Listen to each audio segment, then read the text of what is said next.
Still good. Yeah, it was decent. It wasn't all that, but typically, yeah, I think like when something's like really, really hyped. Don't get me wrong, I'm late to watch stuff sometimes. Actually, that's rare, but I'm sometimes with a show, something can get too popular where I like avoid it. Um, He doesn't want to be one of those guys, right? yeah, Like just get trendy. it goes back Somebody in to my chat Twilight. said that the deaf Marvel girl, like that's funny. But I will say this, like more often than not, like I think conservatives have and this might be one of those examples. I'm not trying to shit on you specifically, right? But conservatives have From like Eternals. they'll have like an online moral outrage against like certain news articles that the left puts out, because why wouldn't they? Because they're crazy. But it's like it's kind of the same thing as like street interviews where you go up to 100 people and then you show the three dumbest people on your interview. It's kind of like the same thing happens when it comes to journalists, because like like you'll see somebody talking about a game, and then like most when you actually look at like what Kotaku, Polygon, like every journalist is talking about, they'll most be like, it's okay, it's pretty decent, blah blah blah, and then they'll pick out the two that are like, this is game of the year material, and it's like, this game sucks, look how crazy journalists are. And it's like, okay, but like that doesn't, they're not all saying that. And so like the ones where they say something ridiculous kind of gets blown up, like this is the media. And it's like there's enough media publications out there that like no matter what happens in the world, one of them is going to have an absolutely retarded commie shit take. Like it's just like that's going to happen every time. And so like I feel like the left gets the inverse of this, where they don't quite understand how crazy certain, like bad, journal, like how off the base many journalists are, now out of touch they are. But like I hate to both sides it, because I hate those people more often than not. But like I do think this is a little bit of an instance where like the right thinks journalists are a little bit more out of touch than they are, and the left kind of thinks they're more in touch than they are. That may Prime I over don't here. know how true that is for the gaming like world. That may be possible. I think it happens It's worse in in the gaming world for sure. I think it happens in the movie world. I think it's less likely to happen in the TV world. I think the TV shows that typically get some level of hype have some like some real following behind it. I think that with movies, some things can get hyped, but if anything, it's the opposite effect happens. Like movies can get like no real shot. Like people have accepted Yeah. before it came out. This is gonna Well, suck. I'm gonna hate it. yeah. Well, not only that, but movies require like massive marketing and getting people in Mhm. box office, right? Whereas like a lot of TV shows, people will watch them just cause, or like their profit model isn't like a movie theater model, tickets Mhm. and like the initial sales, That's et true. cetera, right? So it's like there are plenty of shows like that like don't gain popularity till like a year later or two Mhm. late, and it's like it's not that big of a deal. They kind of make their money back. Whereas like you're not really seeing that a bunch with like movies, right? Yeah, Like with movies, you really got Idiocracy, 2 you know what I weeks. mean? I was about to say, Yeah. yeah, if you got your opening week and then that next week, and then after that, like if something like after that, there's gonna be like 60% of what you do, and Right. then if it's mean, one of those like you have to see this, then those movies carry on for a few more weeks. But typically after 2 weeks, movies start to some like I think die down. some I think some movies now can like find relative success in like the Chinese and Asian Oh yeah, market. international. Yeah, if it's a And niche. like whereas like that wasn't really a thing 15, As 20 long as years you remove ago. the Like Taiwan flag, like in Top Gun. Mm. well, yeah, just make sure it says Gulf of America, motherfucker. I think a movie that wasn't I think a movie that like wasn't that bad, but people decided they want to hate it related to the actor involved. Like I don't think Black Adam was a bad movie. Oh, Well, hold on. that's an awful movie. You Americans, got bad taste. Americans, Americans Was it a have bad far movie? more obsession with actors and actresses than like most other people have with like directors, Mhm. right? And I feel like a director can genuinely, obviously, is kind of like the buck stops here. Like if a director puts out a bunch of good movies, it's because they're a good director, right? Mhm. But like there are plenty of actors that like can be mid, but like they're selected well for what they do.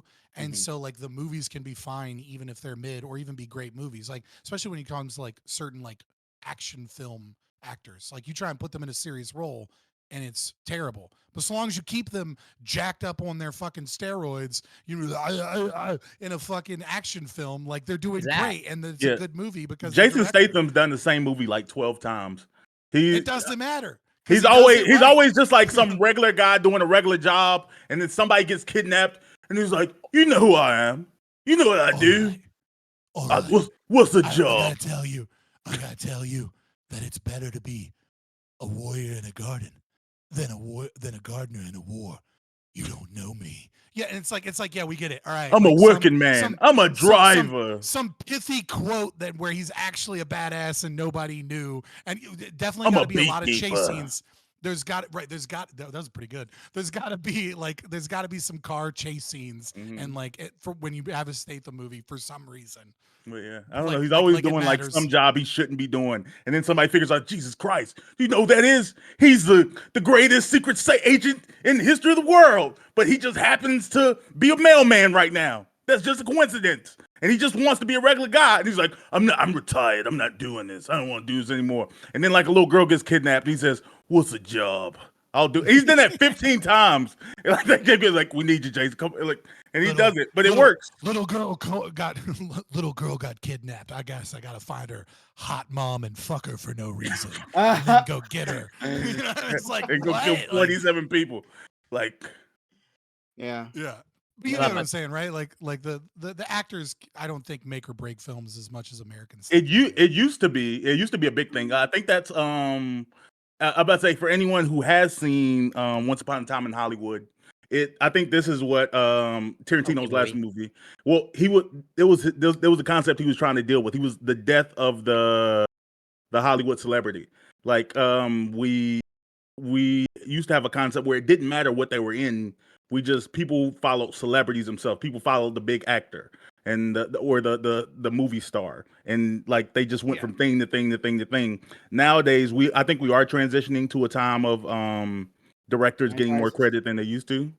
Well, I think also we're transitioning where the celebrities are changing, like what avenue they're in, as well as like self-segregating the demographics that choose different celebrities, right? So like you have young people that like, I mean, like you watch fucking Timothy Chalamet. I Show Speed showed up.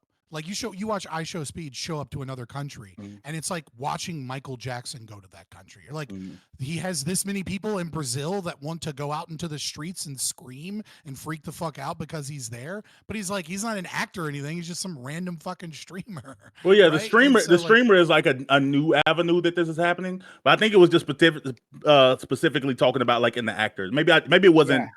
Maybe it wasn't the death of the superstar. The death of the movie star. No, I'm just stepping back. Well, what I'm seeing is like stepping back. I think what you're seeing is society is kind of, the generations are segregating themselves in terms of what they value. And because of that, that creates different celebrity. Like if you were to go back to the 1960s, right? Or like, let's say we go back to the time of like the Beatles as a full sensation, right? It doesn't matter what generation you are, you're probably like, you get it. They're a celebrity. Right. Like they're like, it doesn't matter the younger generation, the older generation, they like them for different reasons and different things, but they are a celebrity in America. Because the media landscape was much smaller, more defined. Right. Exactly. That's what I mean. It's like the institutions had more, control over who was popular and who wasn't popular. I mean, like fucking look at Led Zeppelin. All they did is steal music and pass it off passably, but they were super famous because they were decent at stealing music. But budgets were also smaller, Like, so you just kind of got the same people to do everything. Like they nowadays people are. I think they're making so much money. People are taking on less jobs, so it gives people aren't wanting to pay what their fee is. Like they're like of Gen Z. There are in the movie space. There are superstars. There's Zendaya and there's Timothy Chalamet. And for them, Chalamet? I'm sort of being pedantic, but it's the love child of Timothy Chalamet and Charlemagne the God, right? Yeah. Oh God, y'all knew I was talking. That wasn't even worth stopping. Let black people say things. But but anyways, the skinny white boy and Zendaya are beloved, and Tom Holland for that matter are beloved. I think like when that generation thinks over the next 20, 30 years, like they're gonna be like, of course they're the big guys. They've always been the big people. But I don't know if there's. Every time I see Tom Holland, I know I'm old because I just see it and I'm like, that little guy can dance. Look at that little buddy go. But I'm pretty sure he's isn't he like almost 30? Yeah, I don't think of him as a man. You know what I mean? I just think of him as like a little dancing boy. Did I do this right? And then like people, Yeah, and then I'm like, oh wait a minute, I'm just old. You know, like I'm getting old now. And Zendaya, well, isn't she just like an overall just like celebrity? Because there's so much. She's in so many things now, like Yeah, TV, movie, and I think she music. would be. And Yeah, she's a big star. She's like, I mean, she's a household name at yeah, this point. But the point is that like I guess the factory of creating these is lessened. Some people, well, lots of people blame Marvel for lots of things, right? But they they say that basically the way that they Rightly so. franchise their movies, right? Like basically, like people weren't following like other than Iron Man, right? But like for the other franchises, they weren't following it for the actor, right? They just like following the franchise. Like I'm going to see this movie right in this line, rather than like, oh, this is the person starring in it. And so that's the theory. But again, people blame Marvel for fucking everything around the movie industry. And They're at fault for but most of it. They're I right. don't know, like I mean, like, I don't I think they totally are. agree. I totally agree. People are like, oh, you see the clip at the end of a Marvel movie, right? And then you see like the hammer, right, like landing somewhere at the end of it. I think it was like Iron Man 2 or something, maybe, or was it the Yeah, first one, right? And then you're like, oh shit, there's gonna be a Thor movie, right? You're not yeah. following because of the actor or anything. You're following the franchise. I mean, I'm not gonna be like, I watched the second Thor just because it was like Tahi Waititi. I was like, all right, I'll fucking watch that. Like, I love that guy. what is that? That's even worse than Taika better what Dan Waititi. said. Yeah. Oh man, I how don't do I fucking know know how to these say his movies name. better? I don't fucking Taika know. I don't Waititi. care. Okay. But Wow. even, but I think yeah, the Marvel movies have made it where it's actually it's not about like, oh, a great actor makes the character, like I said, outside of Iron Man. Now it's like, oh, if you get to be this character, it justifies you. You become therefore A list because you've been given like the opportunity to play whatever character in a Marvel movie. Again, I've liked Anthony Mackie before. Anthony Mackie becoming Captain America solidified him as a guaranteed A list now. Like regardless of what he's done before, he's starred in a Marvel movie. He's an A list now. I don't know. Oh wait, Anthony Mackie. yeah, Sorry. I just want to. Are you saying like as of now, since he became like as a result of the recent movie, or since he was in Marvel, is like he became yeah he was the Falcon first, and that's because he's A list. Well, I'm about to say, well, I think Falcon being a side character in the movie, I think it was debatable before. I like Anthony Mackie as an actor, but I think it was I think if you ask somebody, is Anthony Mackie definitely an A tier actor? I think people would argue like maybe B plus, like blah blah blah. But I think now it's like undeniable. I'm not Like, e- oh, actually he's I even. think it, I'm not even sure that I agree with it because, like, at least from what I understand, the box office performance of that is like highly underperformed. well, And it's that not about it that. was it It's was a about profitable movie. legitimacy. I'm about to say it made It's like about $500 million. it's about legitimacy, right? Like if you get into like one of those roles, right? I feel like it lends Yeah, legitimacy to the legitimizing. average Yeah. person that like, okay, this is an A-list actor. It's not really like there can be plenty of like Oscar bait films, right? That do really well that are dramas or whatever. And like people will know them as an actor and they might like them as an actor. But it's like you get into like one of these huge franchises and then people are like, oh, that's a famous actor. Yeah, I'm But about to it's say funny that you Guardians. guys. It's funny that you guys say that because Anthony Mackie specifically was talking about this was before the Captain America role. He was specifically talking about how yeah, like movie stars don't exist. He's like I was thinking of him actually like picked him out because he had a conversation about this. Like yeah, like laying out exactly what I laid out basically that like we don't like he was grateful like for to be like the Falcon and all that, right? But he's like, yeah, we don't follow actors in the same way, right? Like, and I'm not sure if he like necessarily placed himself in the conversation in this way, but basically, like the implication was like if he had been an actor like uh 10, 15 years previously, like he had been in the role, then like his trajectory would have been quite different. You know, if he had followed like a similar path of like big movies, his trajectory and positioning would be different because he would be a bigger actor and people presumably will be following it because oh my gosh, it's an Anthony Mackie movie rather than what it is. He's So probably the most classically trained Marvel actor. Now, I don't. You can argue best. I think that Anthony Robert Downey. Hopkins, And I don't think. classically trained. Like, bro, the guy's done like about 1,000,000 plays. Just So, throw I'm that about out to say there. so with Anthony Mackie. So Anthony Mackie with the Juilliard. He's still been in acting like his I, entire. Listen, he's accomplished. I was just saying that if you say most accomplished or most whatever trained, you can't forget there's a bunch of guys like Jeremy Irons and some of these others that are like only in like one movie or they No, play a small role. And they're like super classically trained. I'm saying in the Marvel. Right, in Right. Marvel. That's what like they even had like Matt Damon in a one-off. Now I'm not talking about him classically trained. They have a lot of like cameo guys that are technically in Marvel. Anyway, we're Mhm. getting sidetracked. Go ahead. I'm Yeah, sorry. I was about to say, but yeah, regardless of dealing Getting with sidetracked from the sidetrack. Yeah. yes, I'm about to say we're about to start. People are here now. It was a fun little conversation. But I do think that outside, yeah, I'm sorry, he's one of the most classically trained, arguably not the best. But yeah, I do think we still have movie stars.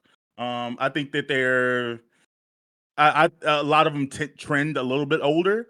But I mean, if Leonardo DiCaprio's in a movie, people are going to go see Leonardo DiCaprio in the movie. Same with Brad Pitt. Same with Denzel Washington.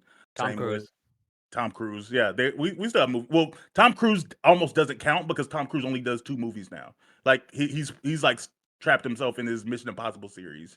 And I don't know if he's trapped. I think like, he just, well, Yeah, but I mean, like he can do obviously, whatever if he Tom wants. Cruise does a Trapped in movie, Mission you Impossible. got- Oh no. I was about to say, like, I'm sure people will obviously, go if Tom see something Cruise else. Yeah. does a movie, like if you're a Scientologist, you probably are probably legally required, unless you want to like lose some of your theta waves in your brain to go see that movie, right?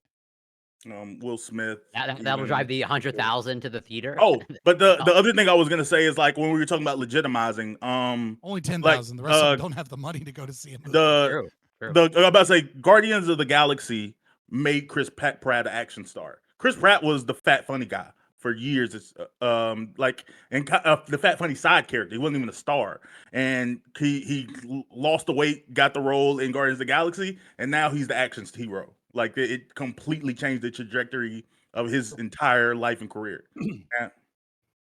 I agree. It changed his direction, but now, like, I don't know what he's doing. Maybe retired. I don't know, but I I think. mean, he does voiceovers for basically everything. Oh, okay, but I think He's I think Mario. He's Garfield. well, sure, voice. I think there is potentially an issue of like, once they're in a Marvel movie, like, they have a hard time moving past that. Jurassic World, Passengers.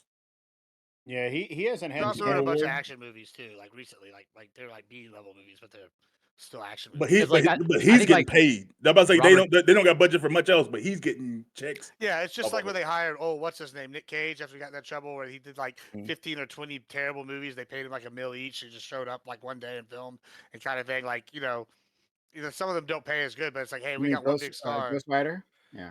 Well, Nick Cage. Well, has I a mean, I don't know if that's an spending example of that, but problem. Ghost Rider's famously, like Nick Cage famously is like, that's why you see me in these like C tier movies all the time. You know why randomly. Nick Cage had to do that because his accountant stole all his money and went to South Yeah. America.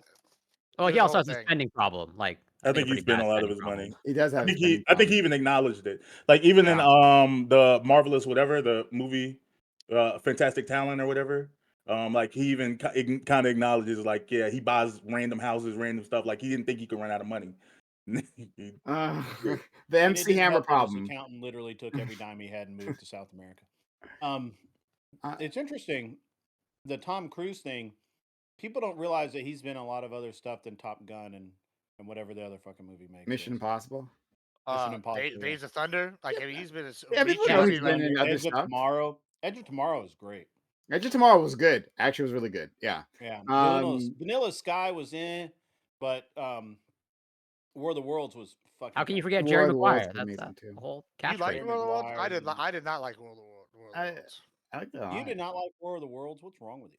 I Yeah, like I the think it was Omega, down the as far as original, sci-fi. but I just didn't like their interpretation of it. It's not my favorite. Arrival was a good sci-fi movie, but yeah, I don't think War of the Worlds was that good of a alien invasion movie. Not I the new one, Aaron not the newest one at least. Aaron Eckhart Um, is a vastly underrated action star. Who? Who? Really? I didn't hear the I name. mean, I didn't hear the name. Battle Play for the Los Joker. Angeles? I'm sorry, not I sorry. didn't know what your name was, you said. Two-Face in the Yeah. Dark Knight. Oh, Thank you. played, Okay. yeah. He plays he plays like that brooding, normal guy character perfectly. Oh, my God. Okay, so Oh, Well, I feel like we have proven that that we were all wrong. That apparently we do focus on actors by not being able to stop talking about Hollywood celebrities and actors. I I just want said to. I watched Severance and then it took off from there. And everyone else should watch Severance. I don't think I told you about or like tried to harass you into that, Bam, but you should be watching Severance too, in case you haven't done so I'm already. working on it. I'm about to say it's It's in fantastic. the list. So before we get started, I did want to ask something to Lactoid and Scott. So long about your libertarian beliefs. I had we've talked about already how you're against copyright, right? I think that follows the same true for patents, right? Is that not the case? I think Scott is Well, more. patent is just a version of copyright. Yeah. I mean, I We want to know make you sure. love that. He's a big Just want to fan. make sure if there's a. I'm really so huge fan. I think Huge. Frankly, nobody's a bigger fan. I think than Scott Fabian is of like Context. no IP at all. I am skeptical of IP. I don't think it has a philosophical grounding. Okay. I just think that for pragmatic reasons, you might be able to justify it in the short term. Okay. Okay. Fair enough. So then maybe this is more to Scott than to Lactoid, but I'd love to hear both of your answers on this. In terms of trademark, so let's just imagine for a moment that Lactoid comes out with an amazing new widget, right? This widget is like tearing up the shelves, right? Even a luxury item. I think that like if I get one of Lactoid's widgets, I'm walking down the street, like I'm gonna get fucked, right? Like it's that good. And not in the good way. So Right. yeah. Oh yeah, in the good way. No, the good way, right? Like I'm getting ladies, right? It's that amazing. So I go to the store, right? I got like a fistful of hundreds in my hands to buy that product. And I reach for the shelf, right, for the widget. But then right next to it, there's another box that um, looks just like Lactoids, right? Has the same like wording. It has the the type, the font, and all that, right? It looks exactly like, but it says widget new and improved. Underneath, like at the bottom of the box, it says created by Fabian Industries, right? But it's like otherwise the same. And I go in my head, oh, I didn't know they had a V2. Okay, well, I guess I'll grab that instead. And so I grab the Fabian version. Like, what are your thoughts on that? Should that be allowed? Is that okay? So I mean, there's a couple of things that can change the scenario in one direction or the other. Like, so first of all, like caveat to emptor, you know what I mean? Like, buyer beware. If you're just buying random shit and you don't know what you're buying, like, that's Especially from kinda on Fabian you. Industries. Yeah, exactly, right? Like, what does Fabian Industries do? We take products, we reverse engineer them, and then we make them 20% cheaper. Okay, well, when I'm able to make something 20% cheaper, there's a reason I'm able to make it 20% cheaper. And the reason I'm able to make it 20% cheaper is because I have a better manufacturing process, I have better sourced Or it's materials, just worse. or right, or whatever, right? When you have copyright, let's say Rolex copyrighted the idea of a watch for 100 years, and only Rolex could make watches, right? Well, a lot of things would happen. Number one, the price of watches would be fucking insane. So no one except the rich could afford a watch.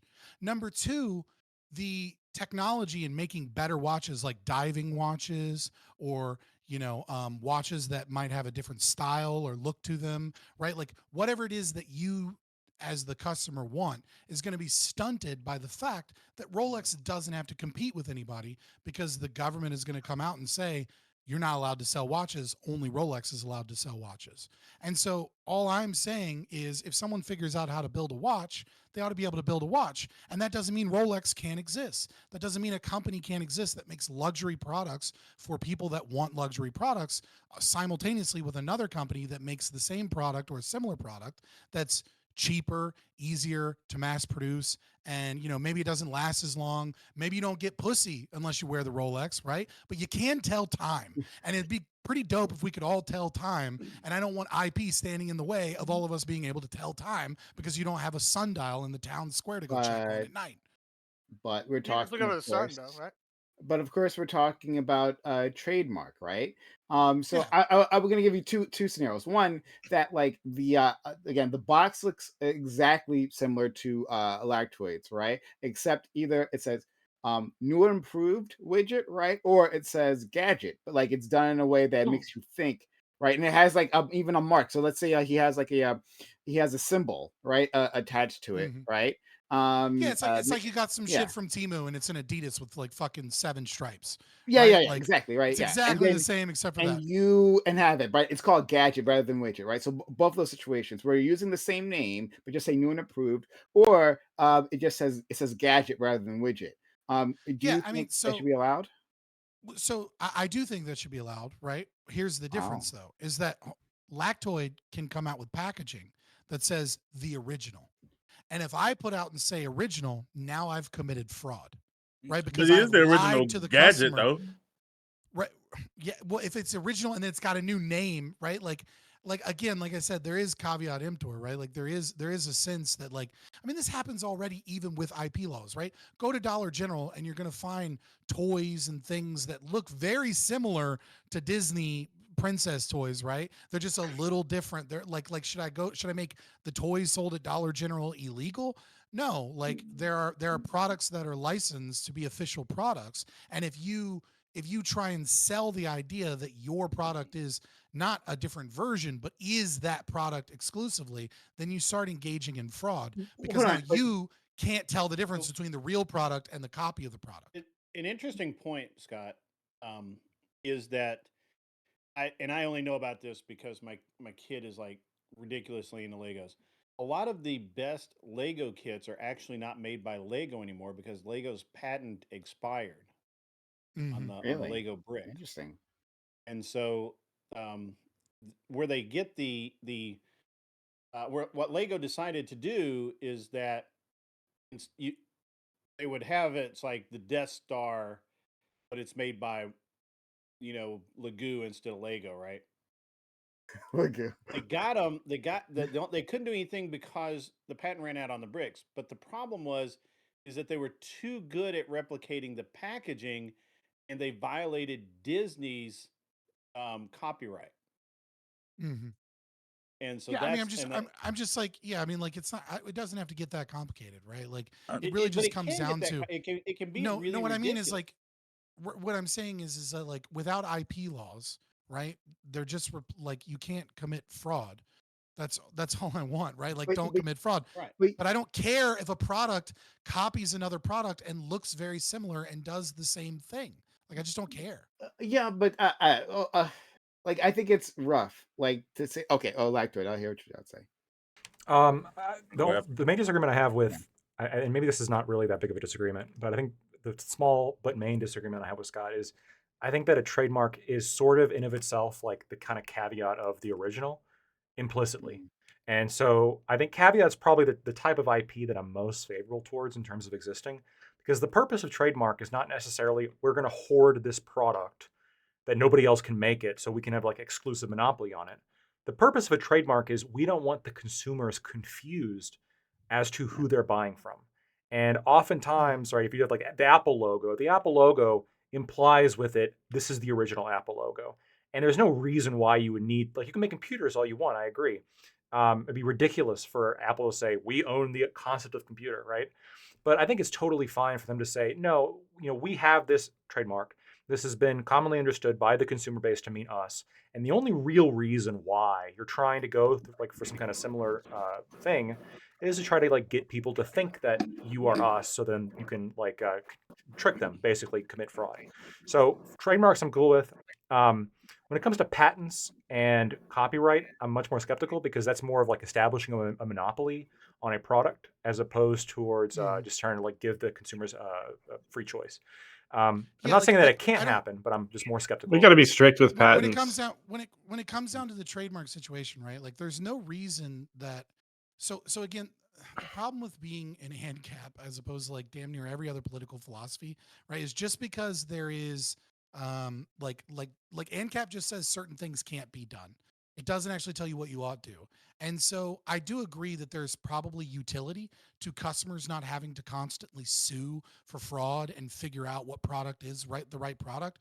And so what I would say is that most companies that are major distributors, major stores that have lots of locations and things like that, would it probably engage in some type of contract to avoid those lawsuits, right? There would be insurance companies that are like, okay, we're going to insure you from lawsuits and from like we're a rights enforcement agency, so like, you know, if someone robs your store, we're going to insure your product, you know, like, you know, we're going to handle policing, etc. Oh, and by the way, if you want to pay a low rate, I don't feel like dealing with all the trademark bullshit fraud lawsuits, so there's this thing here that says that you agree to follow whatever such and such, and then that problem kind of like moves out of the market. If it is something that genuinely costs money because there's so many fraud lawsuits, the easier way to get rid of that is to just have large distributors, large stores, and things of that nature choose to adopt for the ease of making a profit to not engage in that behavior, The because that easier behavior way, wouldn't ultimately be profitable. friend, I the don't. easier way would just to have a trademark office and say that you can't use this particular trademark.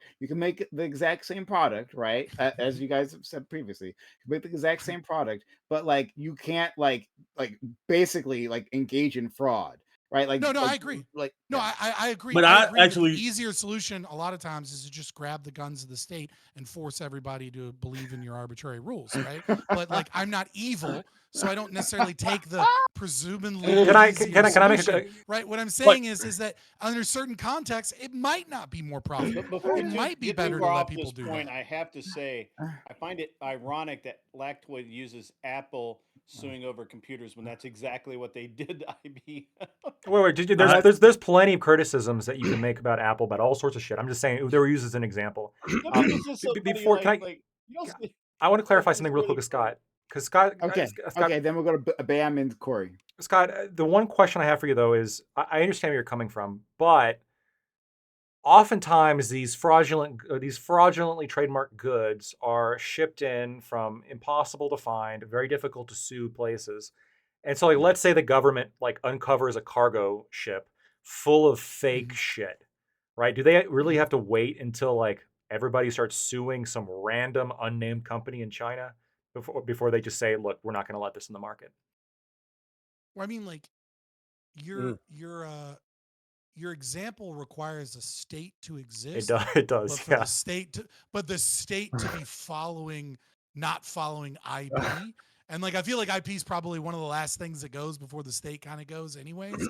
So like I'm not sure it's really a real world example per se, but like Bear with me. I'll still engage, right? I'll still engage with the hypothetical, right? Which is that like so long as the state is enforcing borders and enforcing trade, which is likely the last thing to do, and like Temu is shipping in a bunch of fraudulent shit, right? Like it becomes the They would never do state's that. prerogative or authority to Well, engage Fabi, I don't know why you're even saying that in because some level of economic protection Sure. against well, those like blatant hold on. I crimes. don't know why you Sure. even saying that, Fabi, Let's- when half the let's- panel here doesn't even believe in let's go. protecting the borders of the free trade. Oh my I'm just God. saying. Let's go. Okay. Oh fuck! I Let's brought go up the to- let's go to magic Bam. words I'm and just summoned saying. Gibbs. Yeah, just I went into my saying. mirror. I went into my mirror 3 times and said immigration, immigration, Yeah, and like immigration. that And kicks all the of a, Herpes, and all of you a know, sudden, back. and all of a sudden, like a coke fairy wrapped in a swirl of cocaine, he comes into the bathroom to cut the lights on and bring his strobe I light need to get and some like start telling me flour. about immigration. I think it's a flower like LeBron and just come on these things and be like, oh. Uh, I let's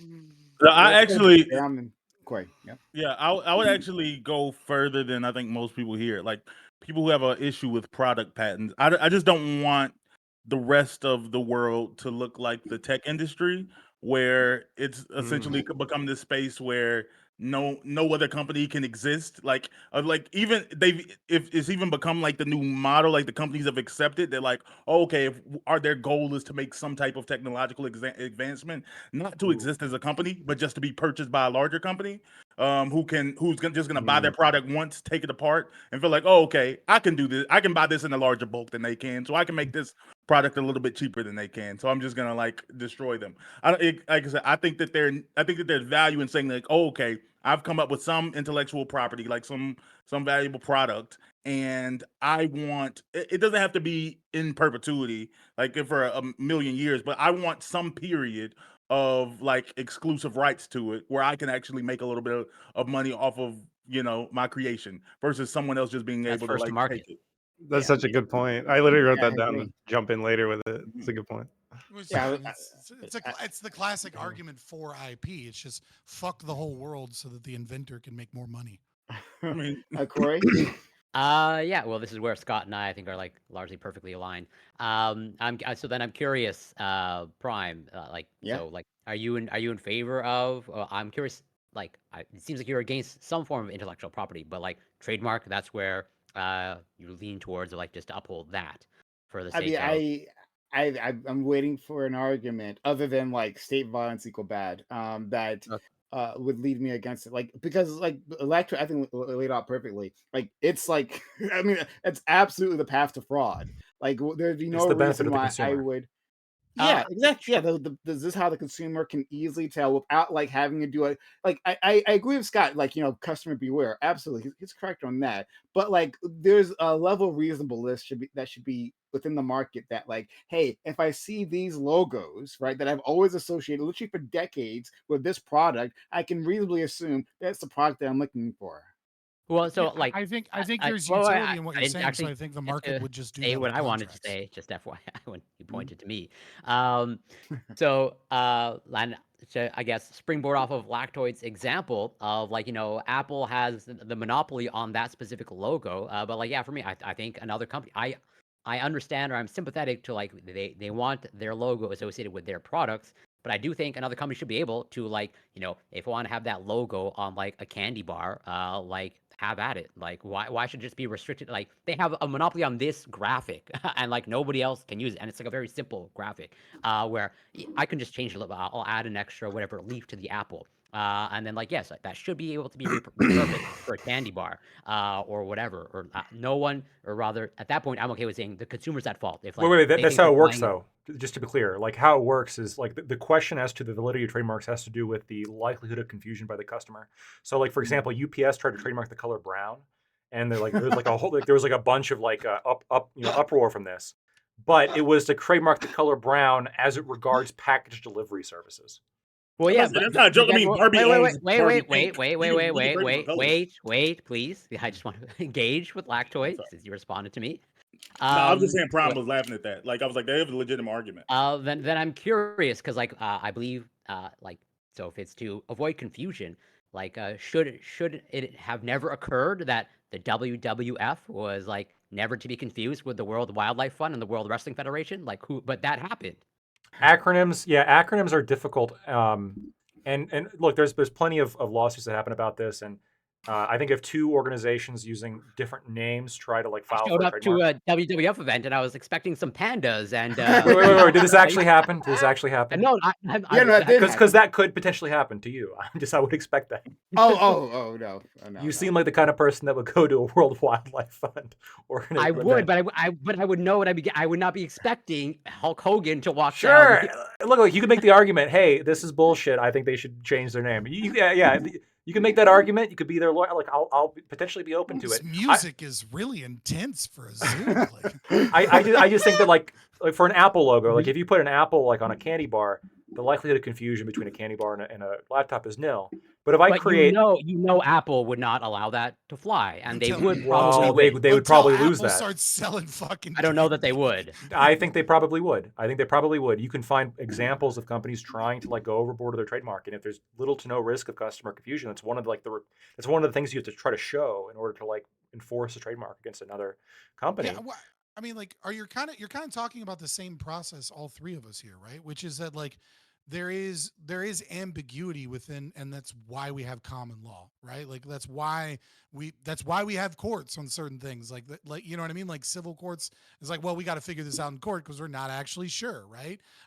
If it was really blatantly obvious, someone's lawyers probably would have settled out of court. They would have been like, okay, I'm gonna lose this case, I'm gonna settle, right? So I don't think there's actually that much difference between the three of us in too many regards, because I think what we're trying to say is, what is the line between fraud and a society where nobody can tell what product is made by what company, and how do we figure that out? And I think the appropriate answer is, you have to have some court system in place that has kind of, or some contractual system that is able to find the most efficient means of settling this dispute. My only opinion is that the state fails at doing so because it's a monopoly and because it has so much corporate influence. But I still think the market itself would have to answer that question, just like any society would have to answer that question. I think Pitbull had something to say. Yeah, I got a question. Well, I wanted to. This was like a question following up on what you said. I'll call you Bam, I guess. Yeah. About the patents, I think it makes sense to have patents because I wrote that we have to protect the incentive of developing novel tech because of the research and development costs. But this is also like kind of timely, right? Like we're thinking about like the iPhone or like stuff like this. We're living in a time where like we're having radical change. Like your phone is like aged out over like 4 years. So one, I wanted to ask you guys if you guys thought that it'll ever like slow down. Are we just like in perpetual like acceleration, or will it slow down where it's like I've had this phone for 40 years and it works? Because like we get to that point where like the software updates are able to, the hardware, I guess it's more of a hardware thing. But then the second question was kind of earlier what you guys were getting at with Lactoid, but on the copyright issue, copyright I feel like made sense, but with the age of AI, I'm wondering if artists are going to run into trouble because when they want to like strike creators content because they're using music, it's going to probably drive a lot of creators to just go use AI art. And it might even drive like restaurants to just start putting like AI generated music up in their ceiling instead of having to like pay out for some like artists or whatever. However, they end up like this copyright Hell program yeah. works in the Can't wait future. for However, that. they're trying to sell music because there's already a lot of theft of it, right? So it's like in the age of AI, it might be like there's no way you can get people to pay for your music because like if they're paying for your music for background music, they're just going to have this AI generated. It's going to be cheaper and there's no copyright issues. There's no question. It's inevitable. Hell yeah. I think- can't I wait think for we're that like- day copyright to dead? come. I think we're like Copyright might be 97. dead. I think we're like 97% there as far as like our phone technology. Like there was a time where like the technology was really transformative, but I'm Right. saying, well, just hear what I'm saying, or you disagree. There was a No, I was time just where saying all right, my bad. no, I wasn't No. listening with you. I'm talking to the black man. Don't worry. Oh. But yeah, like I think the tech, like there was a time whenever the iPhone first came out that we were doing really transformative things with our phone technology, with the smartphone technology, and even a few years past that, where we're getting really big dramatic updates and changes. I think at this point we're at what as our phones currently exist. I think that the changes we're getting year over year is like, oh, this battery lasts 25 minutes longer, True. or oh, this processor is a little bit faster. That doesn't mean that we're never going to get a new thing, but I'm saying the next thing is going to be something Well, past this. Like I'm saying that Samsung whatever this improved is, their I think we're corporate pretty close. security, So Do you think we'll move No. on from phones to like the goggles or anything like that in the That's future? what Zuckerberg is betting on, but I don't believe it. I don't think Dude, people. I think it'd be I don't so think much people want to wear better. glasses full time. Dude, I think it's it'll brain be chips. way, That's next. if it's implemented correctly, I think it would be way more Not by freeing. And we look Tesla. back at this time and be No. like, bro, remember when we carried around Bro. bricks instead of just being able to No, like they're see it gonna on be the the walls last. behind us? I mean, people aren't using laptops as like actual like portable travel computers anymore. Most people like have some form Yes, of they are. tablet. I don't know about that. No, Yes, they I'm are. saying They people own absolutely laptops, but I don't think they're buying laptops for the purpose of like, oh, this is my portable computer. Like people just don't buy desktops. If I you're unless you're Well, absolutely they, own they do multiple buy laptops for desktops. travel They do buy commuters. laptops and use Not laptops buying- as the portable. no, They absolutely do. you're a nerd. You have to listen to. I'm talking about by and large. Most people who own computers own one computer. Normal They own- people, they own an Prime. iPad. He's talking about That's normal not true. people. Yeah, Yeah, that's I- Not us. I own both, but yeah, You can get a laptop for like I'm like- $80. Chromebook. yeah, and just I'm buy an issue extra screen laptops and to my connect it salespeople. with an HDMI cord. That's what people No, are like doing. all my salespeople get a company issue laptop, like for travel purposes. Like, I don't like. Yeah, the company's maybe- issue, but they're not buying it. Like, or they're buying laptops, People but their laptops are their only computer. I'm saying they have a screen at home that they connect it to for their Zoom meetings, but like they don't have like, oh, okay, I have a laptop and I have a desktop and I have the tablet and I Okay, have. that's Alan, that's different. That's different. I wasn't saying that. I was saying separately. People get laptops for travel.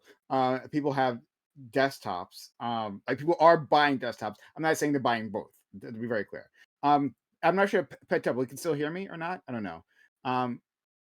Can you? Oh, you can still hear me? Okay. Well, you can. I'll answer your question while you're doing whatever. My response is like your thing on the cell phones.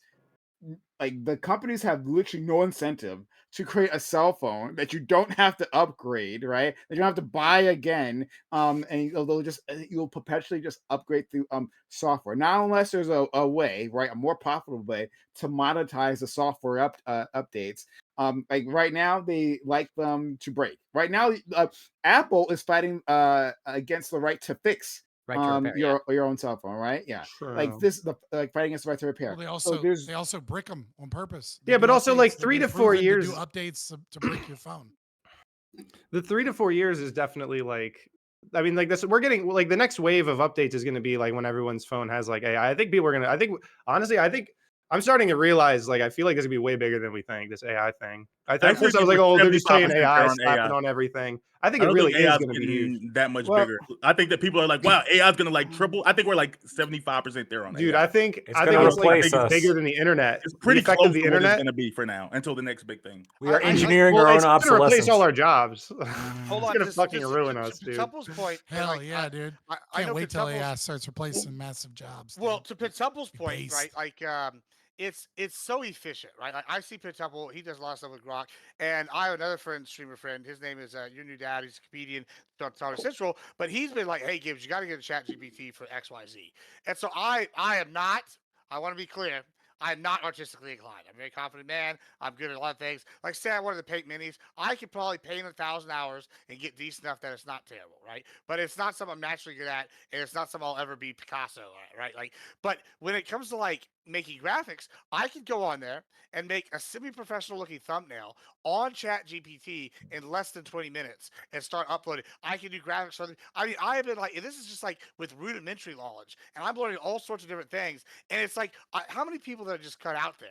I cut out all the people that I used to pay to make emotes. Now I can just make emotes myself. I've cut out all the little small mom and pop graphics people that do this all the time. You know, I've cut out having to go.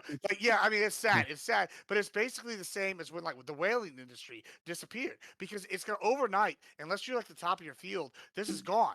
Like, it's going to be gone, and like you're going to have to do something, and it's going to be the people that have been able to adapt to using this as a tool that are going to get this initial boon from it. I more or less agree with the AI point. I didn't really respond to that. What I was going to respond to is like why we haven't gotten, this is more to Bam, I guess, why we haven't gotten, and we'll get to the actual topic very soon. I promise. I apologize, Scott. But like, yeah. Like, I think part of the reason why we aren't getting massive like innovation, one, is because at some point in time, like this happens with any new piece of technology, new form factors. Like at first there's a burst of innovation, right? Like like the graph goes like this, like straight up, and then it like begins to slowly slide down. So like we're simply in like the more stable phase, and that's fine, We right? push There's the nothing wrong tech with as that. far as it'll go. Like something new will have to come out. But yeah, but beyond that, right? I think we have well, two things. One, I think the technology is so complicated that like it's a very high barrier of entry for others to get into this space, right? Or even if it's going to create something new and a whiz bang, right? It's still going to take a lot of engineering that is beyond most like small like groups to be able to create. So there's that. But two, there's all even beyond that though. There's been a concentration and a oligarchization of the field. Samsung is not trying. Samsung is not like Samsung is doing the bare minimum with its updates. Bro. It's other with Apple too. Apple is doing Oh. the same thing Well, previously. They're trying a little bit harder now. And there's a few other It like folds. Doesn't really need to update that much though. Bro, Sa- it folds. Samsung doesn't, yeah, it doesn't That's need to all because it understandable. has a hold of the market, right? Because we have they have, there's such big players that at the big players do what big players do, and then eventually decide we're not going to put money into R&D. So they're just not doing not keeping up with the rest. So it's really Especially bad. when Huawei's banned in certain large markets. Yeah, we took out one of their competitors here in the States. I don't So know. there's that. I understand what you're saying, and like I understand like the capitalist market of it, but I do believe that by and large, like there's only so much you can put in the R&D. Like there's certain things that you figure out, like, oh, okay, we're actually at the sweet point in this. Like I think people, because people a few years ago, like in the 2015s or whatever, they thought for a while like, oh, we're gonna keep increasing the number of megapixels in cameras, and we're going to add more cameras, and we're going to keep doing that. And then they realized like actually people aren't using all these other cameras as much as we thought they were. Like you could push, like you could say that like, oh, they just don't want to make more, but they just realize that like people don't want R&D has dividends, but you don't know what those dividends are until you actually do the research and development, right? No, Like we could say no, you from can't our say R&D has perspective. dividends. That's not a obvious thing. You can put Of $1 course billion it does. I mean, in, of and course it does. you Yeah. can put $1 billion and have zero return on investment. Like there Yeah, doesn't. there's a possibility, yes, that you could put $1 billion into research, right? Hiring like the best talent and then like literally get nothing out of it. Yeah, sure, there's a possibility, but the tendency over like decades, right, over this entire digital revolution is that when you put money into it, you will get some level of returns. Like again, I agree that like at this point in It's a time, right, diminishing we're in return. a stable phase with like the form factor that we are in, right, and with smartphones, in which you won't have like mostly like large spikes in innovation, right? We're still waiting for that next big thing, but yes, you get dividends out of that, right? But Whether it be I'm new saying that applications, whether what I'm saying is like phone screens are actually excellent now. In 2010, and they've you gotten do- better. They've literally gotten oh better my, let me listen. massively. Just listen what I'm Sorry. saying. Phone screens are excellent now. In 2009, 2010, 2011, you do anything, you drop your phone once, your screen is shattered. Thank you, You have Gorilla to go through. Glass. Yes, but so we've hit a point now where our phone screens are actually generally pretty successful. Putting another $1 billion into phone screen technology Might is make them indestructible. Like I don't like. What are you That's- talking about? Of that- course, it can be better. again, you can make anything better. Humans can be better, but I'm Yeah, saying hold on, but yeah, like there has to be looking a at TV business screen, perspective of it. That like there's a customer satisfaction. We've we were satisfied. coming up with new possibilities for TV technology, right? In terms of like the screen technology has been TV changing. screens suck. Not I'm there's about to say that's what OLED, we there's used to. Ali's QLED, Ali's here, there's Prime. sorry, what? Sorry, Ali, my bad. okay, Oh, there we go, yeah. gotcha. Yeah. There's like a whole bunch of shit.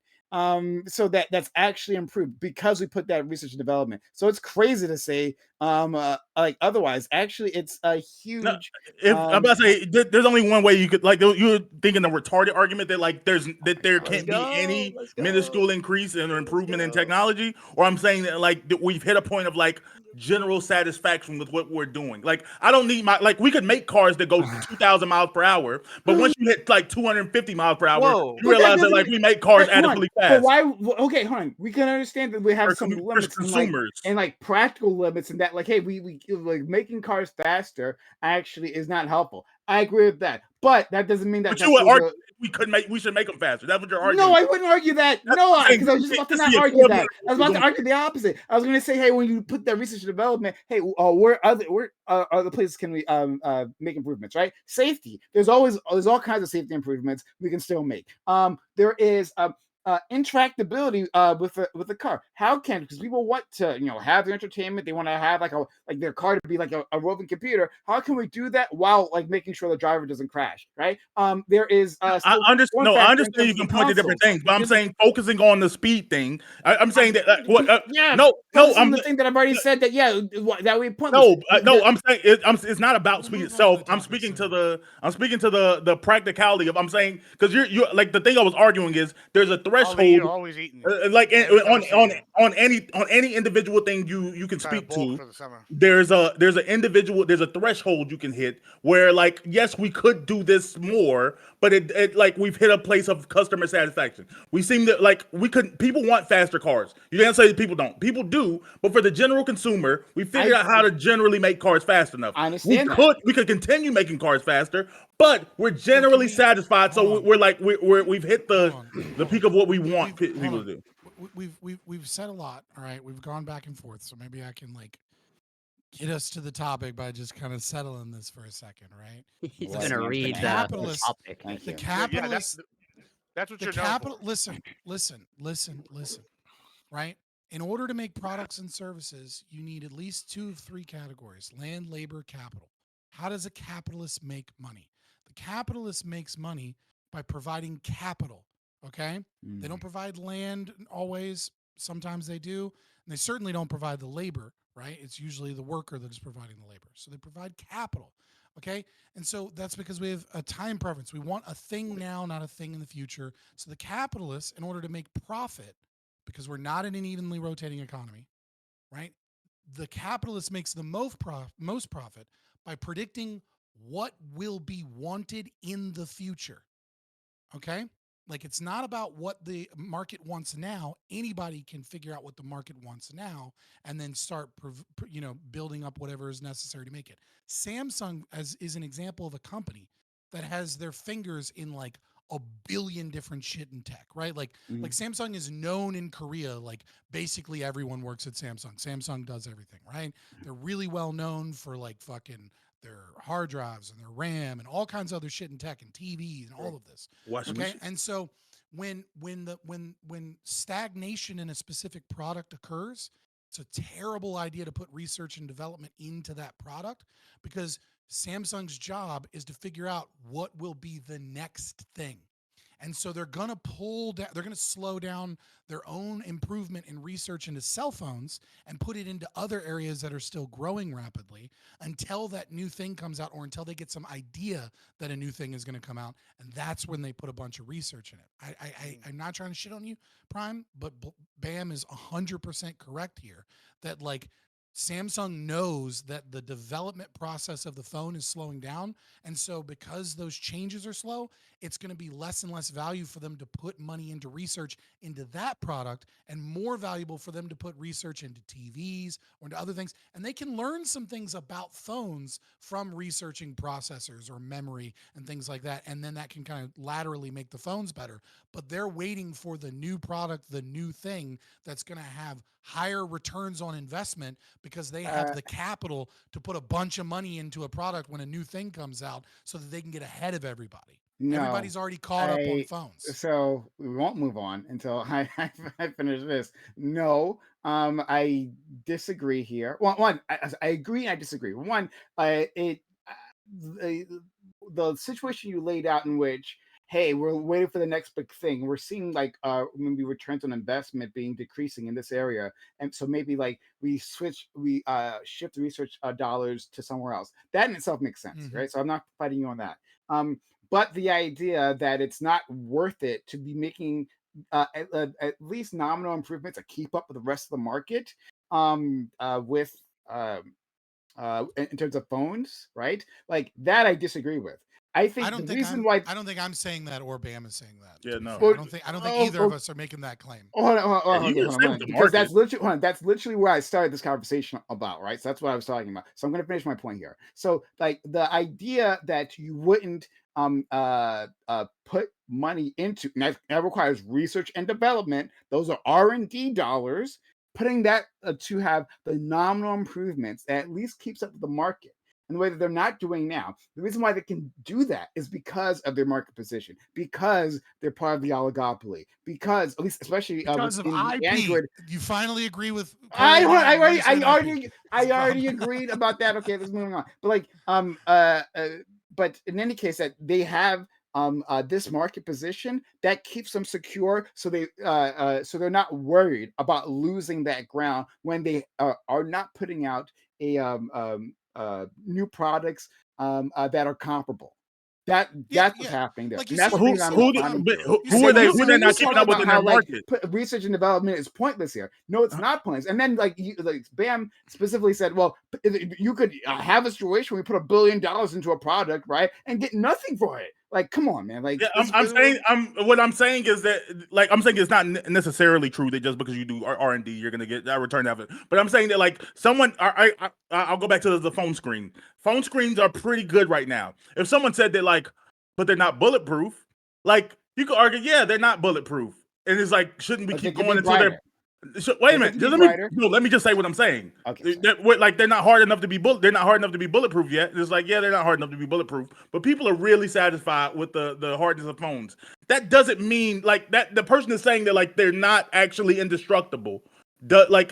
I think as a company you can decide that like, oh, okay, I don't think that they have to be indestructible. I think that we just have to satisfy our consumer base to realize that like, oh, okay, yes, we can continue to make nominal increases in this market. We can make the bulletproof cell phone screen, but I don't find that to be super valuable. Oh yeah, I know. I hold on, but you keep making this like weird. You're forcing it down. There's like weird dichotomy. Is that what I'm looking for here? I'm not sure. But like you're setting up a situation where like, oh hey, on this specific aspect of this specific product, right? We've reached a point where there'll be decreasing dividends, decreasing Diminishing returns? results, returns, right? Returns on investment, and I have already acknowledged that yes, like you can do that for one property, right? It could be that there's not much point putting more money into increasing, right, this one property. But right, like we're playing a fucking RPG, right? Like you're getting close to like level 99, right, on your stats here. Like the next few points, it doesn't fucking matter, right? Maybe put your points somewhere else. So, like talking about screens, yes, you can invest in those screens because you can make them brighter, you can make them more responsive, right? Like now, before it wasn't the case where you could like use your thumbprint on like the glass itself and then like scan that. That's like a new innovation. That's the thing that happened through R&D. Like that's what happened. So I wouldn't say like yes, like put all your money in making it tougher, right? Gorilla Glass, maybe they've reached like like optimal hardness for their glasses. They haven't, but let's say they did, right? There are other ways. Maybe make it more flexible, right? Hard but still flexible. All kinds of ways. But sure, but you're like the thing is why I don't disagree with what you're saying, because you're saying okay, don't put your R&D into that thing, move it on to something else, and that's within the same product. No, even it doesn't matter. You guys are Regardless, saying very similar shit, but it's like you guys are agreeing 98% of the way, and I think you both kind of have this idea that you're agreeing like 50%, right? no, Like, I understand like what, but the Prime argument, thinks the I'm argument is simply disagreeing. this, right? It's like Samsung has like a million different things they could research, and phones haven't made giant improvements, so they're going, where's the best bang for our buck? That's our job, a return on investment for shareholders. Okay, and right now it's not in phone development. It's just not. Yeah, Like I you're don't think right that Samsung's they behind in could phone put money, development either like that much. Samsung's they not could behind at put all. money. They're fucking leading They the field in a whole could bunch of put other money. fields too. Well, so Samsung knows that there are better things for them to put their money into that they can then utilize in their phones, so that they're not specifically looking too much Well, to put money into phone development this is because they make okay. processors, So and especially make a lot of hard drives, so NVMe drives, fucking I, memory, like a lot of those things. I want to. I don't. I'm just real quick here. I actually like work with Samsung directly, like regularly, and not for like for their electronics. They do a lot of construction. They're like a massive construction company. Mm-hmm. And so the thing about Samsung is they're like diversified, and sometimes they do the cheap copy kind of thing, right?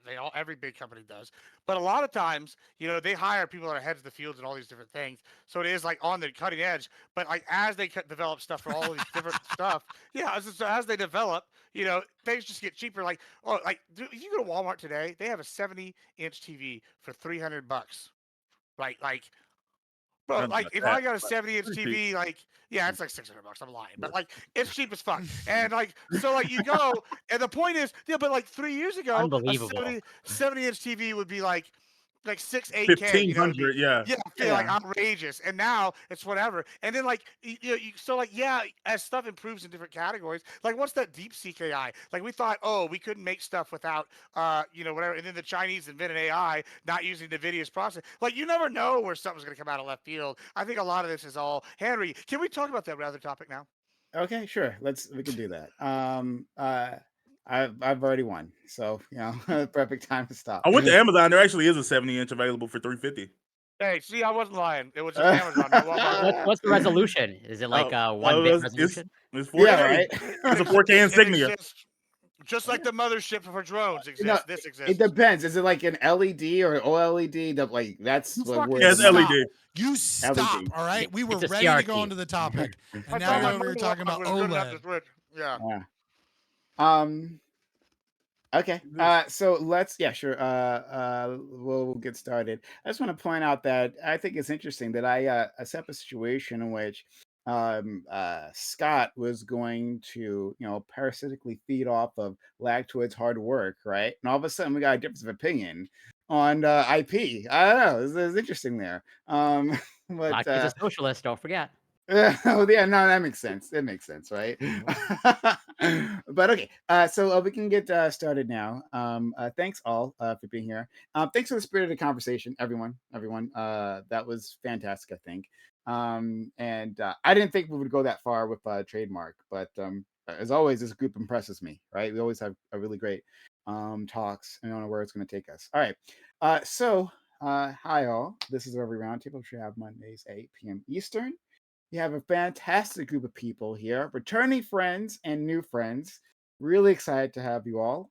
If you enjoyed the conversation that we just had, right, the preamble, which wasn't intended to go as long as it did, but I had to prove I was right, and so mission accomplished. But if you enjoyed that, consider supporting the channel by subs to the channel, gifting bits or gifting subs, right, or resubbing if you're out there. If you got a resub, we're using that here and get ad-free viewing in our emotes, right? And you know, keep the channel up and running so we can have these things and do this more often. But we do need your support, so consider doing that. And if you especially are on YouTube, I haven't been checking yet. I tend to check now. But super chats are a thing that you can provide us with. So yeah, if you hit us with a super chat, I'll read your super chat. I am like waiting for my computer, stalling for it to get to the proper screen. But I don't expect that you had given a super chat now because it almost never happens at the start.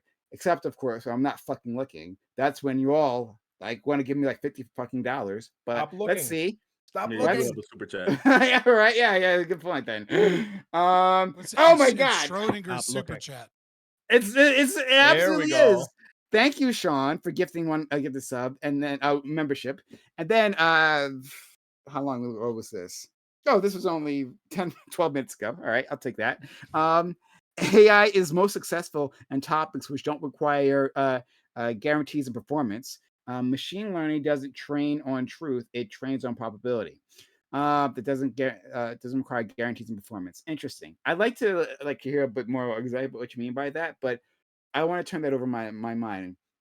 Doesn't that don't require guarantees of performance. Can you give me an example of that? You don't have to super chat it. You can just like put it in, right? Throw it in because I don't know exactly what you mean. Like what sectors don't require a guarantee in performance, but machine learning doesn't train on truth. It trains on probability. That is absolutely the case. Thank you for the $5 Canadian. I love when Sean, you're always helping out. Sorry, go ahead. I love when super chats accidentally admit that empiricism isn't a valid means to truth. Okay, you're great. Yes. True. Indeed. True. It's just the Indeed. best we have over everything else. But yeah, it's Oh. not perfect. Yeah. But yeah, Sean, like, let me know what areas are you talking about? Actually, I'm not quite sure, but it sounds interesting. So, but thank you again, Sean, for being kind. And the timing, of course, is impeccable with the super chats. All right. Let's get started. I'm going to, in fact, I'm just going to read the topic off, and then you guys can do your intro and opening at the same time. Boyd. So, the topic for today, the topic of diversity, equity, and inclusion, DEI policies, has been the subject of hot debate in recent years. So much so that eliminating them in government was a campaign pledge by the current Republican president. As framed by conservatives, part of the issue with DEI policies is that they distort the hiring and firing process. This can result in underqualified individuals being hired just because they fall into a protected category.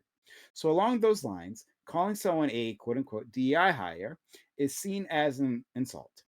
But there have been many on the left that have pushed back on this framing and claim that DEI simply redresses past and present discrimination by allowing candidates who might be looked over to have a shot.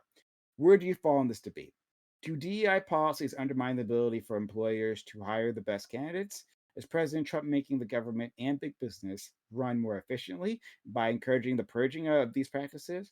Or are we simply reinstating the centuries-old status quo of ignoring qualified individuals because of their minority status? And shout out to my man Bam over here for coming up with this topic. Much appreciated. We like the government is doing like a purge of DEI, and a quite stupid one, basically like it's Control F, and they are finding things that you know, fall on a list, and they're getting rid of them. Like Jackie Robinson. Jackie Robinson had like a page on the Defense Department. Jackie Robinson, the famous baseball player, was also a veteran. And then his page gets eliminated because of DEI reasons. And there's like a whole list of examples like this. A very, very long list and growing. But in any case, DEI is more than just that, of course, right? And specifically, we're talking about hiring and firing. I want to know what you all think about, like, you know, like, is there even a problem that needs to be redressed? Maybe you don't think there is, right? Maybe things are okay, right? And that without any of these policies or anything to replace those policies, that things will work out. The meritocracy is indeed working, and that it will produce the best candidates, right? And so there's no need to worry, right? As long as you are a competent person within a minority group, that you will succeed. Are those your thoughts, or maybe not, right? So we'll toss that around. Start with our friend Lactoid. Yeah, I can do introductions, opening. Yeah, so I'm Lactoid. I'm a Gibbs adjacent streamer that believes that having sex with corpses is moral. And I often defend Gibbs even when he isn't around, saying that he has the highest social IQ of anybody that I know and that he pulls tens left to right. That's really who I am. So it's nice to meet you guys. um, we're here to talk about the subject of DEI. And generally speaking, the biggest concern and issue that I have when people talk about DEI or really any kind of non-meritorious hiring programs generally is that there seems to be this concept of qualified. And this is the single thing that I hate the most. There is no such thing as qualified. There's simply more qualified or less qualified. It is a spectrum. It is not a binary. There is not a you are not qualified, and then all of a sudden you pass this imaginary line, and all of a sudden you're just as good as everybody else on this other side of the line. That's not how it works at all. Depends on the job. Sorry, it's open. No, it's okay. I would say it really does not depend on the job, just to preeminently retort. But with any kind of job, there's various different metrics that would be that you have to do better at, do worse at, absolutely affect overall job performance. When it comes to DEI, it's explicitly a non-meritorious a way of hiring people, or a way of distributing resources, or a way of organizing society. It's DEI, obviously short for diversity, equity, inclusion. Now that's been changing because DEI now has a negative social connotation, and so they are doing the same thing. A lot of people in these positions of power are doing the same thing. They're simply changing the wording, right? But they're accomplishing the exact same goal, and they have the same underlying goal, which is they have this perception of some kind of historical wrongdoing, and and the way they want to solve it is through selective advantages given to people based on race, gender, ethnicity, disability, etc. This is very much a thing, and this is very much alive. I posted some links in the group chat, for example, that I would like to talk about. I mean, one of the ways that the classic way this is being used is affirmative action, which, although there's a recent Supreme Court case that limits it, it still absolutely happens. One of the ways that they will do this is through diversity statements, in which if your statement doesn't indicate sufficient diversity or commitment to diversity, they're going to axe you before they even take a look at your merits. Another way they do it is through specific grants that the government provides exclusively to people based on their race or gender. And I provided sources for all of that. And all of that has an absolute effect on people in their real lives today. Now, do I think it's a good thing to get rid of it? I do. I think that people, when it comes to work, when it comes to things along those lines, they should be treated based on their merit, not based on the color of their skin or their gender or anything along these lines. If you would ask me the same thing about, certain educational institutions will have legacy where they give advantages to people based on who their parents are, I think that's also a problem. You're not going to catch me saying that any of that's good. Ideally, we would like to see the most meritorious people in the best positions for them. And socially, I hope to push this forward. Okay, thanks so much. And I didn't get this, I didn't say it before, but we're very happy to have you back, Lactoid. We missed your friend, so it's fantastic. And we finally have both our libertarians back on screen, right? Like we haven't had you both here in like a month and a half at least, maybe even 2 months. So it's nice to have you both here. Libertarians should come in pairs, right? I think we all know this. We needed that So diversity. with anniversary. But yeah, thank you so much. And Scott, I'm glad to have you here as well. Yeah, so no surprise here. I'm going to pretty much agree with everything Lactoid said, but I want to dig a little bit deeper. I think the biggest problem with combating and understanding DEI is the latter, understanding what DEI is. Conservatives, for the most part, they see things that they don't like. They see little elements of it, right? They hear a news article about, some government, HR meeting somewhere where they teach black people that being on time is actually a construct of white supremacy. And they're like, what the fuck is going on? And they don't actually understand like any of what is occurring, but they do know one thing, which is that having positive, discrimination for one race in certain categories means necessarily negative discrimination for those that aren't a part of that, which means that there is a less meritocratic system, that there is, issues that are resolved around that, and that it is, by nature of being positively anti-racist against certain groups, it cannot be anything but racist in practice against the other groups. And, they're fighting against that. So what is DEI, right? We hear the terms diversity, equity, inclusion. All right, so I'm going to give you a good definition of DEI, which is the installation of neo-Marxist political officers in institutions with the goal of establishing socialism through critical theory praxis. That's what DEI is.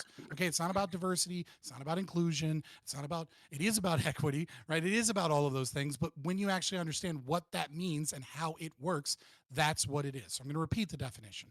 The installation of neo-Marxist political officers in institutions with the goal of establishing socialism through critical theory praxis. That's what it means. So let's talk about the elephant in the room first, which is equity. This is the easy one to understand. What is equity? Equity is a rebranding of socialism through the Frankfurt School and through academia to mean redistributing resources or, as conservatives often say, equality of outcome, right? You see, like we were given a video to research, and all he says the entire time, all of his arguments are about disparate impact, disparate outcomes. It has nothing to do with merit. It has nothing to do with qualifications. All of the arguments are this number doesn't match the demographic population, therefore racism, and we must fix it. So, when you want a better understanding of it, the best understanding would probably be social equity definition by George Fredrickson. Now, George Fredrickson was the founder and editor-in-chief of the Journal of Public Affairs, Administration Research and Theory. He was the founder of the Journal of Public Affairs Education. He was the president for over 2 decades of the American Society of Public Administration. So when we're talking about public administration, how companies run, how the government is run, this is your guy, right? And he says that equality is when citizens A plus B are equal. Equity is when shares are adjusted so citizens A plus B are made equal. Make no bones about it. The E in DEI, equity, is about redistributing wealth, redistributing jobs, redistributing things when the outcomes aren't perfect. It is a rebranding of communism. So what about diversity? Right? Conservatives like the idea of diversity, right? Like, of course, we want people from different backgrounds, people of different ideas, diversity of thought, all of those things, right? But see, diversity is actually the exact opposite definition. It's anti-diversity. It requires singular thought. You saw Lactoid brought up these things like diversity statements. Why does a diversity statement matter versus just putting, I'm black, I'm Indian, I'm from this tribe, I'm this? And the reason is because what diversity actually means is that you are using your voice of your identity, that you are instantiated within your identity as a critical theorist. You are critically conscious. So what diversity actually means is putting more people in positions of authority and power to force an ideology of critical theory and critical race theory on people, and that we don't just want black people, we want black people that have their voice within their identity, that parrot the things that we want them to parrot. Lastly, we have inclusivity, right? So this is, of the trifecta. Now you'll hear from other people, oh, there's actually an A, it's access. People like, Sam Cedar and a bunch of other people have started running with this idea. It's just them running away from the concept of DEI. Also, usually you're going to see that as belonging is an acronym there, or more often than not, you're going to see IDEA, not DEIA, but inclusivity, diversity, equity, access, because it makes a nice little pretty acronym, IDEA. So what is inclusivity, right? Well, what inclusivity means is that not only must you have a place that isn't antagonistic, you must positively and consistently affirm people's identity. Okay, it is not about having an office that isn't sexist or racist against people. Rather, it is about having an office that is constantly praising people for their gender, praising people for their identity, praising people for being, inclusive in these domains. If you don't believe me, you can look at McKinsey and Company's definition. The degree to which an individual feels that their Jesus authentic Christ. selves are welcomed at work, enabling welcome them to back to contribute in a meaningful and deliberate manners. Or we can look at the International Labor Organization's definition, the experience people have in the workplace and the extent to which they feel valued for who they are, the skills and experience they bring, and the extent to which they have a strong sense of, here's that key word again, belonging with others at work. Belonging originates with Herbert Marcuse. Okay, it is not a concept that you simply are there and you are equal. It is that you are positively affirmed. This is kind of the basis. We'll get into all the details. And point number fuck 2 ton coming more up. notes. Point number 2. Look, don't bring me on to talk about DEI and think I'm not going to be verbose. Like, this is my fucking bread and butter. All right. Oh, Scott, see, we didn't get the full effect last week. You required I gave Rich 6 Mouth last week. words. All right, Yeah. last week. All right, I was stockpiling. Yeah, gotta rebalance the humors. Okay. All right. So thanks so much. I'll Let's be go to our quiet friend. tonight, Scott. Just you can tap my time. Oh, great. Well, we appreciate We're that. gonna trade. Let's Corey. I'm glad to have you here, friend. Yeah, thank you. Always appreciated to be invited and never take it for granted. And I also, I'm happy to be reunited with my fellow Canadian friend, Lactoid. Missed the Canadian representation. But you can find me on Twitch, Corey Campbell 84, Twitter, X, YouTube, Instagram is Corey Campbell, and Substack is Corey Campbell. Second piece coming out soon. But yes, so I'll try to keep it brief, where DEI is a complex topic. To some extent, I am sympathetic to all of the claims that have been made so far, where probably at the university level, maybe not so good, since for some people it might let's say have some detrimental negative effects on them questioning themselves or whether they actually belong in an academic setting. But overall, when it comes to DEI, at least based off of the empirics that I've seen, there appear to be some actual substantial benefits to DEI policies in terms of innovation, maybe some worker satisfaction, and maybe some productivity gains. There is some mixed evidence in some domains, but I think on the whole, the empirics hold out that DEI policies are largely overall a net positive. And I think that's also reflected in the fact that despite the fact that I think companies like Meta and Google caved to the new administration and I think have abolished their DI policies, but Apple has retained theirs. But they might be trying to pander to their demographic that buys their products. Who knows? But I think there's a reasons why they are retaining them, and they voted to retain them because I think we'll hopefully see that companies clue into the fact that some targeted DEI policies are positive and lead to actual gains that are tangible and beneficial to the company. And lastly, I also am in favor of largely, again, targeted DI policies to make up for some historical injustices that I view. And I'll leave it there for now. Thank you so much. Let's go to our friend Grid. Nice to see you again. Hope you're doing well. Yeah, good to see you. Good to see you. I will not be as long as Scott. I promise. It'll be I will longer. just- and it actually Please, helps man. because- Please. it actually helps because he said a lot of the things that I was going to say. I'm going to fill in some blanks that he, I'm sure, is going to fill in later. I'll just go ahead and preempt that. First of all, DI is really nothing more and policies that actually reflect or attempt to further the affirmative action doctrine, which was law, which was struck down and has been gone for, I think, roughly 10 or 15 years. And affirmative action was proven to have failed. And we, instead of learning from those lessons, we've now doubled down on it. And instead of making it law, we're making it policy. And it's a group of, or it's a, pardon me, it's a network of policies and frameworks that in some manner give corporations this social credit, social EQ score, all of this nonsense that has no bearings on whether a company can do business properly or not. I liken it to the fact that if you had a guy standing in front of you who literally had the cure for cancer in his hand and was going to make you $100 million a day, but he was black, would you not hire him? There's really no country on the planet that's not going to hire that guy. Like literally, Those are the United States. people who are capitalists do not care about skin color. Matter of fact, we don't care about race, creed, or religion at all, because we're all about making money, and this is what's important.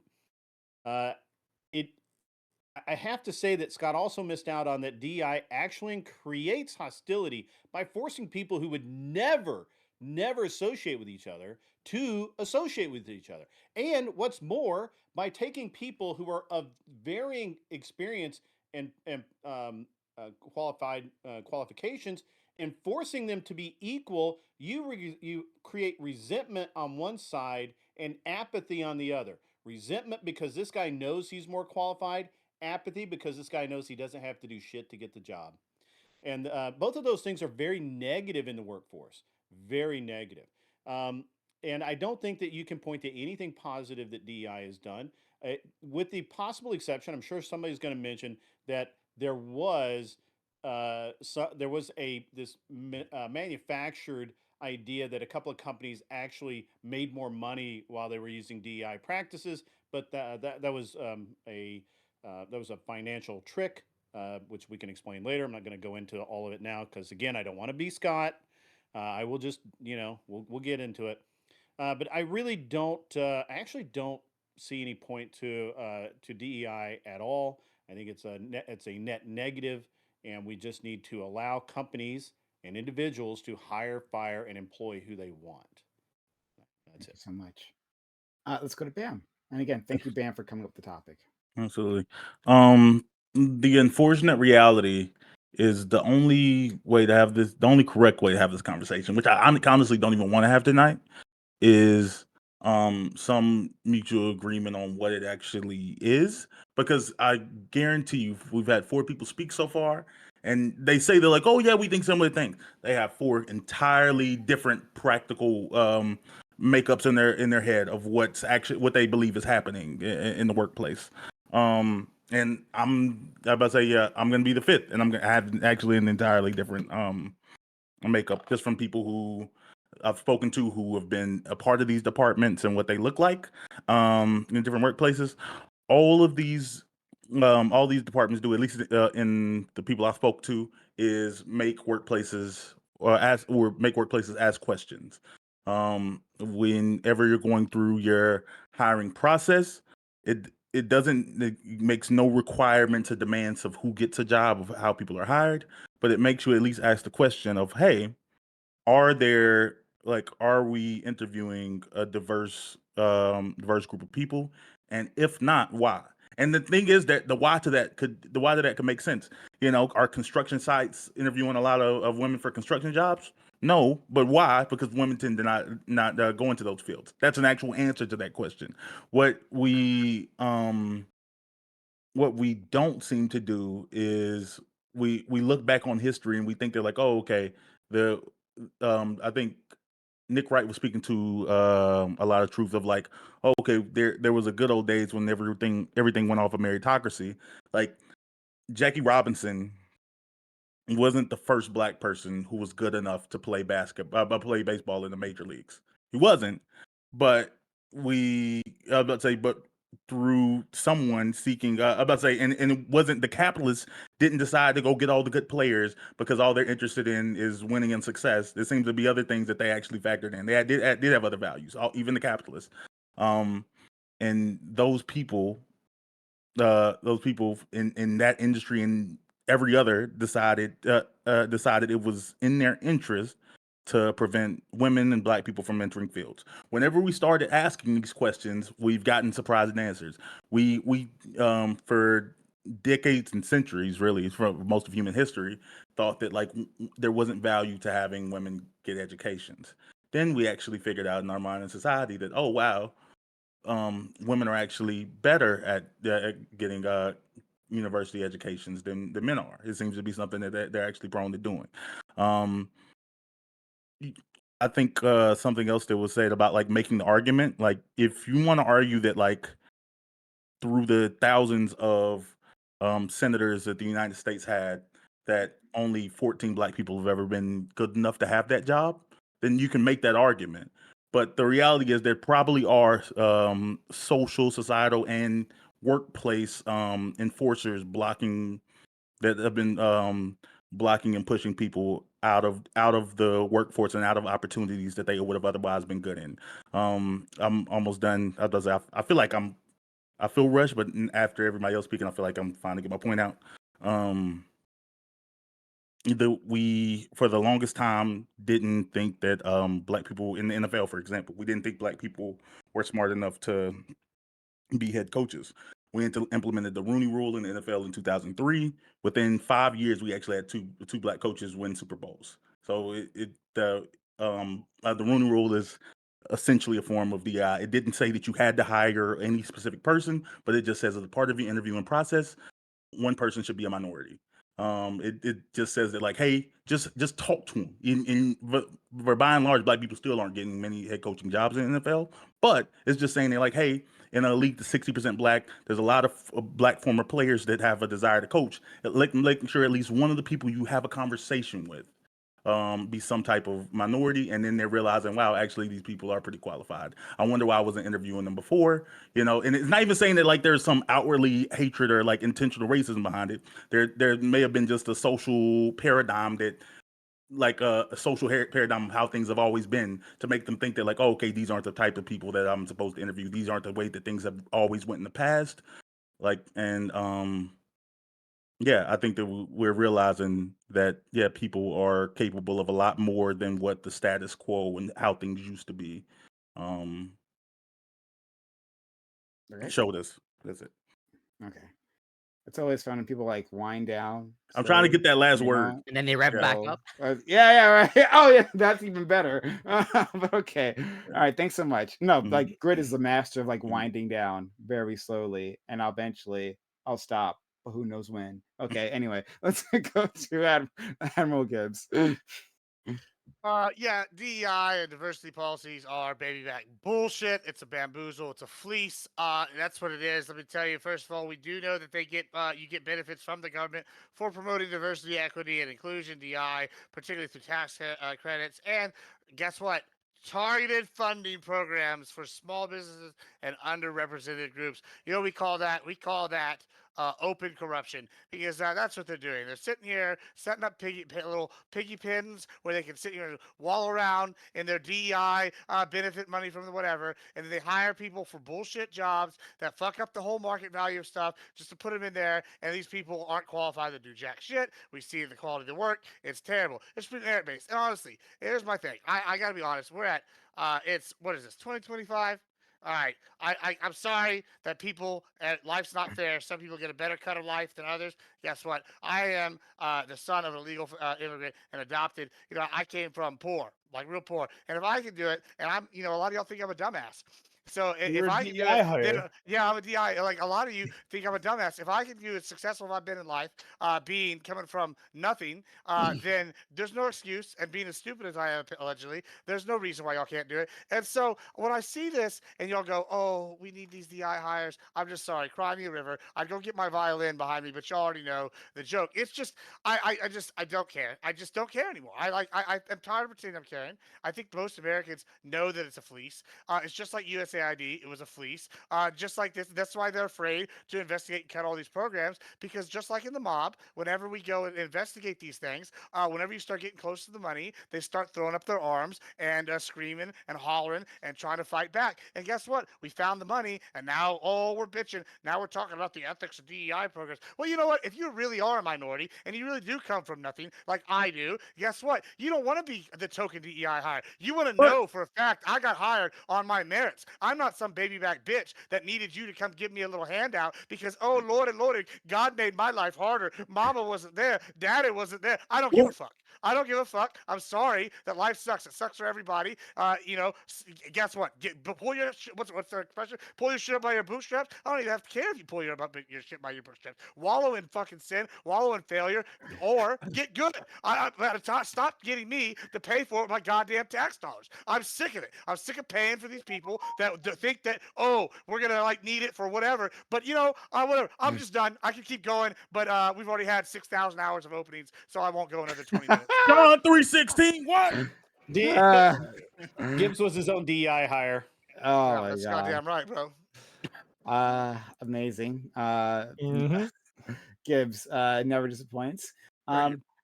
The next person, very excited, brand new to this program, Reverie, Pentuple. Cool dude, hung out with them. He's an awesome guy. Actually, a really fun time. Wrong about everything. Also a terrible gambler. But Hey, I gave you that horse. I gave you that horse. Well, I guess you chose it because of what I said. Yeah. Like we were horse betting, and like he didn't want to bet on a horse because it sounded woke. It's Determined Blue. I bet on the horse and then I won. Nice. The opposite. Go woke, go broke. Go Yeah. make money. All right. Well, I'll just start with this. It was a I won't take the Jackie Robinson slander lightly. He did that. They weren't just going to take any black. He was that guy, and he knew the assignment. There really was no other guy that was going to do this. And it's not just a guarantee that if Jackie didn't do it, some other black guy was going to do it. Jackie made a lot of decisions during his career and did a lot of things for his career just on the baseball field that absolutely had an impact. If he hadn't done that, it wasn't just handed to him as, here, be the black guy, Togi. He was that guy. So I just want to throw that out there as like a kind of funny retort. I'm not, I'm not super serious trying to come heated. I actually don't really have that strong of an open. I'm kind of getting tired of winning. I didn't think this would ever happen, but I think it is starting to happen. Some of these topics, I'm just kind of like, we're winning, I'll lend an ear to what you guys want to say. But I just, as far as DEI, my question to the people who support it would just be, do you think that DEI is something that we're going to need perpetually? And if not, what do we need before you would accept that DEI is no longer necessary? And if it's always going to be necessary, is that kind of an admission that we can't have a multiracial society? Is the best form of human governance not a multiracial society? Because if we need DEI forever to account for these differences, perhaps this isn't the best form of human governance. And maybe that's the argument that it sounds like is being made if you argue that DEI is needed forever. So is it needed forever? Or if not, what do we need before we get there? I think personally, there's enough economic mobility in the US and there's so many opportunities that it's really kind of a moot point at this point. I really don't know that there's anyone in the US that we can find that has no access to any opportunities, especially as things advance. I mean, like we've almost connected the whole globe. I mean, I think it's a very different world than it was even just 40, 50 years ago. So I just don't think it's necessary. I think we've already moved on to the point where we could let it go. But I just wanted to hear those responses from the pro DEI when we get to the full thing, as just sort of thoughts that could maybe convince me on the topic. But there's my open. See, there's a slide, right? Slowly, slide. Now, point number 2. Right in the home plate, just like Jackie Robinson stealing home base, baby. Okay. All right. Thanks so much. And last but not least, we have our friend Ali. Last but the latest, actually, is what we should say. But our friend Ali is here. Happy to have you, friend. Thanks for having me, man. Yeah, merit means fuck all. I keep hearing merit qualifications. It's like, listen, man. Well, in a world where nepotism exists, in a world where people can and will lie about their credentials, will lie on their resume, can get away with that. In a world where interviews are essentially vibes, you can have the merit, you can have the credentials, you just suck at the interview and you don't get the job. Merit doesn't really mean shit. No one necessarily gets hired only on their merit. And if every single company only hired the people with the best merit, we'd never have workers because we'd be too busy trying to steal workers from other people because of their merit and their credentials and so on and so forth. DEI probably just would have happened naturally anyways. But considering the fact that like there were some, I guess you could say racists who ran companies in their days, right? You gave these people something to fight against, man. Stop giving people something to fight against. You won't hear this crap because like once again, it would have happened naturally. You would have just been hiring people for the vibe and the culture of the company because sometimes you don't hire based on merit. You hire those who fit the culture, right? You have a Spanish speaking community. You're probably going to hire more Spanish speaking people or people of that community rather than the person with the best merit because sometimes the culture is a little bit more important than the merit. Helps the business move along. Thank you. Okay. Over to the panel. Fuck you, Ali. I hate you. Yeah. If anyone, That's how you do an answer- opening, by the way. Oh my god.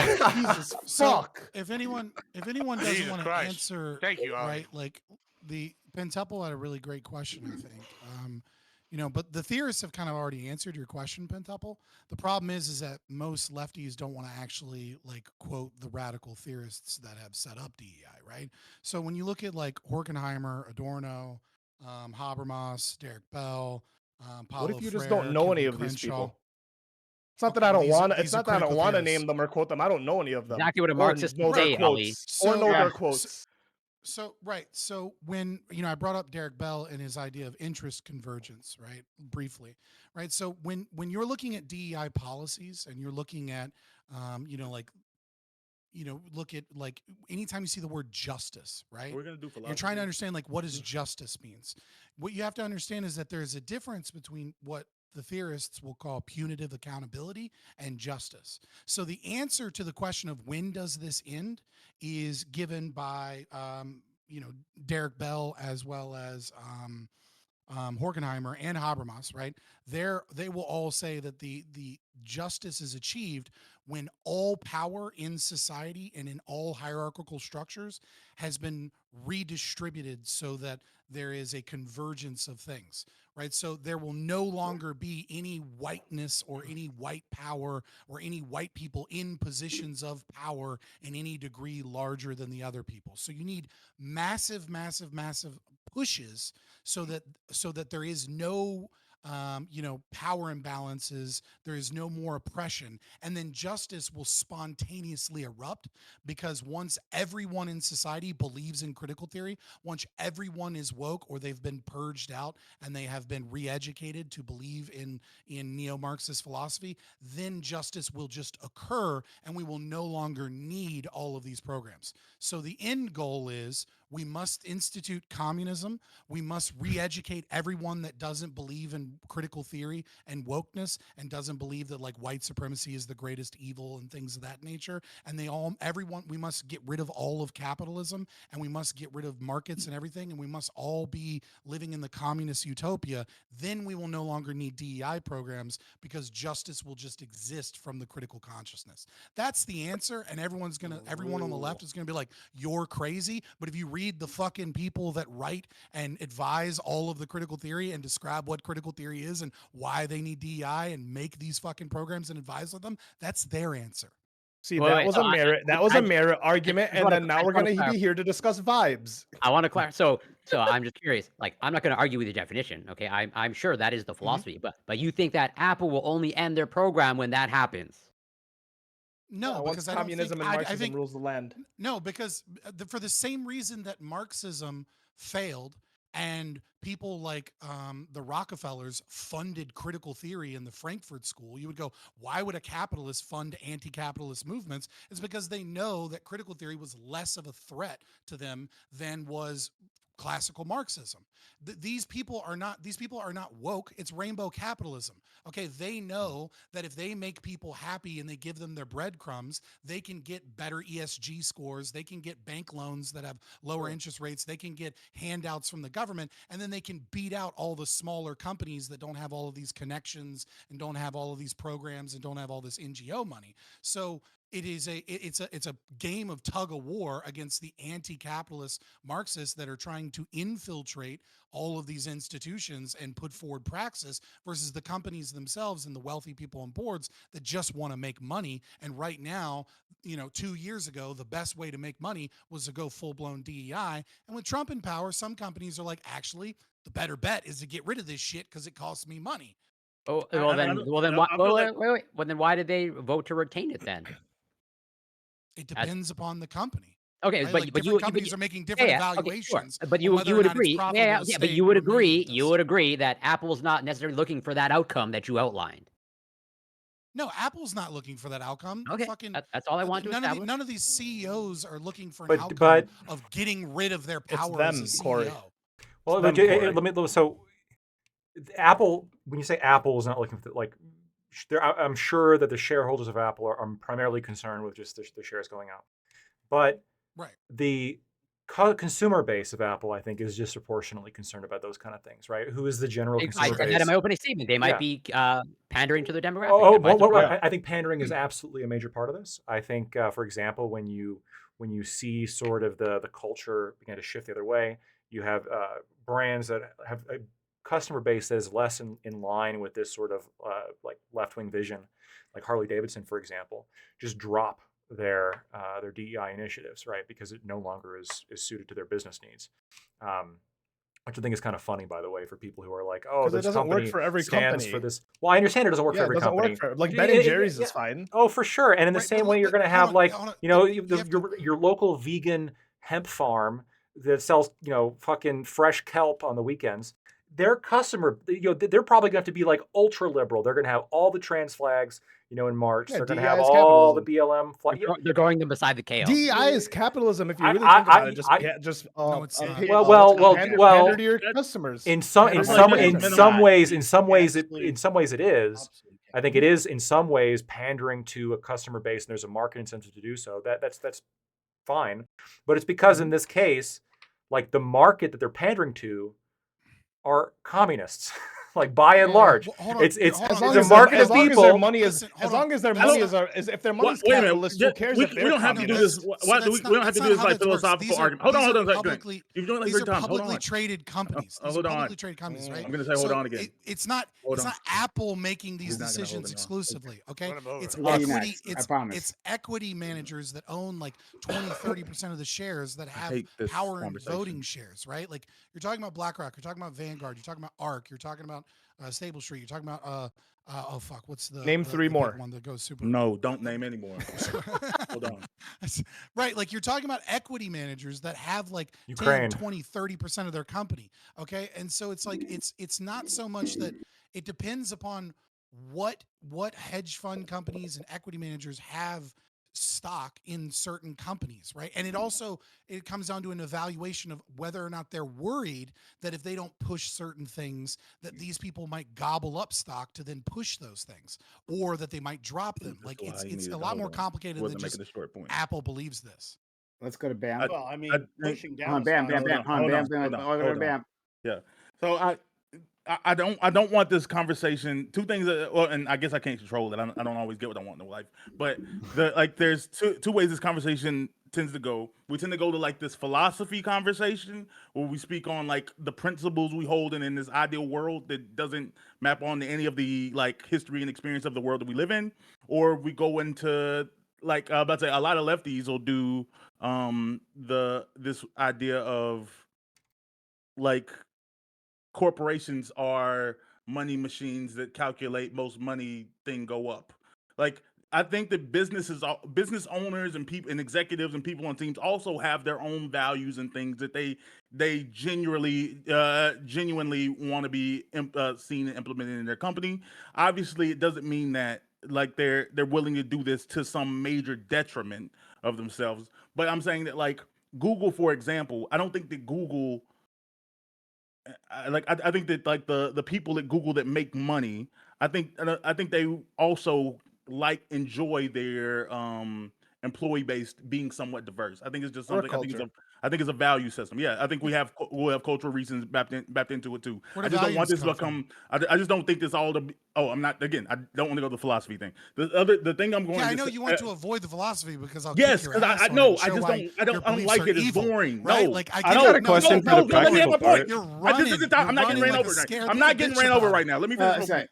Yeah, Yeah, chicken. we'll go, No, after yeah, that, we'll you go go to to Griggs Corey. or Corey and After that, we'll Griggs. go That's to Corey. racist. All right, that's So, not very so inclusive of you okay, okay. to just yell chicken at the black guy. Oh, That's oh racist. God. It's a All right. So microaggression. Oh, let's yeah. go. Okay. hold Calling on, him calling him a bitch is so, better. hey. Okay. So we're gonna let Bam. Yeah, finish. this is just regular We're, aggression. stop it. Knock it Exactly. off. We're gonna go to Bam. We're going to Corey. We're going to Penn Temple. I believe his hands up. Ali. Lactoid. I'm gonna jump in, right? Because I got a bunch to say at you people. And then okay, Gibbs. Yeah, finishing up again, like I can agree with everyone's idea of this world, like because Temple kind of brought up this question, like this idea of this world where like, oh, isn't content a character? Isn't just don't we just want the most qualified people? Sure, in a vacuum that sounds great, but it doesn't. It seems like we live in a world where people do have other value sets. When people hire based off of just a lot of hiring practices, just because I've been in the hiring space. Vibes. Yeah, it's a lot of vibe. It's just like, oh, okay, this guy kind of reminds me of me. He's from a neighborhood similar to mine, like, or this person is someone I'm used to dealing with. Like, it's not factually like, let me look at your resume and map down by the metric of a percentage which Are one of you you saying people you are slightly violated more efficient. the Equal Opportunity Act? That was a horrible joke. I understand that you're trying to. That's fucking a serious question. No, it's You're not. saying that you That's not a passed serious over other question. candidates because you like the vibe of this guy? That's how hiring Even practice even works. if That's they how were more hiring works, qualified? man. In Do the you fit in United here? Do you fit in with the company? Do you fit in like Yeah. with the culture? Do you fit in Well, with the it's how it office? Whatever works, part- but it's not part based of on hiring. race. That's Again, it's not. you're- He didn't say based on race. He said grew up Yeah. where I grew up. I see myself with it. He didn't say race. Like- You guys insinuated he race in that. literally said that. I mean, this is a He literally conversation said about he sees DEI. himself where he grew up in the same neighborhood or it's the same vibe. He didn't say race. You guys insinuated race. So keep going, Bam. Yeah, this is how hiring actually works in the United States, and Yeah, I've hired a lot of and people and fired them too. Damn, nice cutoff, bro. you're so That's- great, brother. I'm telling you. I am. But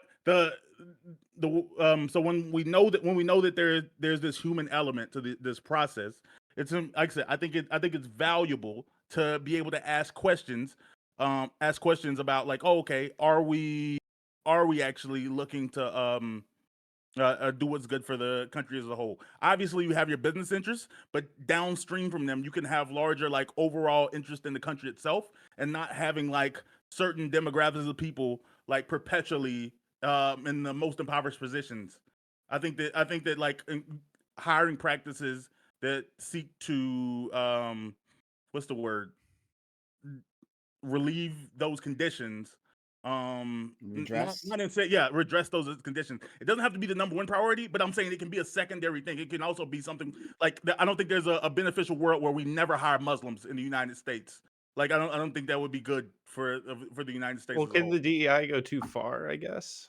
Of Yeah, course it Like, can. can you violate DEI like principles only by hiring too many whites? Like, what if you're trying to overcorrect and they're like, you're not hiring any whites? It's like this isn't about trying to eliminate whites. You've admitted that, right? But like I said, that's where it comes to like what do we think it is? If you think it's just about like picking someone who's unqualified to do a job, like random nobody off the street, like then that. What do you then, mean by like, I understand where unqualified? you.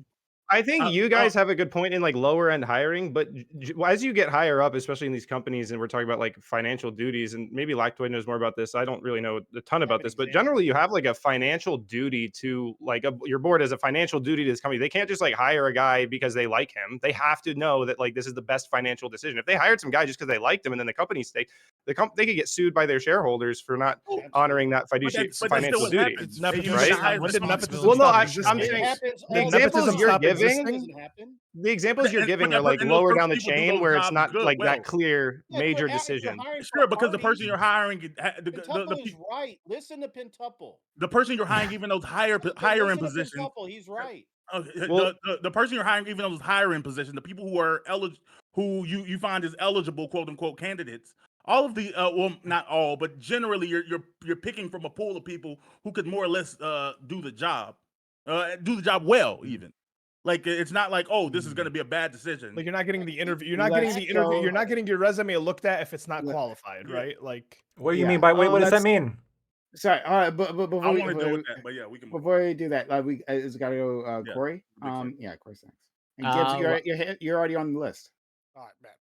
I'll attempt to at least maybe somewhat provide an answer to the question you posed, Pentable, in your opening statement, which it's like a difficult thing to answer. So, well, when affirmative action was essentially like abolished, is largely in favor of that, and it's hard to know exactly when, an initiative or policy like should end. But I can sort of imagine or somewhat hypothesize that probably like in the next few decades, at least by my estimation, I have no real fundamental basis for making the claim of like, yeah, probably 20, 30 years. Hopefully we're at a place that DEI initiatives are no longer necessary. But also at the same time, to like throw back to you of like, so then are you in favor of eliminating SNAP tomorrow? And if not, when? And if you want to maintain it, Snap? is that a reflection of the system not working? Food stamps. SNAP welfare, food stamps.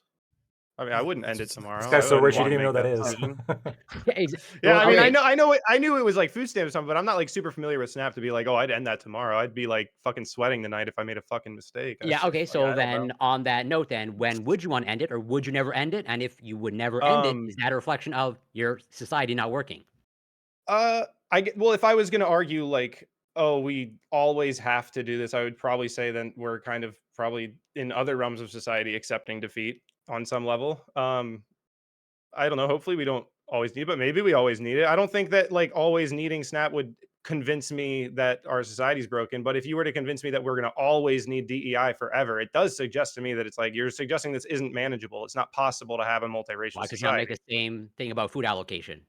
Well, Corey, Well, the you're saying difference. food allocation isn't like as serious. I don't think. I mean, like, Can What? I mean, I Food have the allocation- interest of getting people food. Like, you know what I'm saying? But I'm like, do you think society is broken right now because it exists? I don't know that society is even broken right now because we have DEI. Well, it I'm depends what you it's mean by just like, broken. That's a loaded question, but I understand your point. well, it's just like I don't campaign against SNAP personally, so like I don't have like a super strong feeling on it. I mean generally I don't want welfare growing, but I don't think welfare would ever be zero. So I mean like I don't know that it's a one-to-one comparison for me.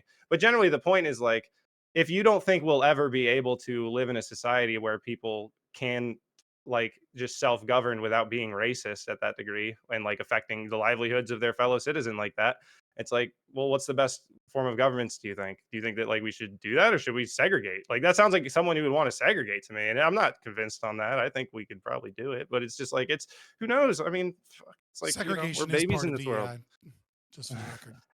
Huh? Okay. That's what Can Drew I- was I arguing just for want- earlier. He was like, "You're making people be around each All other." right, no, sorry. We got a little bit of list here, All friend. right. Sorry, Corey. Do you have any more? Please. That's okay. Go on. Okay. Pentuple, you were on the list. Previously. Do you have anything else to add? If not, we'll go to Ali. It's actually it was I think at Ali. I think he mentioned it because or maybe it was Bam. I'm not sure, but someone brought up nepotism, and I think about this a lot because nepotism makes sense in government, and it makes sense maybe like I think in like sports because of government money going into their industry. But like if you owned a business, right? Is it nepotism if you're giving it to your son to take on the family business? Like, at what point is it like, is that not just like the obvious thing to do? Why would you give it to someone else instead of your son? You know, Because it's like not especially when we're merit. talking about DEI, if he's qualified. Well, right, that's what I say. What's- That goes to the merit argument. But if you're not making the merit argument, wouldn't you be like, oh, well, nepotism's like of course I'm going to give my son the business. Like I built this business for me. Like I built this business because. Like, why wouldn't you pass it to your son? Why would you give it to some random other guy's What if you family got and other let him employees? fucking Yeah. benefit from it? What if you got So this is where I was going to answer. This is where I Well, was gonna I'm answer sure you have Lactoid's employees, but- question. But- So Yeah, my Lactoid bad. kept saying like qualified was I qualified. asked, what means. does it mean? To me, Well, like he pointed out it wasn't a binary. That was a good point. I thought. I think it can be. I think like all qualified means is that you've like accomplished a level of learning or training needed to even apply for the job. So you do necessary, treat right? it as a binary, though. What do you mean? Like You don't care. Say 6 and above to 10 is qualified. You're Yeah. like 7 or 9. I don't really care. I'll hire him. It doesn't matter. It's like as long as you're in this pool, then you're qualified and you're hired. Lactoid saying if I have a choice between the 9 and the 7, I want to take the 9 every time I'm Yeah, I'm and posed Would that it be a question. and that's nice, but that's not You're how the saying, world works. The world doesn't work where you're always going to have a choice between a 9 and a 7. Sometimes you're just going to have a pool of 7s because depending on where your Well, area is, depending where make your a good hiring point. pool is, Ali, the depending problem on- is depending you're on what letting. your hiring There's like a competition million is. Wait, variables. You guys are lawyers. You guys are Right, lawyers, Ali. right? Both of you are lawyers, and depending on your skill level, depending on how well you learn, how well you can apply your training, you can get a better job, right? But if you have a practice and you work in like the middle of nowhere, Indiana, right? Your pool of people that you're going to hire from isn't going to be 9s, and you're like, oh well, I'm only going to hire based on merit. Well, no, Sure. Ali, right? So what you can do, yeah, go ahead. What you're doing is you're letting the perfect become an enemy of the good, right? I think you're correct in that you're always going to have these other factors that are in place, even in situations where there's fiduciary duty, even in there's situations where you're looking for merit. But acknowledging that these other things might come up and these internal biases might come up is not an excuse to say, well, the whole system sucks anyway. Let's introduce this whole new metric that has nothing to do with merit as well. Let's just start basing it off that because, we don't care about merit to begin with. When no, actually, like, you should be shooting to hire the person who's a 9 over the person who's a 7.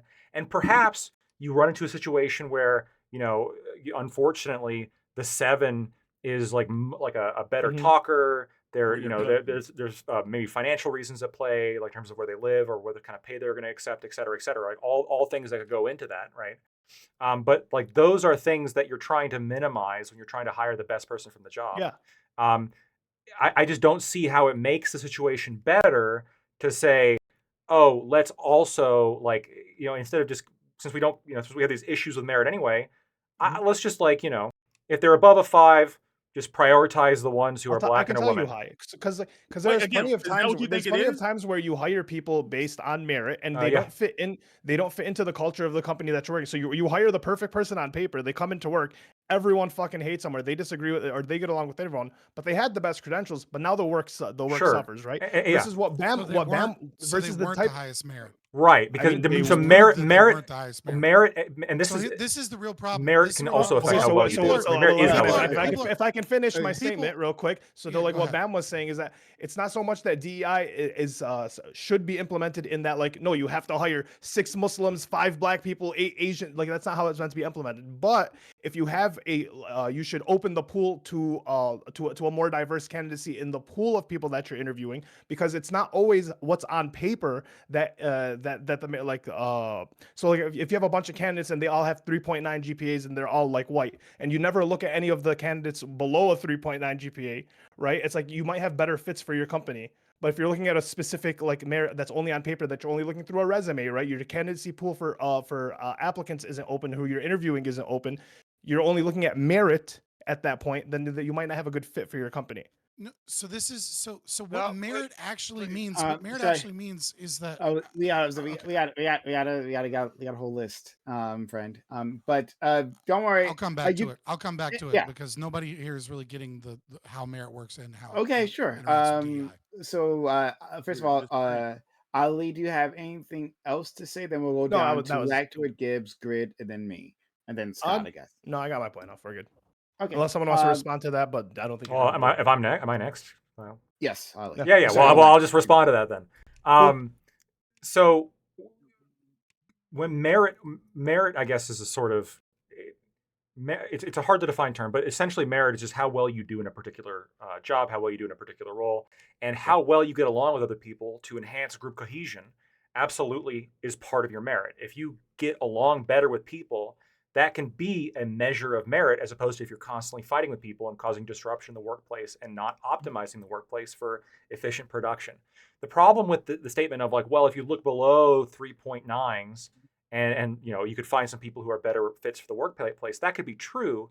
But I would expect that you would look for metrics that would indicate somebody's a better fit for the workplace, such as some kind of like experiential background, some kind of like personality test, et cetera, as opposed to, well, we're going to be giving advantages based on like race and gender, unless there is some reason to believe that race and gender is actually relevant to the merit of the job.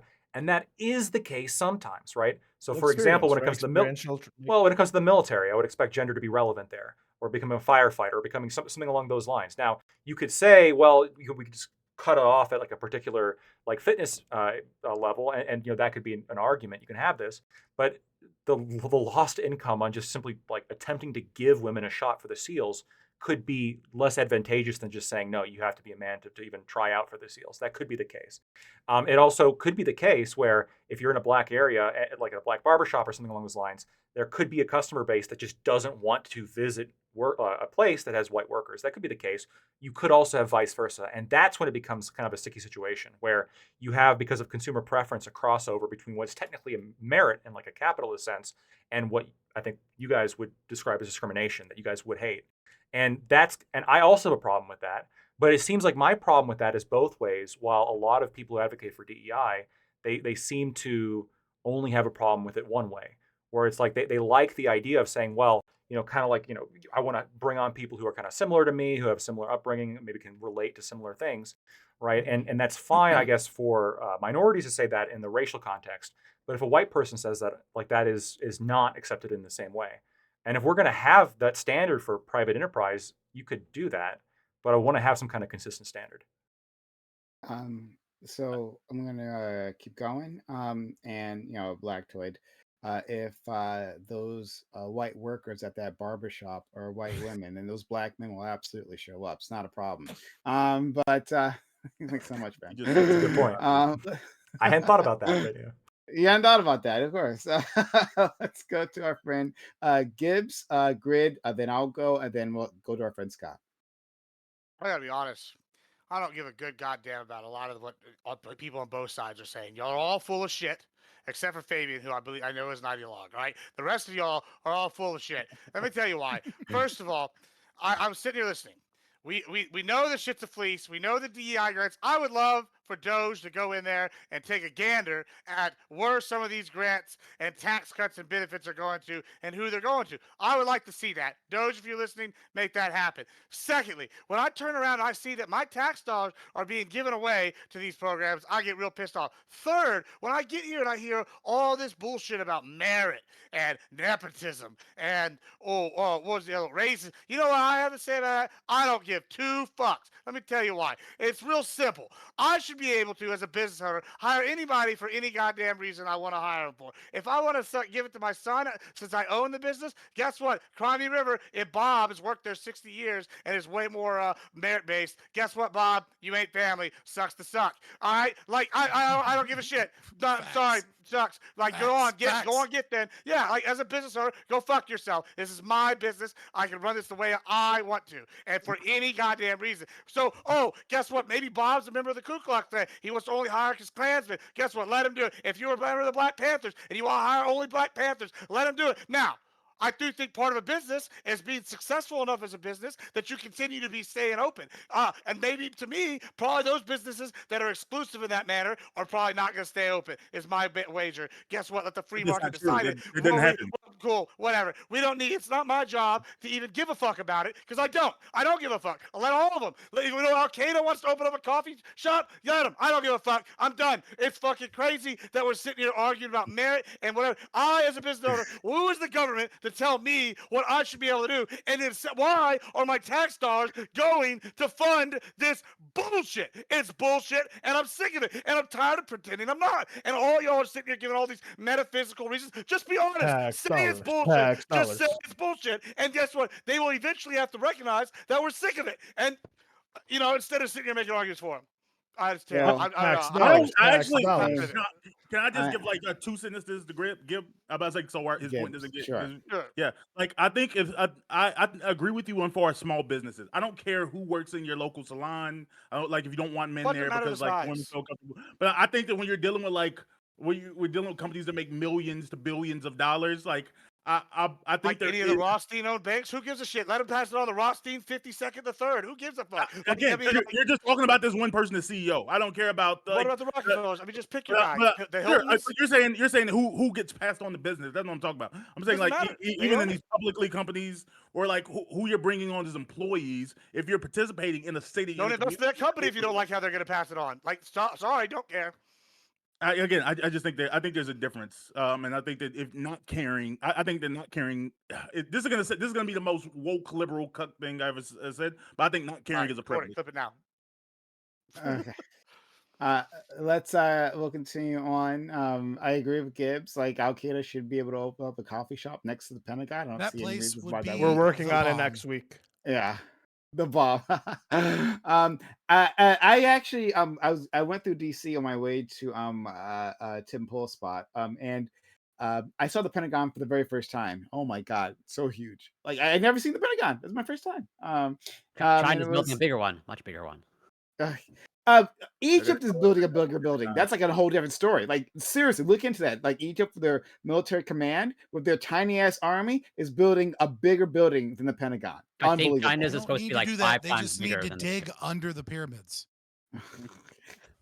See what's going on there. And they'll unlock the ancient army that was waiting for them. Let's go to our friend Grid. Oh, okay. No problem. No problem. So I guess I'll go instead, and then we can get Grid afterwards. And we got Scott. All right. So that's a lot of stuff to respond to. I'll try to do my best. Okay, I'm back. I'm to- sorry. Okay, you can go. Please go ahead. Yeah, give me just 1 second to kind of reorient myself. Sorry, I had a phone. My wife calls, and I always answer my wife when she calls. Wise. Right. So it's interesting. It's either everything is a total meritocracy or it has to be DEI, and that's total bullshit, and everyone here knows it, right? The reality is that if I have 2 or 3 different candidates in front of me, I'm gonna pick the one that meets the desired requirements for the job and physically do the job, and who doesn't seem like an asshole that's going to torpedo my business. I've been wrong before. I've had to fire people. I fired a lot of people. I've hired a bunch of people. I've fired a lot of people. But as someone that sat across the table and hired a bunch of people, DI is not even on my list of things I look for. I don't care.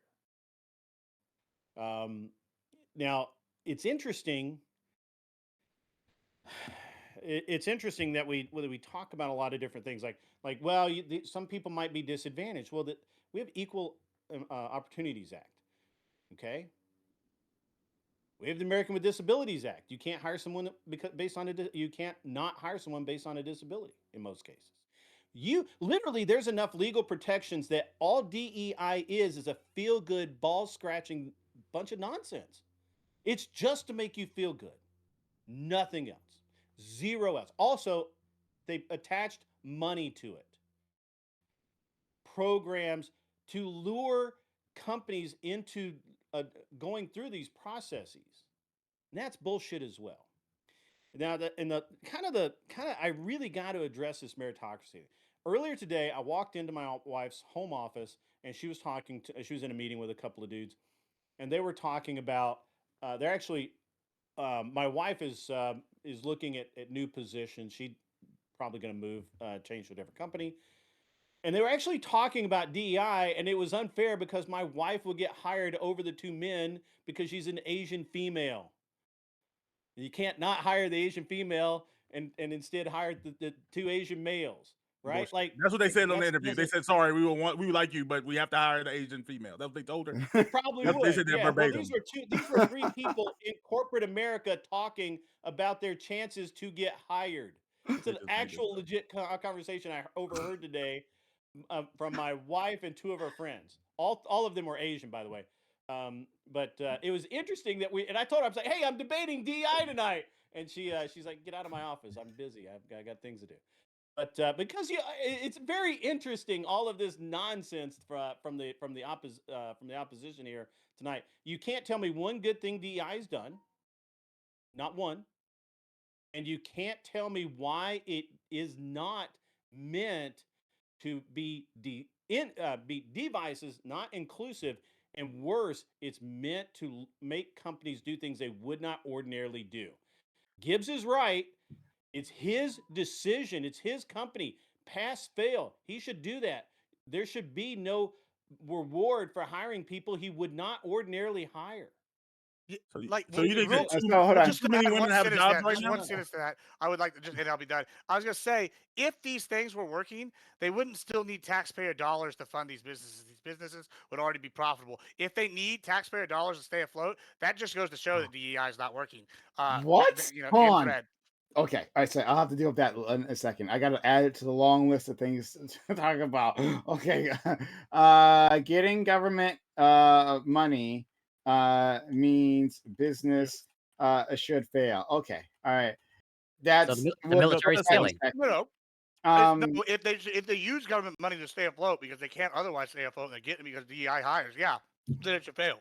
okay, you Because should it's be looking clearly at not a Tesla. successful business. You should be looking at Tesla. But I mean, with all the terrorism or what? no, Terrorism. you should be looking at the government It is subsidies that Terrorism. you should be looking at the Absolutely is government. terrorism.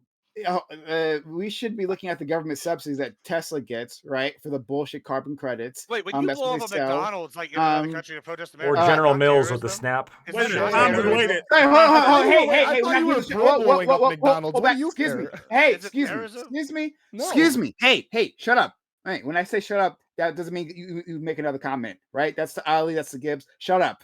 Thank you. We're not gonna get distracted by this. Moving on. So holy fuck. We got a I'll have to respond to here.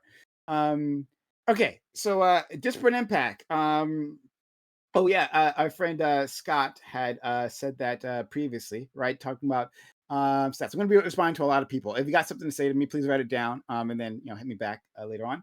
But we talk about the disparate impact stats. So to the audience, I sent these fine individuals a clip, right, of a show of the Nick Wright show. I never heard of him, but he made a point about like what DEI is from the left.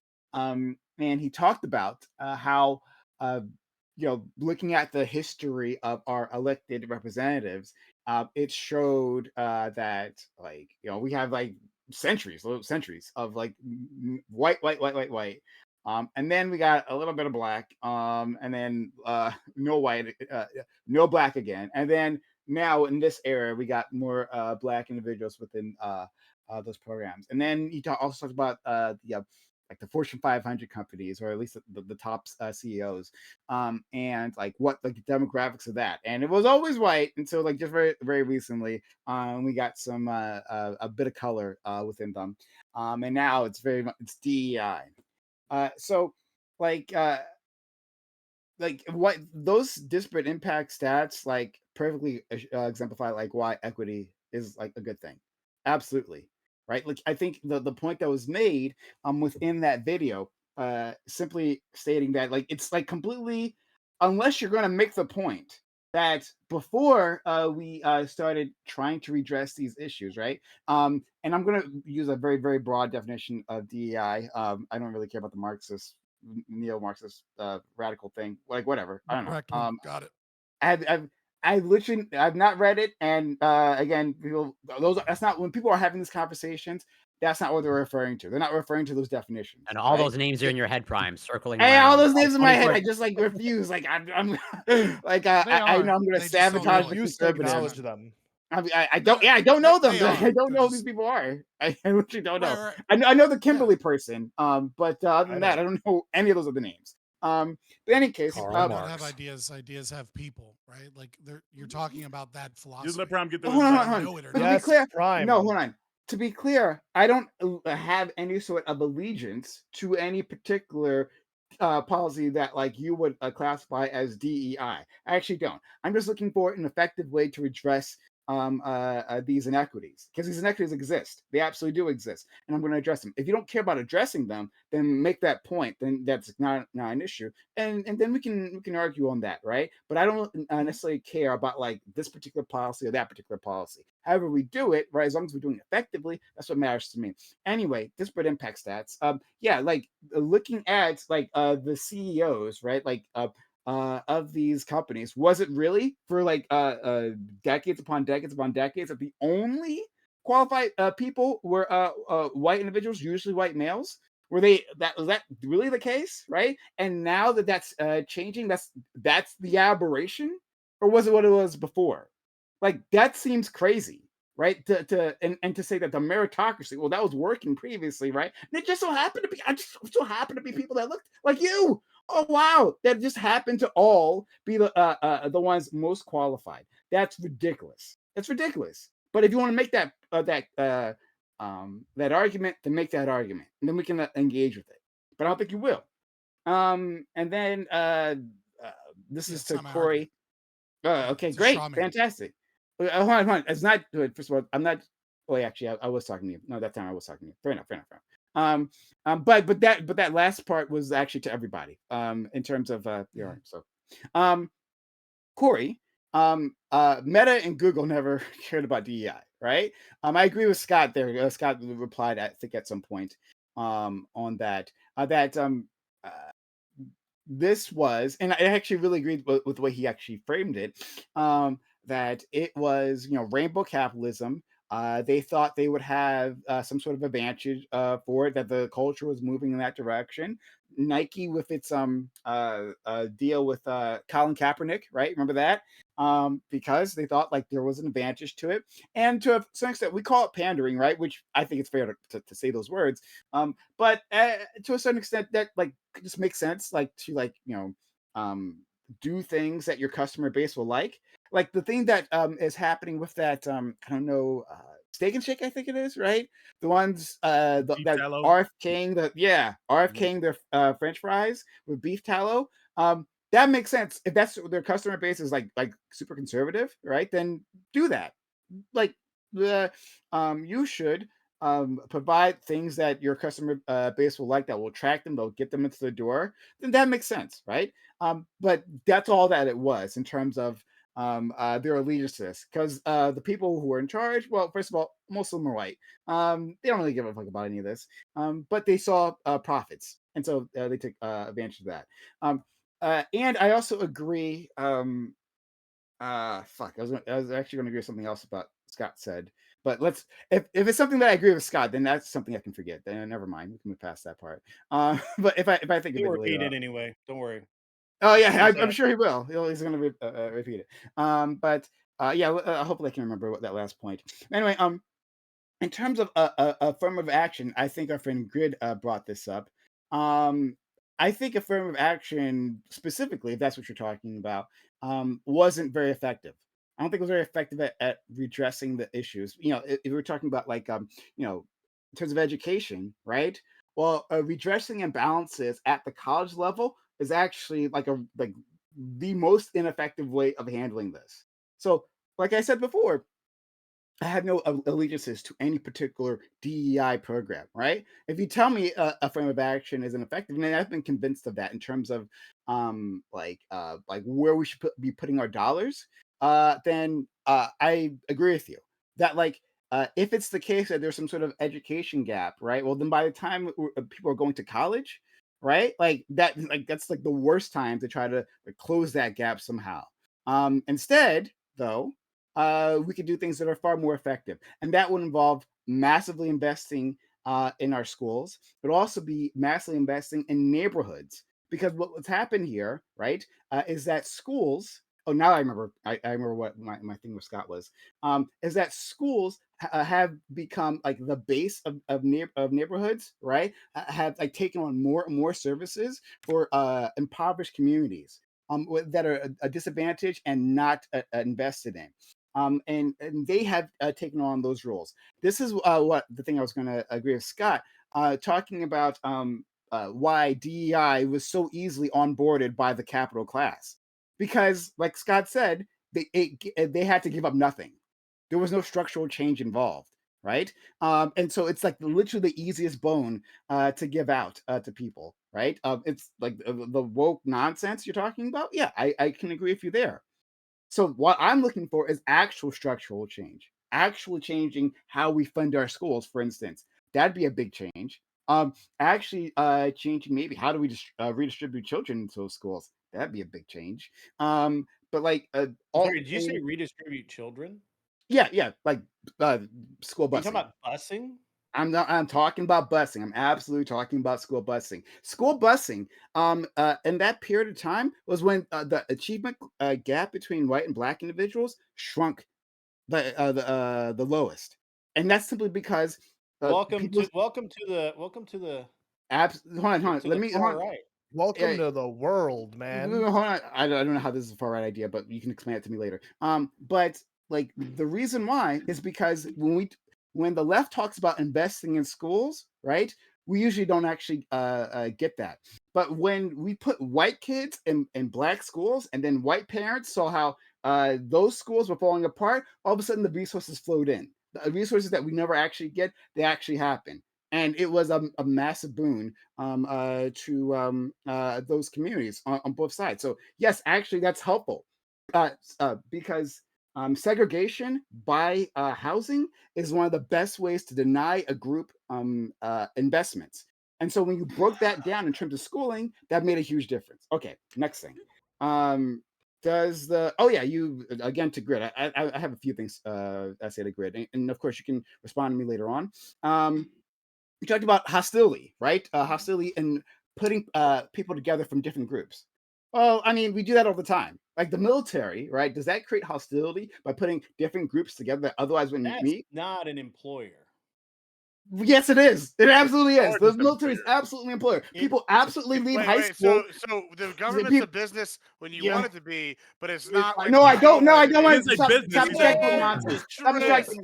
we You don't don't have want to run to. We'll a shut up. business Okay, whatever. except when Sorry, it is a I'm business. ignoring. I'm sorry, I'm ignoring you, Gibbs. Okay, ignoring Well, you, yeah, Gibbs. I mean, I'm So ignoring you too because whatever. that's No, called, whatever. Whatever. double It's standard. absolutely employer. It absolutely provides a paycheck. People absolutely leave high school, understanding they don't have any okay. many other opportunities, and then so instead they go into the military for a job, for dignity, for training, all those things. Yes, the military and the government in general is the biggest employer. Of course it is. That's a ridiculous question. But anyway, Get him, yeah. Prime. Get him.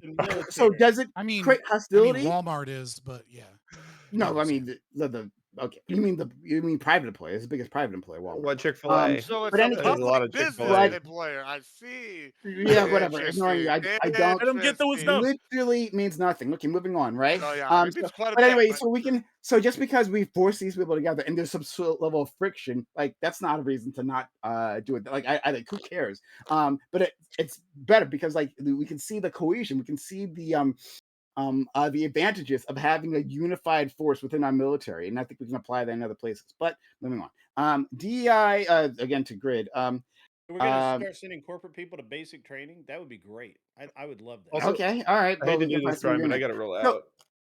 I you're gotta not dip out. I'm sorry. I hate to do it early. I don't know how long we go, but 11:30. That's what I put in the message. oh, okay. I can't. I don't usually go past 11 because of my work, but I appreciate you having me. Okay. That's All my right. bad. See you later. Sorry. Oh, Take yeah. care. Be well. Read carefully next time. Yeah. Sorry. All right. So so we're talking about DEI policies, right? Like what could that be? Here's an idea. So you talked about like how you hire and fire people, right? Here's an idea of a DEI policy. Why not simply advertise in a place that you usually wouldn't, right? Let's say, right, because you're a huge country music fan, that the place that you usually advertise, you create radio advertisement, you put it on the country music radio station, right? And you get a certain group of individuals show up at your door. Well, if you put it in a different radio station, right, a hip hop radio station, or like whatever, like a Latin music radio station, you get a different class of people. That would be a DEI policy. It wouldn't say that, hey, you have to hire a black person. It wouldn't say that you have to hire a Latin that a person DEI or policy? whatever, right? It would say, hey, you would actually just kind of stretch out. Hey, let's see if we can attract, people from a different community, and then we can see if they're qualified, of course, right? Whatever that means within your parameters. But that'd be it, right? That's as thin as it can be. Which is why the next point is I agree with Bam. Bam is right that everyone has clearly a different idea what DEI does. Clearly, right? You guys said like, oh, we agree. I agree with Scott. I agree with what Lactoid said, right? But clearly you have different ideas as to what that could actually be. So moving on. Oh yeah, to Lactoid, the diversity statements are bad, right? Those things, as you describe them, those are bad things, and I don't necessarily support that. Yeah, and but that's exactly Oh, what you cool. would get from a very neoliberal idea of like how to create equity. And I think that's what we see through our current definition of DI policies. All right. And okay, 2 more points, and then I'm done. Lactoid, who says, "Oh yeah, you implied that we don't care about merit, right? The DEI means that we don't care about merit." Well, I agree with what something that Grid said, that of course these things aren't mutually exclusive, DEI and merit. That's crazy. Why would you even think that? Like simply putting in place policies in which you can expand the pool of individuals that can come in to your uh, come into um, uh, every interview for the job, right? Doesn't mean that you don't care about merit. Simply like taking a second look at individuals from these groups that normally don't have access to these circles, right? Don't have inroads, maybe through word like friendships, right? Like Scott, and so like you hire Scott just because you happen to know him, but you don't know me, and so you don't recommend me for the job, right? That things like that. You want to create inroads for people. That doesn't mean that you don't care about merit. That's extremely disingenuous to say that about people who support these policies. There was something else I forgot to. And then oh yeah, I already addressed this with Gibbs. Getting government money doesn't mean a business should should fucking or fail or whatever it was you said Well, if it's not previously. profitable without government money, that's Okay, well proof of a then bad business there's plan. there's Me, you lots of agree? businesses. Okay, then I can agree. I agree that we should let a lot of farms fail because there are a lot of farms that get government That's a money good plan. to Well, we didn't have that the help regulation, them the farmers operate. wouldn't fail in the We first should place. we So, should let farmers fail. We should let Tesla fail. Tesla's getting a ton of fucking money, subsidized money. We should get the oil industry. It wouldn't fail, but at the very least, we should let I mean, yeah, what would happen the in the oil industry? oil be find its watermark in the market, right? Like gas should be a lot Yeah, more but like, why expensive would you without the want the oil subsidies. industry to get any I taxpayer dollars? Like, We should let no, I the gas agree. examine that. fail. Hold on, Let's examine that. hold on. Okay. I'm literally agreeing with you. I'm not disagreeing with you. I'm agreeing Okay. with you. I'm agreeing with you here, right? Airlines, And banks. then Converted okay, him. all right. So I'll. There was something else I forgot there, but that's enough. Scott, and then anyone else like to it? All of them? Yeah, Yeah, so there's a lot that's been said, right? So yeah. just to add some context to the merit, right? Like Lactoid, you have the half of it, right? Right? The part that of your critique that is missing is the diversity, equity, inclusion part, right? So it's absolutely true that that many people have brought up as like a DEI is good because meritocracy is a myth. And you're absolutely right. Pure meritocracy is a myth, especially if you're talking about only technical and experiential expertise. It's absolutely true that most people get jobs based upon who they know or from word of mouth. These things are true. And so Lactoid very astutely was like, well, that doesn't mean we add more anti-meritocratic shit to it. That's part of it. But what's really important to understand is that what DEI is attempting to do is it's attempting to it's attempting to centrally plan cultural changes in a company.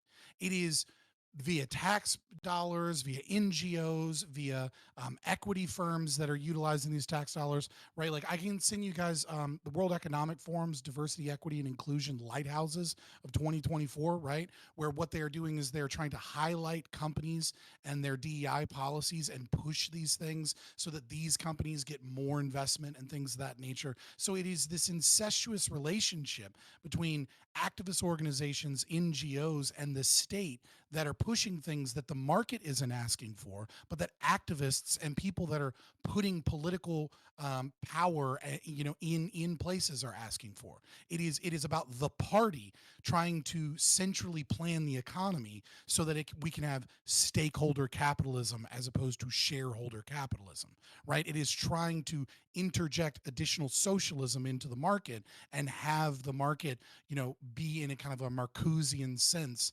as it becomes more and more democratically controlled. Next, I do find it interesting that like everyone's talking about like how many senators there are.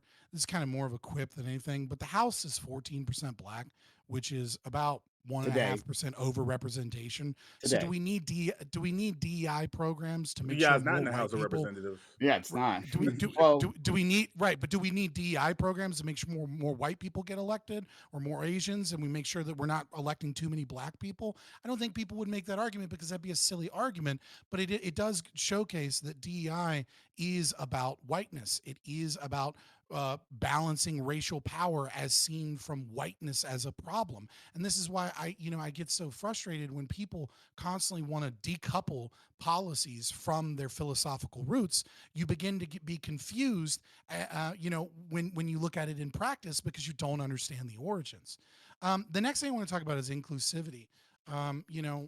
I It's think we important agree. to recognize that when you're trying friend, to, I think we do agree that and I don't want to put words in Bam's mouth, so Mhm. I'll speak for myself.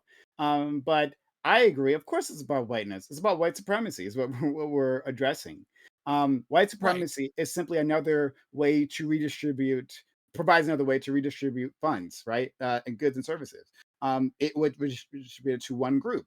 But addressing this required some sort of response. Now, it doesn't have to be the DEI as we currently imagine it. That's fair. Like I said, I don't have any loyalty to any particular policy.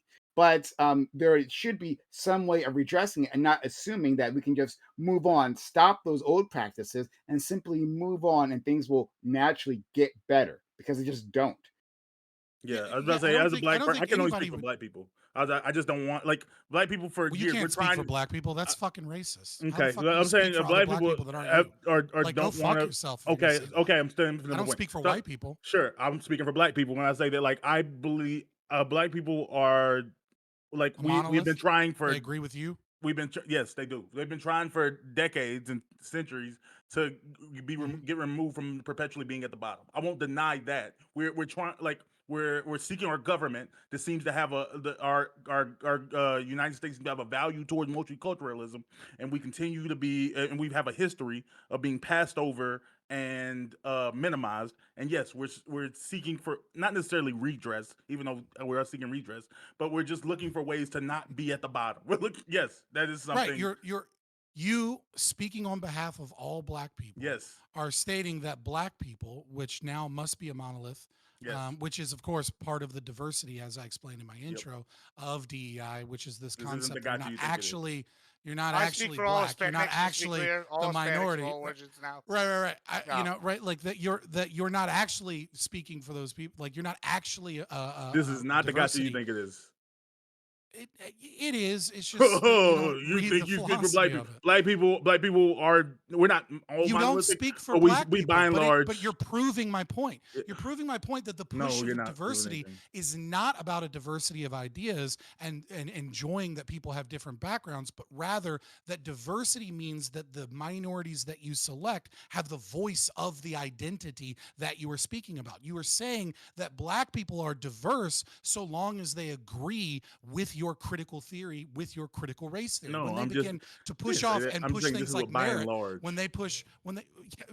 so now you're willing to admit that it's a generalization. I'm and not. sorry. I'm going I'm to sorry. continue If you with don't know my if you position. didn't know that was a generalization, you shouldn't be a part of this conversation. That should be a bare minimum. You shouldn't be allowed to go outside by yourself if you didn't know that meant I meant generalization. I don't want to talk to someone in this conversation who didn't know that meant Well, then, generalization. well, That's not then leave. valuable. You're not Well, then safe to be leave. here. You're You're not running safe. and No, The ducking, it's and now not you're proclamation safe looking for a right now. dub. It's I'm not not safe for you to be safe on here. Twitch right now. No, yeah, you're not. You're not. It's It's not not safe for you to be safe? on Twitch if you There we don't know go. when someone's generalizing. Why? It's Because not I'm safe for attacking you. your racist No, ideas and I said showcasing the you're philosophy not safe. behind them. No, I'm saying that you're not safe. Someone What do should you mean? hold Are your you hand threatening when you me? go to What the do you mean by I'm bathroom. not safe? What are you talking about? I'm saying that you shouldn't be left alone if you don't know when someone's generalizing. No, what I'm saying is that your generalizations are racist. Do I not? Is it only black people that get to call out racism? It's not It's white not a people. gotcha. It's not the gotcha you think it is. Okay, well, I don't have You're the gotchas. not winning So right. so You're sit not down. winning. You look dumb. So shush, right? And I'll finish Please since finish. we can't we're speaking past each other in some degree. And I'll Yeah. keep informing people of the philosophy. I that think you we don't should poll the understand. rest of the minorities So in the chat. lastly, if so it's racist. lastly, We should have the cards. I want to lastly there's a part of DEI that's being ignored in this conversation that's really important, which is inclusivity, right? Most people are discussing equity and then like how diversity and inclusivity kind of attach themselves to equity, right? Because that's the easiest thing to see as a problem. But inclusivity is by its very nature censorious, and by its very nature requires purging of people that have the wrong opinions, right? So when we look at Daryl Sue in his microaggressions in everyday life, right, there's a conversation about, and you will see constantly in HR meetings, in these trainings, about microaggressions, about popular behavior, etc. And these things even go outside of the domain of things that are racist. For example, master bedroom. We can't say that because that's racist. Who And told you why? that? But it's not racist, even though the term was invented in the 1920s, right? We see the Ooh. same thing about like slave code and things of that nature. And the reason is because pushes for inclusivity require catering to the emotional needs of people that are hypersensitive to race because they are critically conscious. And the reason this is so dangerous, I'll give just one case study, and then you can kind of extrapolate why this is so dangerous. In the 1990s, Korean Air had a series of plane crashes, and the worst of which occurred in 1997, which was Air Flight 801. Somewhere between 228 and 254 people died in a plane crash in Guam. And Korean Air was ready to go out of business. They didn't know what to do. So what they did is they hired Delta Air to come in as a consultant to try and figure out what was going on. One of the things that they discovered is that communication breakdowns were at the key, or were a key issue in all, if not all, most of the plane crashes that they had. And so what they suggested is that they needed to stop speaking Korean. The Korean language, which is part of their culture, right? It would be offensive to get rid of it. Inclusivity would mean accepting them in these situations. But they recognized that English was better. And the reason English was better is because Korean requires you to be use honorifics and be very polite. And what they realized is that when you had co-pilots that were trying to say things, because they were communicating in Korean, they had to say like, hey, maybe it would be a good idea, sir, if you checked your altitude instead of screaming, pull up, pull up, pull up, we're going to crash, right? And so they forcibly changed and forced Korean Air pilots to speak in English because English is a better language than Korean in this instance because of the honorifics and the breakdown in communication that can occur in hierarchies. When you are pushing things like inclusivity, when you are saying that you cannot critique people, when microaggressions become a problem, what you are doing is you are grinding workplaces to a halt for fear of saying the wrong thing or offending people. And you can't have this, especially in jobs like pilots or civil engineering or things where mistakes can cost people lives. So Well said. you can respond if you want. Bam. Before I do that though, quickly. Okay, look. Oh, look. The super chat came in. I literally saw it come in, right? But someone else is speaking. I was like, okay, let me let this other person finish speaking, right? But then other things happen, and then look, any which way, $10 to Michael. Rich. Ruth Bader Ginsburg famously argued in Califano versus Goldfarb, never heard of this one, that men were unfairly discriminated against by the social security system. It was an early form of DEI, but for men. I've heard, I don't remember the case, but I've heard this like factoid about RBG. I'm guessing our friend Lactoid would be aware of this one. I'm not aware of that case. Well, it's just Yeah, I'm about to it's say, not what would be the reason behind it? like this is the problem when we decouple DEI from the philosophy and we decouple DEI from actual DEI programs and name, and we start talking about DEI as anytime there's legal or corporate addresses. I think this is against before something. DEI, though. To be fair. Right, exactly. That's clearly not DEI. It's not an Okay. example of DEI in any way, shape, or form. It's an example of a court case that showcases things that were on the books long before DEI, like equal opportunity and the constitutional amendments that occurred during the Civil War and the Civil Rights Act, that these things are not DEI. And trying to say that like they're the same is a way to sneak in all of the bullshit and evil that DEI is with all of the things that conservatives Hold tend on, to but like. Scott, before you like No, that's it. attribute to That's all I'm malice, saying. right? What Yeah, but you're attributing to malice. What could simply be that, like, and I've said this many times before. You've heard me say this, that when these ideas escape academia, right, and they get into the wild, Mhm. right, they just kind of like dilute themselves. Well, yeah, So I I, said multiple times. I've said multiple times in this panel, right? And I even quoted it, Young once, right? People don't have yeah, ideas; ideas have people, right? And then I said before I answered that, attributing it to malice, I am attributing to malice the ideology and the way that it goes forward, not iCal Rich, which is why I said this is the problem when we decouple it from the philosophy that informs it, and when we decouple it from the programs themselves. When we start talking about DEI vaguely like this, that this is part of the perniciousness or perniciousness. Sorry, yeah, I not got you. necessarily iCal British Rich. nature. Right in his saying, like, isn't this like a DEI thing? Yes, they're Yeah, similar. They have similarities in a DEI. fair. Okay, But nothing's DEI prior to like And 20, what, let's go 19? to a grid, and then oh, sorry, Lacto, you did want sorry, Lacto did want to go. Yeah, Um, like you go. Bam, did you want to respond first quickly to I'll Scott, or no, then I'll get back. I'll get more okay? in the queue. We'll go Lactoid Grid, and then Gibbs. Sorry, friend, I didn't see your No, hand. not They're super Gibbs. pale. And then we'll I go know to, that's very pale. go to I Bam. definitely, I just for the record, I speak for all Hispanics. Okay. Thank you. I have thank you. I have a lot to say, but Grid, I mean, you seem to want to jump on a very specific point there. I just wanted to give you a little bit of room if you I, want to do that. I actually have to go. Okay. I've got to get up Okay. earlier than normal in the morning. So as All much right, as Grid. I dislike leaving because Prime said some things to me personally that I'd like to Do you respond want to. to I say don't have something really time. quickly, friend? Go ahead. Yeah, I won't even reply. my You get the wife last is word. literally like, got to be up and can't be Okay. late and all. Okay. So, Well, not that look, I have no problem making you angry, but I do not make my wife angry. fair enough. Fair Um, enough. And if you so want to send me an Smart angry, man. it's been a good time. yeah. Listen to Scott, and you'll go far. And the rest of everybody, have a great rest of your night.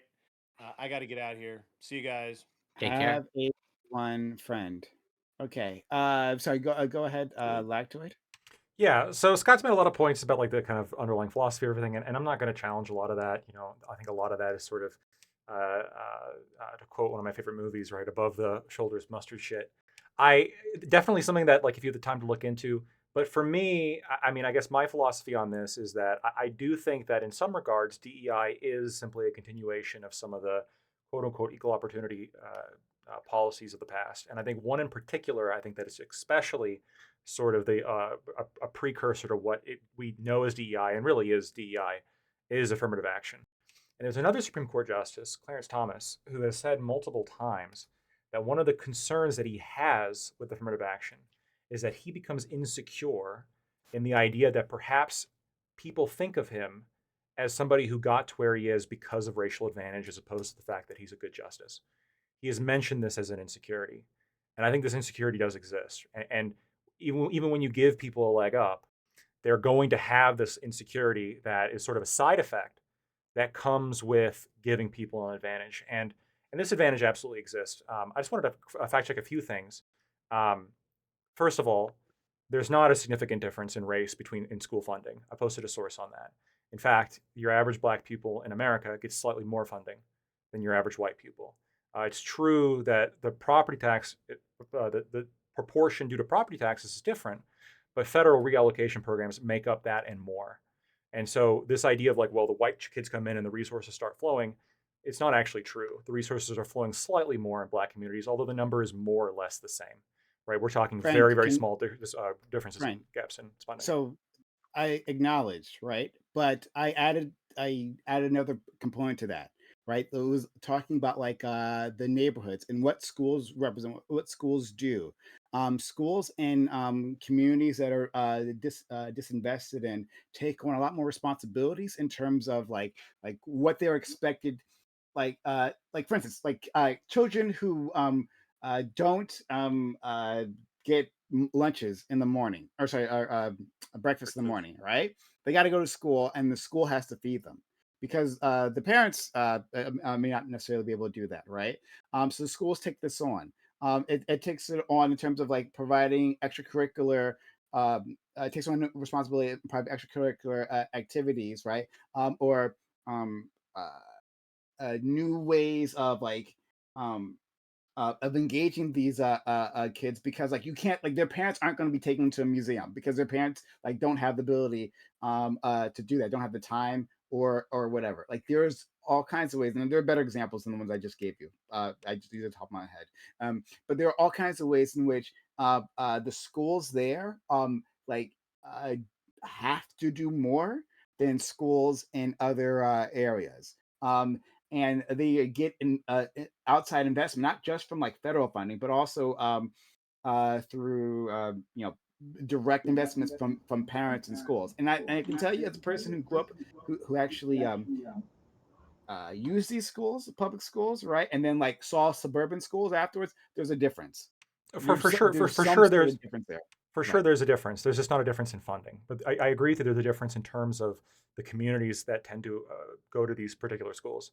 And one of the big issues, and this is accounted for in the source, is there are significantly more behavioral issues in schools that are primarily black as opposed to white, right? And that is a If you situation grow up that's in a ongoing. violent environment, yeah, like Sure, and then they have to be psychologists to actually deal with these kids, right? sure. Like, and if you're not providing funding for like a school No, psychologist, I those things are getting cut. Yeah, sorry, right. I'm interrupting you. Go Yeah. ahead. You can right. You can say, well, there's more need to spend even more money in these, and that would be kind of along the That's equity what the equity that may would look be like. along the equity argument, right? Because I think the Exactly. point of equity is really equality of outcome as opposed to equality of opportunity, right? That's kind of the basis, and you look at the definitions of this. That's sort of what the gist of what they're trying to get at, right?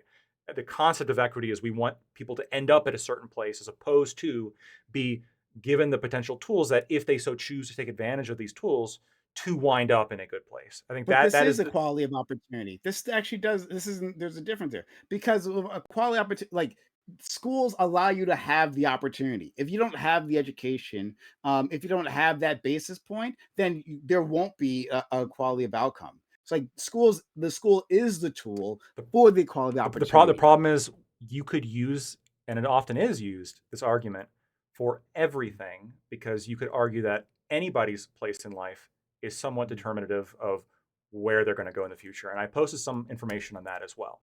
There, it is true that there is like a correlation between your parents' income quintile and your income quintile. But it's there's plenty of difference, right? Most white children who are born in the top fifth of income don't wind up in the top fifth of income. They actually wind up below that. This is very true with black children, right? Black children born in the top fifth of income are also wind up more likely to not be in that top fifth of income. There is a difference between white and black children, though. There's a significant difference in that white children born in incredibly impoverished households, literally the bottom fifth of income, white children born in the bottom fifth of income have a better chance of hitting the top quintile of income based on the graphs than the black children in the second quintile of income, just below the first, right? And what that demonstrates, I think, and we've talked about this in the past, I think that there perhaps is some kind of cultural element here. It's not necessarily an income thing that is sort of influencing things here. But the reason why I brought up the school difference, I guess, is you can make the claim that there's more things that we want certain neighborhoods to fund, but a lot of people sort of have this misconception that black schools are funded less, when in reality, like per student, they're funded slightly more. The only argument you can make is that we think they have more need.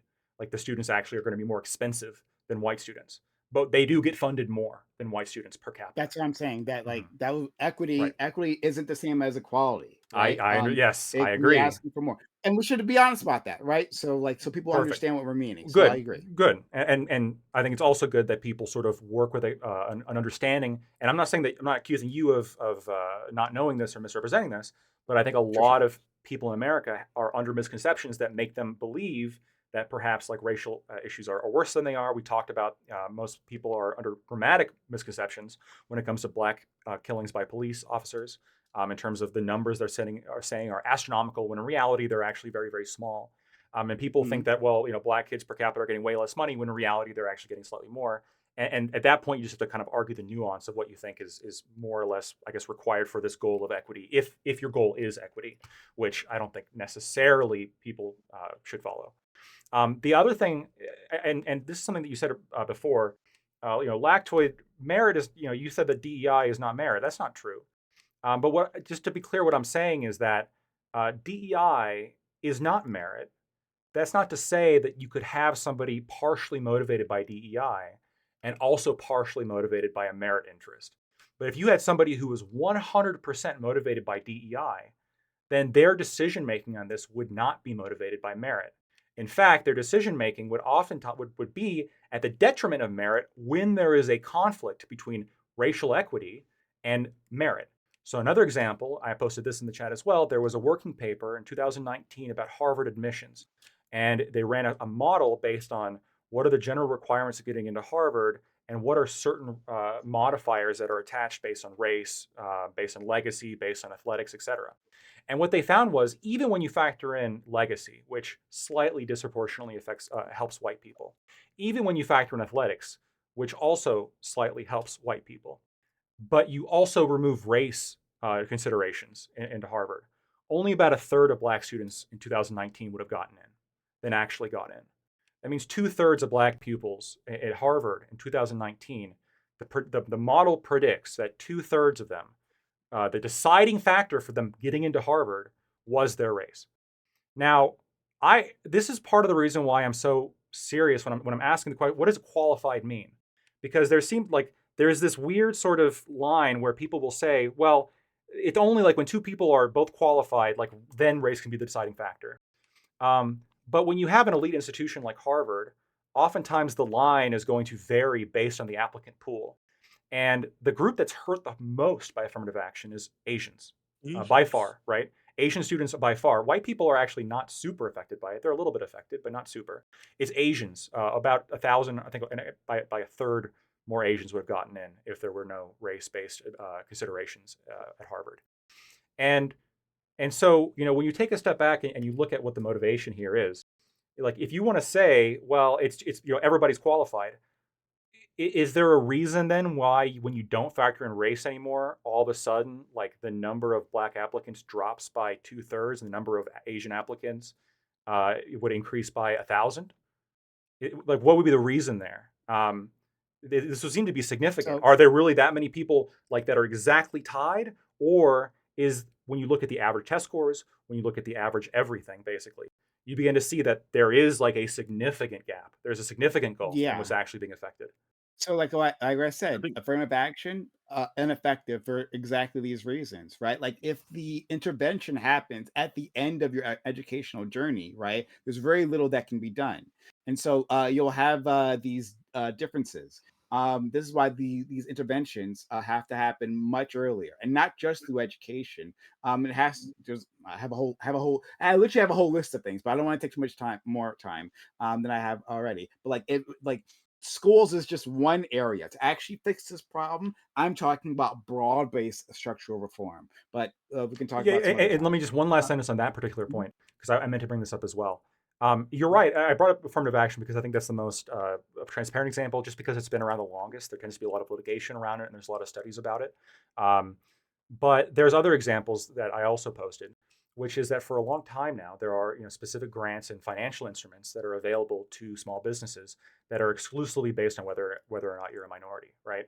Mm-hmm. And there are advantages in multiple sectors of society. That's not just education, but it's education, it's your internships, it's your employment, right? There was that one thing from FIRE where they were cutting out 75% of initial applicants just simply based on their diversity statements. And I know you said that you have a problem with those diversity statements, but what's the motivation here, right? The motivation here is to single out, like without necessarily saying it, because they're cognizant of the laws around this, without necessarily saying this, they're hoping to isolate out a specific section that they're looking for that is going to tend to be more along the lines of what their race, gender, et cetera, that they're looking for. And so in terms of your hiring, in terms of your education, in terms of if you want to start a business, the loans you get, the grants you get, I mean, in almost every single facet of society, there are manufactured consent. I don't know. I hear you. Well, Well, manufacture consent, and that like it starts with like the hiring, the people that you bring on to your organization, right? Rather than like telling a person that you necessarily need to like agree with this line, right? It's like trying to find the people who already agree with like these values. And these are the people already within the organization, so the organization operates in that. So just to be clear, these diversity statements, what they do is they ask you to comment on like how diversity has affected your life and how you're going to apply diversity going forward.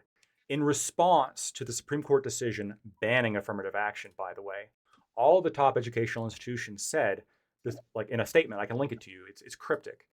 They made a statement saying, you know, the Supreme Court has left the door open to us to allow individuals to talk about their race and how that affects them.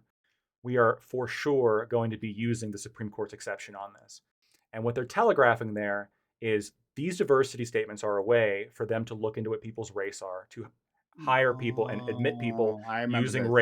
racial It's one step favoritism. further. It's So- one step further. The diversity statements allow them to make sure that they are also ideologically aligned That's true as well. under the concept of diversity. That's what I'm saying right? before. You Yeah. see this constantly, especially with because the Oh, AMA this is gonna be a limits how long many point he's about to make. doctors because the AMA limits how many doctors can graduate from schools.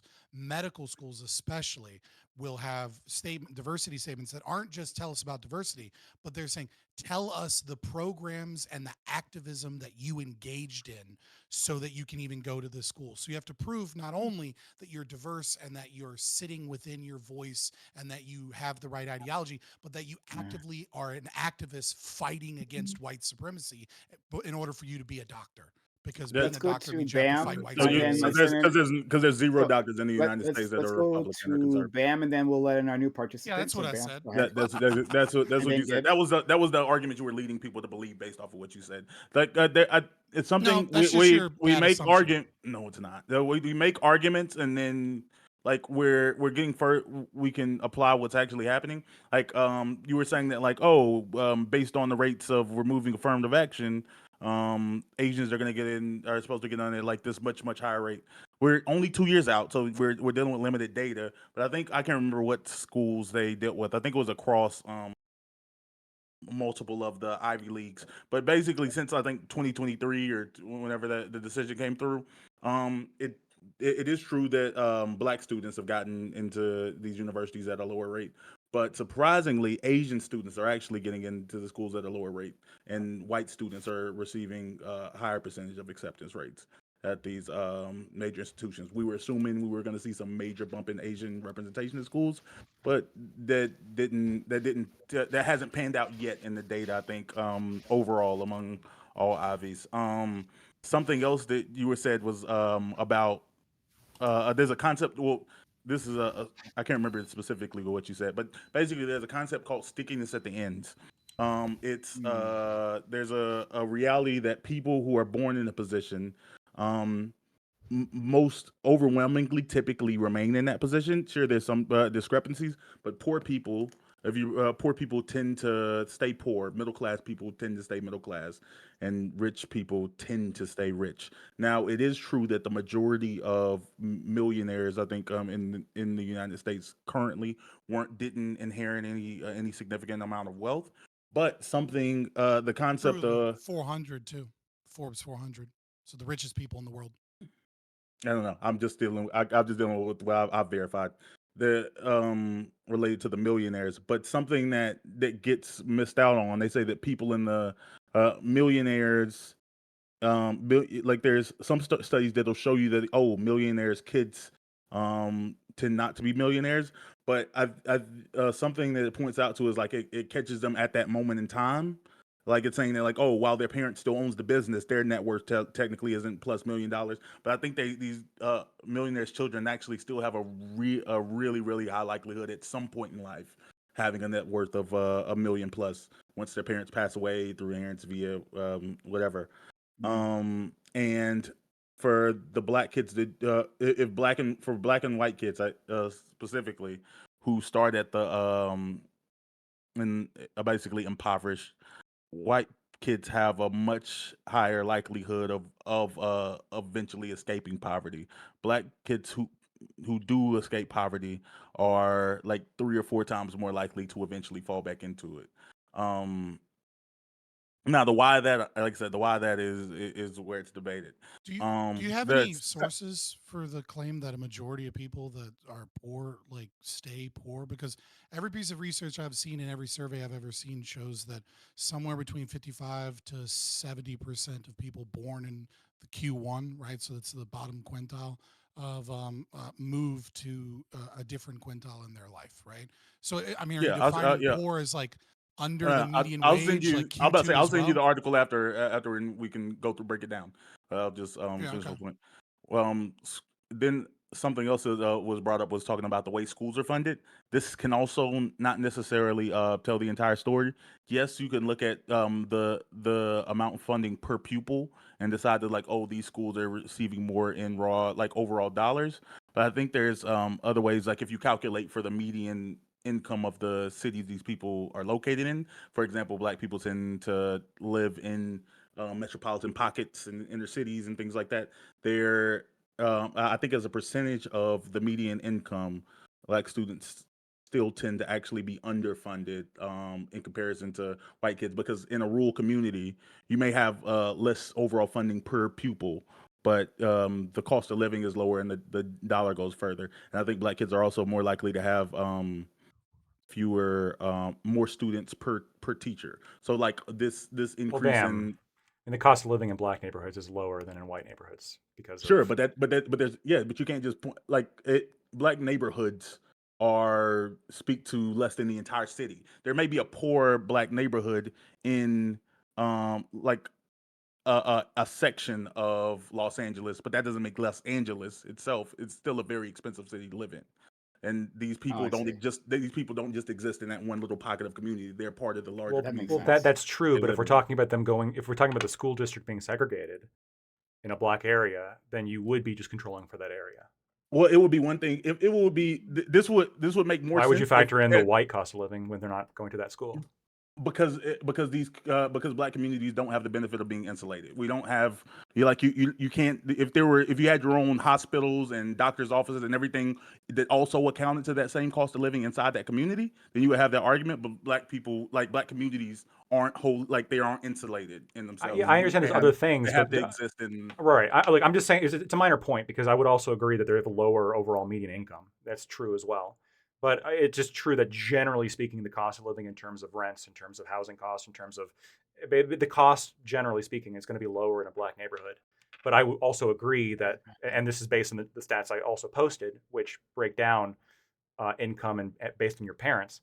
I mean, it's also true that black people have lower income overall too, So, and that's just true Bam, on average. respond to that quickly, and then I do want to move on because we have very limited time. Yeah,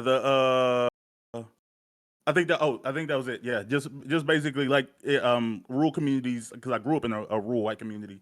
They can be insulated. Like the types of cars available, the types of food sources available, hospitals, everything is insulated in itself, and everything appeals to the cost of living of the area that you live in. Like I said, when you live in the city, like when you live in on a street or on a block of a city or in a neighborhood of a city, that doesn't mean that everything around you is cheap or everything that you I'm need to not. survive in that city is cheap. I'm Let's not go saying to. it is. I'm just saying on I got. average. And by the way, hospital access Got, in cities got is to move much on. better than rural areas. Got it.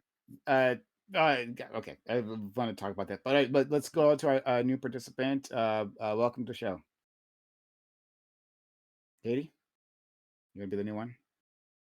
She's not wearing You're her muted, headset. You're muted. You're not wearing your Oh. headset. You're muted. Chad. You took it off. We can't hear you. Yeah, they're aware. Put it back on. Oh, Okay. she said move on. Okay. Okay. Okay. All right. Well, while they get that worked out, the next one was Gibbs. Yeah. So I mean, Gibbs. Shut up. oh, go ahead. Sorry, honey. Go ahead. Yeah, I had a question. So since the panel has an issue and there isn't enough of a conservative perspective, I think that DIY and affirmative actions are like huge fuck ups, right? I think they're really messed up. And I think the only reason why we ended up with these shitty programs is to try to make up for the real issues, is that America doesn't want to pay reparations. So minority communities are still not getting the proper help that they need. So America comes up with a bunch of dumb, unhelpful semi-solutions to try to help minimize the gap instead of just doing the right thing and paying reparations. And I was just wondering how my fellow haters of DEI feel about that. I hate it. Well, What's the number? hold I on. bet. What's the number? What's the Per number? per my first panel, nobody here is everyone probably nobody's a bigger fan of reparations than me. I want more reparations to go out because guess what? I'm gonna be one rich bastard with all the new businesses opening up. I'm just saying, let's send out the reparations, boys, and then never talk You're about gonna this invest being in an the issue again. reparations stock, Oh, bro, I'm gonna be. Listen, I don't know what I'm gonna invest in. but I'll reparation tell you what, coin, I'm sending all my R-coin. sales I don't want to be into stereotypical, African but American Laptoy. Listen, No, I'll I'm give you sending guys. all my If you guys sales into start an the African R American coin, if community. you guys start an R coin, if fine, you guys let's start an go. R I'm coin ready. reparations coin, it's a little e-commerce. I'm white. for I got to be careful about reparations. what I say on Twitch. Yeah, Okay, just You I'm know not- what? Drop. what's Oh what's yeah, the, ha what's the ha. number? Just put on your FUBU Like, jacket. You'll be I'm good. just curious. Like you said reparations, right? And if we do reparations, we can get rid of all of the things. So like we can get rid of DEI, affirmative make it a action, all lot. that, right? So If like, if how you much do does reparations reparations cost? properly, 40 yeah. acres and a mule adjusted for inflation. So what is right? Like, I'm in. no, just 40 acres and a mule adjusted for inflation would be gone in fucking 6 months, right? Like, so what's the right What? amount? Agreed. Wait a minute. That's don't- not. That's a horrible gotcha. That's the thing people always jump to. There's things that I'm sure there's things that people Let's give advocate them a big for, number. but you Let's can't just give them an a big exact number. Like we should say that. Like you was like everyone would agree. Like No. oh, Well, I the mean, if you're the United gonna States demand- military if should. you're gonna say Wait we a need minute. all right. reparations, you can Sure. guess a fucking number. Sure, but you or a would say process. that 2 mil. What the do you United want? Mil, 2 mil. Wait What a do you minute. think? I'm saying that you can say the United States government should have a military that's sufficient. And if we didn't exist, it's like what's the number? What's a sufficient military? It's like if you can't give me an exact number right now, Bam. then that means your I didn't entire demand Wait, Scott. exact number. I've got an I'm exact number for you, asking. Scott. I got an exact number for you. The city of San Francisco did a reparations committee where they analyzed what the number would be. This is literally what they proposed: one-time payment of $5 million to Black San Franciscans, and then also an annual income of at least $97,000 for 250 years. The elimination of all debt, and tax burdens from eligible Black residents. Public housing must be turned into condos and sold for $1 to Black families. Sounds based. There must be an Afrocentric K-12 school and mandatory Black history lessons. Those are the big ones, right? So a lot of money. Yeah, those are just the big ones, right? I want to give space for Katie response, but like fun fact, our friend I still wanna go Dream, by the if you way, remember Katie's the debater that we had on here, Dream, he was part of this commission in some way. He That was a does lower not of his surprise platform. me. Which bullet point but, did he back the most? Just out of curiosity, the I 5 don't know. million, You'll have to ask the him. 250 But years. let's go to I don't. This is the point that I backed the most. Let's go to Katie. Goodbye, women. Mandatory Small white house. women. That's the one that Prime X. I mean, That's like, what. people are coming at me Well, let's- for just taking the fucking suggestions seriously, right? Let- Like I'm taking the suggestions seriously. Sure, Like, sure. what would we need to do Let her so actually that we would have respond to then. get rid of that? Yeah. Katie. Yeah. Did you mean Dream 10? The guy who's always on the Yeah, Black it's Everything? Yeah. Oh, that's pretty cool. He doesn't look like the guy for reparations, I guess. He's black, actually. Whoa. Well, he's Moroccan. I think we actually right? found a problem with reparations, actually, Listen just up, by that yeah. statement. I, So, I, I, I'm I a can fan claim of him too. reparations. He's Middle Eastern. I'm a fan of these reparations. What Well, I can claim. is it based on Hold blood Are quantum? we How do going we with work this mixed out? Things like how are we I working this out? don't. Because I got a lot of. I have percentages never in me. worked that out with Dream, and I won't be the one to do it. What if someone's history is like 50% descended from slave and 50% descended from slaver? Does it like cancel out? Then that means their elder was the rape. Well, they can still be in the same Uh, ethnic group. If Rape? I don't Katie. think that matters. But okay.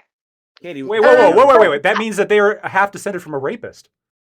Oh my God! No, stop! Yeah, a lot of Like people are. Katie, please. Yeah, I think it depends. So Scott, I guess I'll ask you that. So obviously reparations, most people think just how much money do I need to give all the black people, right? But reparation is not, I'm not interested in a reparation where you give a one-time check or whatever like that. And then you saw Lactoid list off, I believe it was like what, a prototype? San Like Francisco's the, proposal. Yeah. yeah, so you saw him read out a proposal and you were laughing, Scott, right? So obviously that Right. proposal is ludicrous to you. So is it safe to assume that from what you know of me, I don't know if you remember me, but from what we know of each other, that you are unlikely to think that what I think is valid reparation, which means elevation of debt, health insurance, free admission to universities, so on, et cetera, is something that you'd be ever okay with?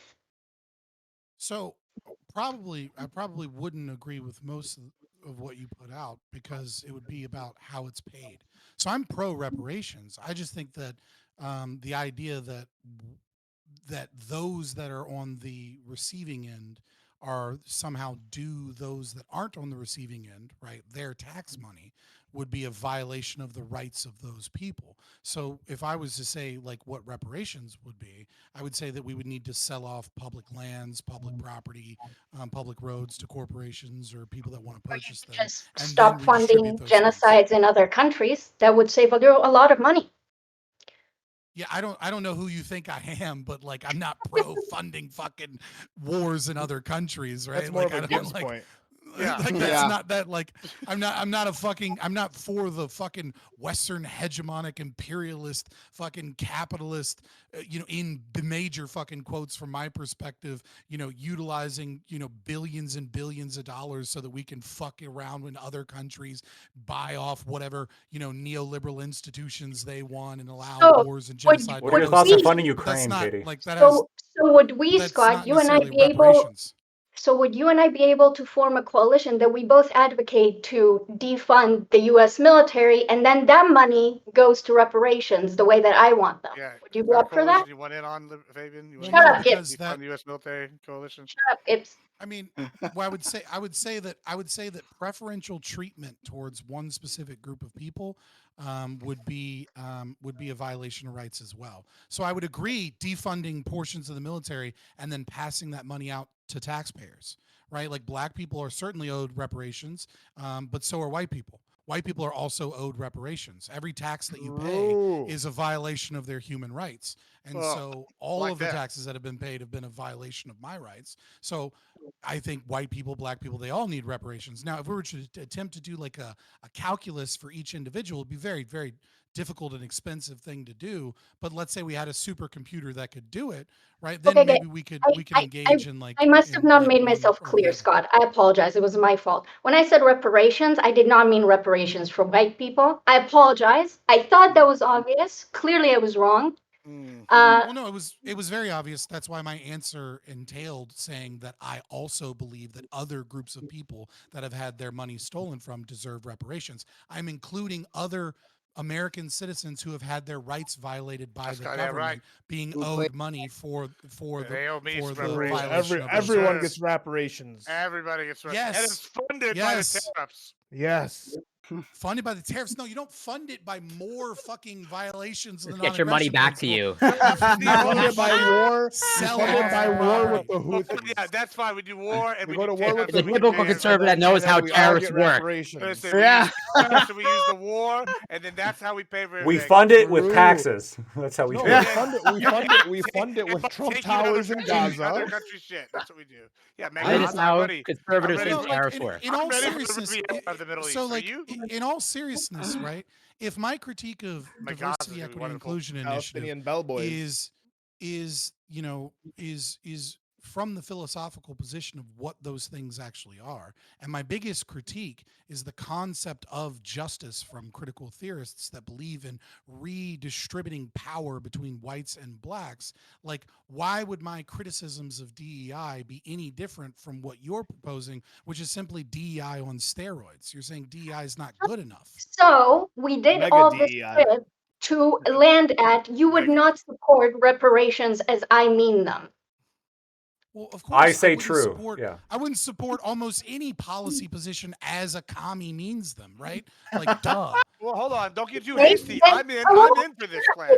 I'm gonna be rich. Shush. I'm Then just why? saying. Then why did you ask me, supposedly in good faith, how much money we talking about when you always had a philosophical objection to the idea of giving that reparation, regardless of how much money I was talking about?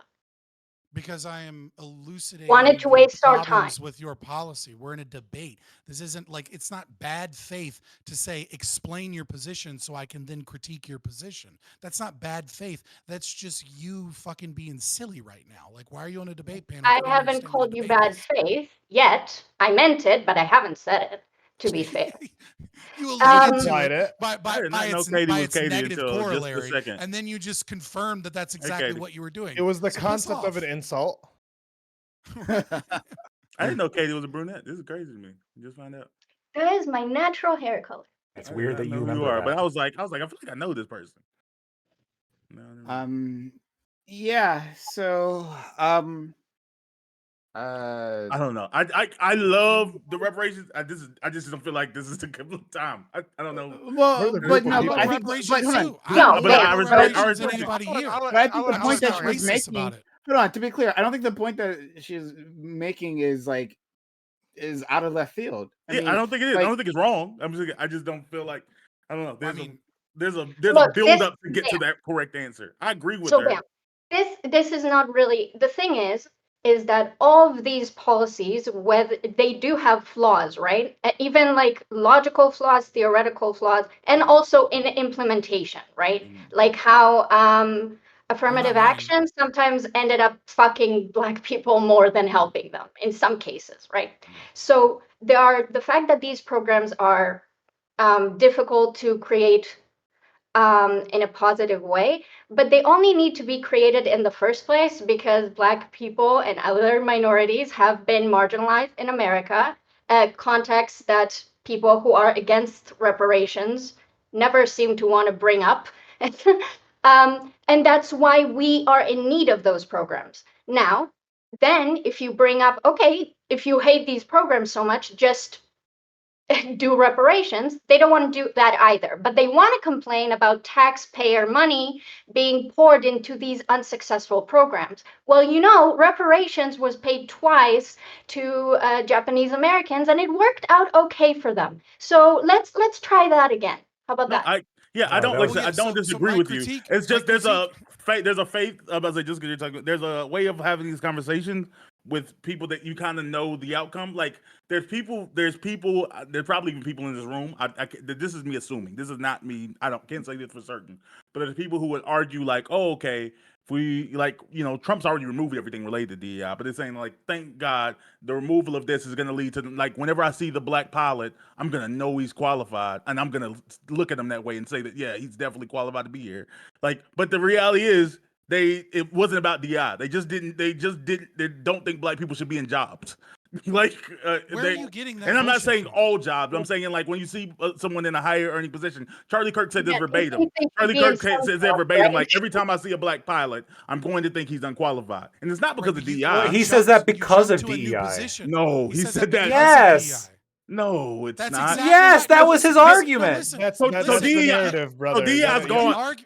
No, the DEI's argument gone is, now. is Do you that if think you that? Do you give think that It's Charlie not entirely Kirk- gone. DI is not just magically Exactly. fucking gone. When will it be gone? Fire all the people Trump that are wrote hired it. there Trump brought up from the bill. DEI, When will is it that be what you're gone? saying? When will we finally be able to say When like, you, as the Harris- representative of Black people, say that you're no Right, longer right. pursuing it, then it will be gone. Right. again, why did we call Jasmine Crockett? Why do we call Kamala Harris? Why do we call these people who we know were DEI elected hires. by their representatives, have nothing to do with DEI or the programs or any of the things? Why do we call them DEI hires? Because Kamala Harris and When is it anything now? Ketanji Jackson specifically were to DEI. specifically It's a- well, hold it's on, a wait. They one-liner. were It's a specifically one-liner. chosen That based line? on like their gender and race. No, I'm They talking were about related openly. to elected officials. I'm saying that like Jasmine Crockett is considered a DEI. Yeah, I don't know about So I Jasmine. have a I don't know tweet. about Jasmine Crockett, Look, but in I have terms a of tweet about Well, first of all, Jasmine she's a Crockett baddie today. and a lawyer. Hold on, Hold on, pause. she's a all right, we have another I thing tweeted apparently. I tweeted about Jasmine Crockett today. All right, and ladies, you're not gonna like where this is going because people were saying that she was ugly, and I was like, you can say hot whatever you fuck. want about her being a socialist, Oh, this but is a I meme. fucking oh my And fucking He's gonna she talk is- about how but she's it's hot. true. It's Yeah. on my She's an Twitter today. accomplished- She's an hot as accomplished. fuck. She's an accomplished lawyer. I'll give her Okay, sure. She's So hot, this whatever. idea that I'm out here like, oh, she's a DI hire. No, I don't like Jasmine Crockett because I she would've hired fucking her. I would've pushes voted for her forward because of her leftist looks alone. policies. Wait, that's fine.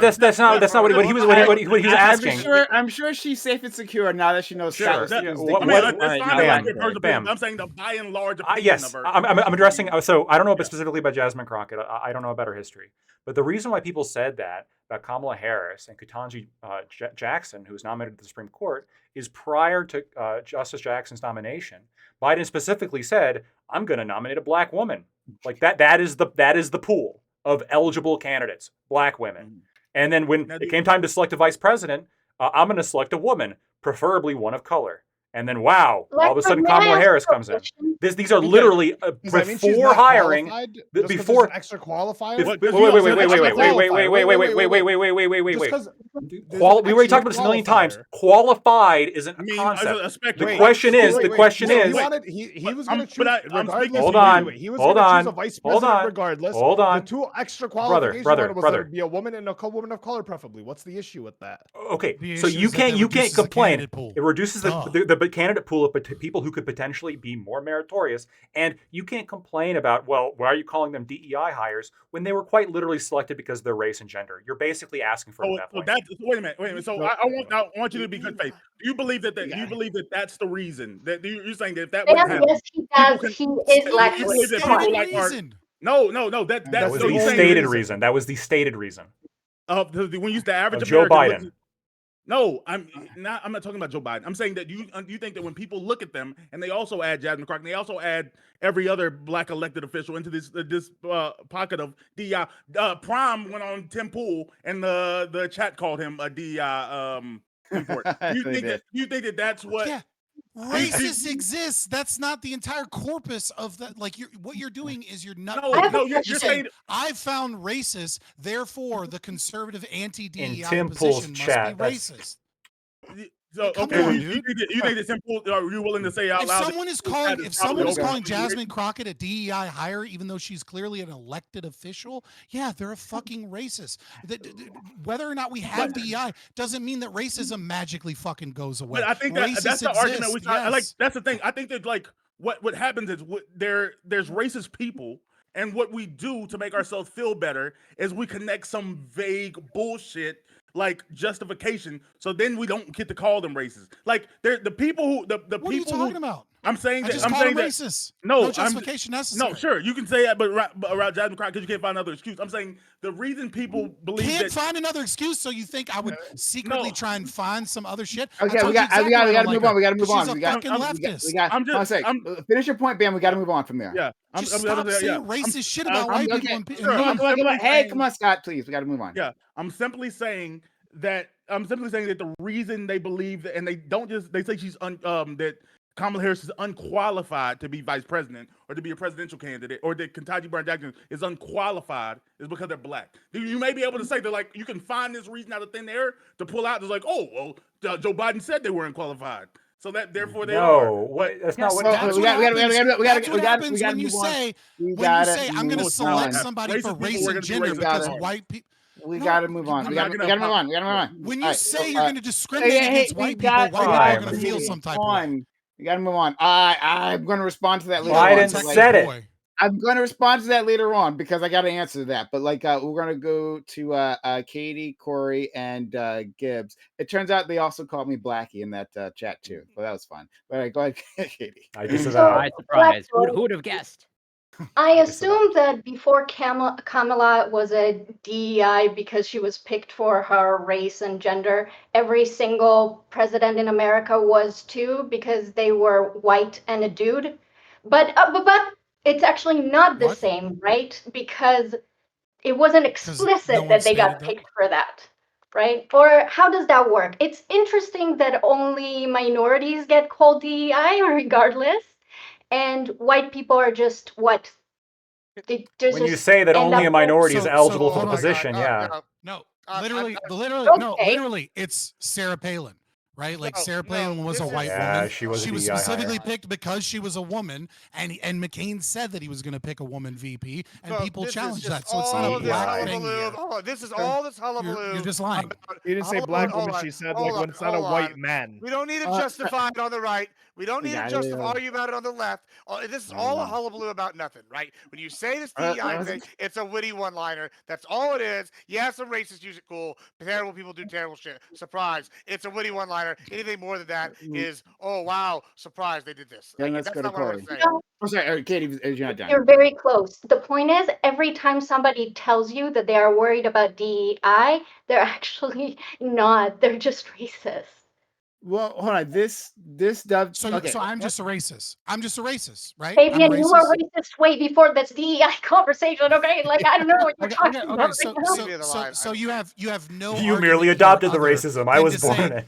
that say that, so do you have arguments against all of the fucking things that you were watching against and my issues with them and philosophical takes on where they come from? Those were and what racist, the implementation looks like, or do you just call people racist when they disagree with you? And I think that might be why people fucking hate people like you, because they're sick Fabian, and you tired tried of being this with beaten Bam. and You already did browbeaten this. over Let's the move fucking on, head. okay? I don't care. Congratulations. People like you are the reason Trump got elected. Okay, so sit in No that racists bullshit like you, because but okay. can't. Yeah, Let's move I on. didn't fucking vote for him, lady. I voted for Me neither. Cthulhu. Look how Okay. it works. And yet, when you fucking browbeat people over the head and you refuse to engage in their arguments in good faith in any way, and you just say, if you disagree Fabian, with you're me, you're a talking, racist. so I can't really what respond to fucking- you, can I? Yeah, of course, because I'm pissed because you Then just said a shut bunch up. of bullshit and you haven't given any valid arguments. Okay. just- all right. you Well, just fucking let pretend Katie. Do you Like have a fucking valid? like you're amazing. Okay, Katie. I do am you not have a valid amazing. I'm argument? very bad, and I'm the reason Trump won. Okay, let's move on. Jesus fucking Not Yes. just Christ. you specifically, just So, people like you and I your would racist okay. arguments. just very quickly then, because Katie's point was almost my point. So, you've heard me make this argument before, and I stand by it. Our vice presidents being DEI, right? Like you could say the president is the elected official, and so like it doesn't count for him. Fair enough. But the vice president is picked by the president, and it just happened to be always a white male every time until we broke that streak. So like these are DI picks. It wasn't implicit. There was no reason to make. Sorry, it was explicit. There was no reason to make it explicit. It was always implicit. Well, of course, right? Like that is the pool will be from white male politicians. Even when we started having white female politicians come in, they weren't picked. Again, Sarah Palin being an exception there, right? But like that was part of the DEI, right? Like that limited that. What does that pool. have to do with DEI? Like this is the problem is that you and everyone here keeps getting mad when I connect it to Oh. what these words actually mean. And Hold on, what but you theorists just hold say on, you about them. just Hold on. No. Unless Look, this is a maybe problem. maybe This is a serious problem. This is a problem. It's not a fucking DEI pick. Well, wait a minute, to wait pick a a minute. fucking Wait a minute, Scott. Like maybe this comment isn't for you. Maybe it's for Lactwood or anyone else who called Kamala Harris a DEI hire. Because if we're talking about vice presidents, then in that case, like if we use it for Kamala, then I think we can use it for other vice presidents. If you're not part of that group, then I reject that. It's not for you then. Listen. When what you are doing is you are equivocating DEI with anybody picking anyone based upon some level of like their ability to That's how succeed people have in been an colloquially election. using that. Yes. That's on the right. That is listen. You don't get to run like when we say this is what DEI is. You don't get to then say You don't get to that define the DEI is definition for actually everybody in here, whatever the Scott. right is. Yeah, you I can't. went through a whole fucking thing. just No, say that. I know. Hold on. But Bam and I aren't pushing back on like your like academic definition. But we understand that once again, this is escaped into the wild from academia. We understand that the society defines DEI differently, right? This isn't just leftists being bad faith and not addressing You're equivocating DEI programs and conservative initiatives and ideology it wasn't with anytime a white liberals, guy picks it wasn't a white guy. leftists. It wasn't liberals. It wasn't leftists who started calling Kamala Harris a DEI hire. It wasn't them. I don't right? give a fuck Okay. about what about Okay, well, then, what then- I'm okay, saying, okay. Then what I'm once saying again, is then that once participating again, is part of the conversation. then it doesn't apply to you. That's why it doesn't apply this to is you, bullshit. right? This is bullshit. You don't No, get to of course decide not. what we can talk about. No, you're trying. I'm critiquing your fucking argument. But the and you're doing conversation everything isn't you can to to you, get though. away from the critique. Oh, of it's my argument. argument. And He's the one you're argument that you arguing are with. making, the argument that you are making, You're framing the is argument that you're not a the part of. argument that the argument that you are making. Yeah, it's called a fucking debate panel. No, but you're What not the a fuck part is of up this with you? argument. You disagree with You're their right. framing. I'm critiquing it. I'm let- saying it's but wait a wrong. minute. I'm No, saying you let it's invalid. No, I'm saying you get to it's have illogical. one-on-one back and forth with people all the time when I think that both of you are wrong. But you get to do that if you don't want to participate in the Yes, and framing then that you Prime get to has, have a then let the different- other people have them. Then let them have it. It's You not just about put the it's not framing. about the framing that you asked. You made an argument. Your argument But not is to you. as thus. You made an argument. Your It's the- argument is as such. Tell me if I'm wrong. Your argument is that if Ketanji Jackson Brown or if Kamala Harris is considered a DEI pick, why is it not the same exact thing? Or you were saying it is the same thing when any other white president Which picks we a asked white person. I Lectoid, am not critiquing- you. Well, now Lectoid you're should trying stop to push hiding it- behind No, you and you're- defend his nobody is shitty hiding- opinions. Nobody is Yeah, hiding Lactoid, behind pussy. me. Yeah, stop Lactoid hiding, and I Lactoid. are in the same vein. Just Goddamn because pussy. Lactoid Then let isn't Lactoid getting the say exact it. same No. definition. Yeah, it yeah. is a critique. I of the defer to position. Scott. Dude, you are stop being a coward. Stop yelling over me. I am No, it's simply not being a saying coward. this We just Yeah, don't one wanna thing. talk to Lactoid, you. stop yelling over You him. are Stop right. yelling You over are doing. Lactoid. You are doing Yeah. everything. You are doing Coward. everything you can to try and filibuster. 'cause Okay, you're okay, all okay, getting okay, fucking please. cooked. Yeah, she's It is filibustering. bullshit. It is Okay, hold on. bullshit. You Hold on, can hold on, force hold people on. to talk to you. Bullshit. Get some friends. Hold You on. can It is get Hold bullshit on. that Hold on. Lectoid gets to be Isn't that racist fucking and you stupid? defend If him. you just Great. shut the fuck up, I will tell you Hey, why you're hey. wrong in a very quick Hey, and hey, succinct hey, way. No, Please. But you Lectoid can't will tell stop. me why I'm I'm gonna wrong. tell them why they're wrong in a different way. So Okay, please. here's let what we're me gonna get do. here Here's at what some we're gonna point. do. Here's what we're gonna Thank do. you. Right? Okay. All right. Because we know this is gonna take some time from Scott. We're gonna first go to Corey. We're gonna go to Gibbs. Right? Pussy. You're No, I'm fucking not. pussy. No, I'm Lactoid not. You're lost fucking his pussy. turn. Scott, Yeah, you're yeah, in yeah. line. Corey, I No, know the Scott- background of this, so I'm ready. Yeah, Yeah, you gotta yeah, put some we- space I'll in wait it. for Corey. Hold I'll on. wait for Pussy. Hold on. Whatever. okay. You're not gonna listen to what I have to Okay, say whatever. anyways in wait. any real way. Oh, okay, Whatever, whatever. pussy. Oh, okay, Let me Scott, fucking- that's nice. let me Whatever. tell you, if I We're gonna go to interrupted, though, we're gonna go to Corey. We're gonna Gibbs. We're going to Lactoid to actually respond to the question. Then What was the because question it again? was directed at Lactoid. We'll get to you, right? The DI thing, right? And then after that, Don't worry, Scott, I'll ask right, you. can have his temper tantrum, and we can all listen to Scott's temper tantrum. All right, Corey. Yeah. So from what I heard earlier, I don't know, 10 minutes ago now, from Lactoid and Scott, it's like, when Biden said that he's going to, choose a woman of color for whatever vice president and whatever Supreme Court nomination, that was bad because it reduced the pool of candidates, I think was the exact wording. Now, is it your argument that reducing the pool of candidates is bad? And if so, why? Artificially reducing the pool of candidates reduces the likelihood that you could exclude somebody who's more meritorious. Okay, so as in reducing the pool of candidates, bad because you might be reducing the number of meritorious candidates. So then, by virtue of that, presumably you'd be in favor of having no restrictions, let's say a requirement of U.S. citizenship for vice president, or an age restriction. I mean, I think there's a merit to being a U.S. citizen when it comes to loyalty to America, which is a merit to being a leader, right? Why? Because one is an immutable characteristic that he chose, but U.S. citizenship is something that you could gain. Now, if you're talking about What about age? birth citizenship, You don't think representation? I'd is be a open. merit? I'd be open to adjusting the age restrictions. yeah, we've had way too many old presidents. Yeah, I think Do you think with he- a 35 for presidents, I'd be okay with it being as low as Yeah, 18. 35. Does Okay, someone with merit find? I mean, does someone with can someone find merit in representation? What?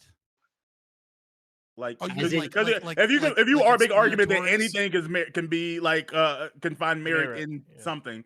Can someone find merit in like having a woman like in their office. Like, oh, Yeah, I have this representing. job, Yeah. all these people. Like, Absolutely. They can fucking Yeah, get whatever they want. like it would be nice Yeah. to have some women around here. No, Yeah.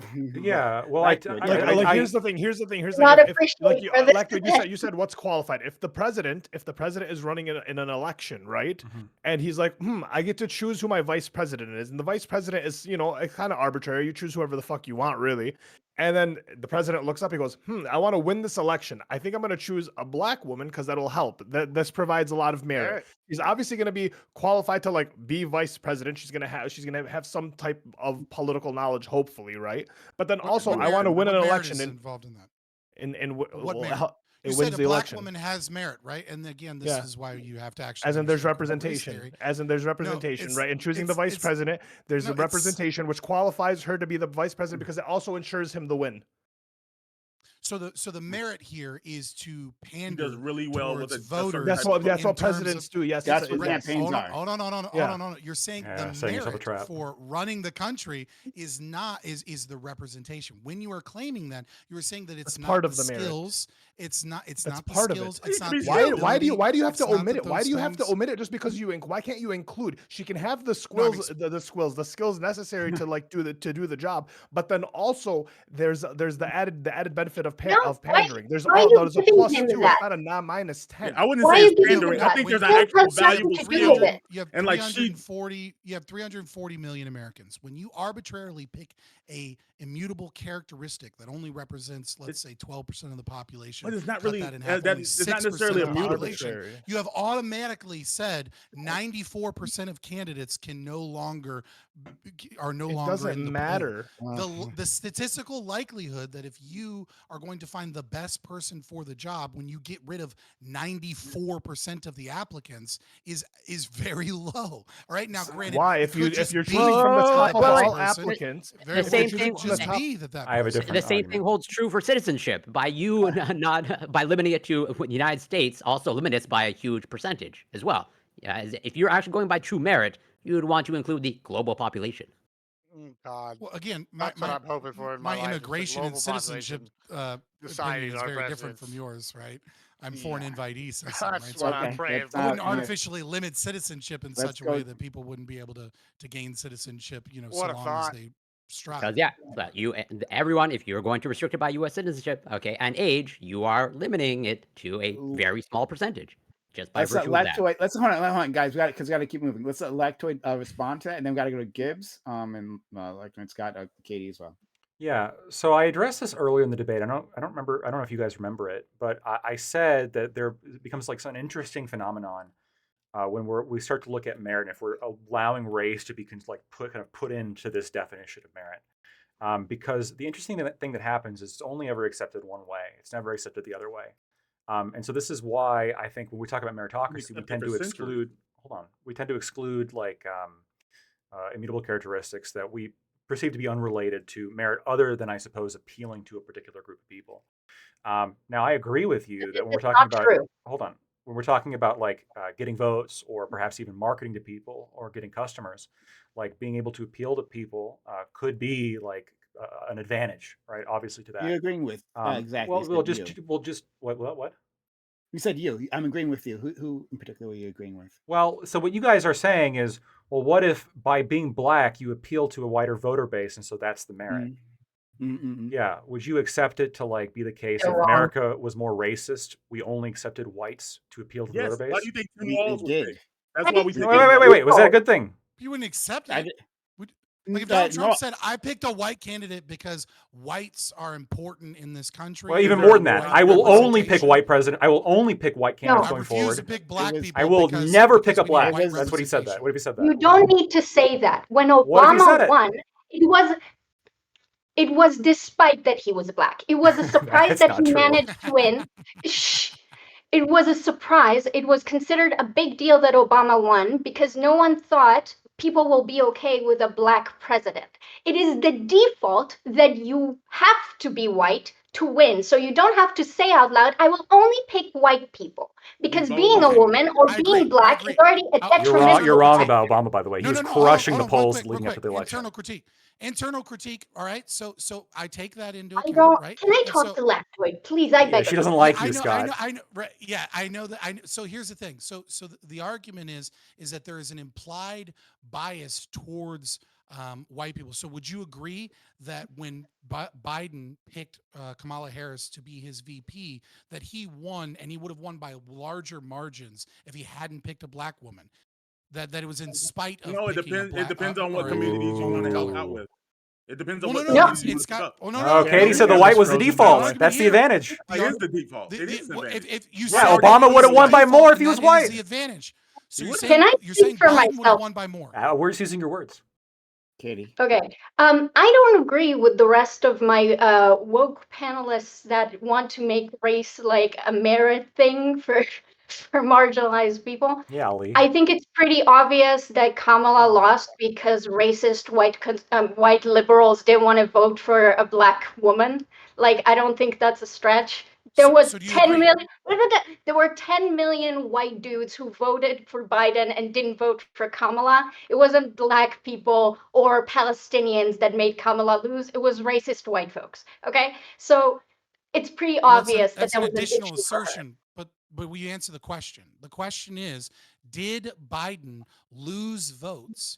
Because as you stated, it is the default position and advantage that white people have in presidential elections. So did he lose votes by picking Kamala Harris as his VP solely because she was a woman of color? You don't care? Well, if you don't care, then you can't make then you've already retreated from your previous argument that Obama won in spite of his being a person of color, and that the default position is white people all along. Or So I just think you that give that up. you shouldn't have to define what merit is. I think the merit of a president should be if she has big enough tits. But I don't get to define what's the merit for the US You're appealing to president. Gibbs with That's that an one. entirely that's an entire no, that's Wait, an wait. entire you're running from your own Physical argument. attraction is Your actually a argument- real So thing. do you admit that you were wrong? Do you admit that you were wrong when you stated that President No, Obama it was lost in wrong. spite Big element. of him being That's why it's a problem when someone. Fabian talks, because he says, hey, being the president, it's about skills. And yet we all know that once they introduce televised debates, suddenly different people won compared to the radio counterparts, because skills is a subjective idea. And I don't think Fabian Liberty gets to define what skills the president should have. I'm not defining I what think skills the Lactoid president should should. do it. He should be And mentally that's what- cognizant, I think. No. I did Nah. not define. I didn't define skills. This is you. This is you running away because you made one claim. The Like first my claim president's was on a decline. Biden won Obama won in spite of him being a person of color, because the default position is white, and because we have enough racism that he won in that regard. Now, when we go to the second argument that you are making, or that you're running from, by your own logic, we should assume This is that not when philosophy he picked class.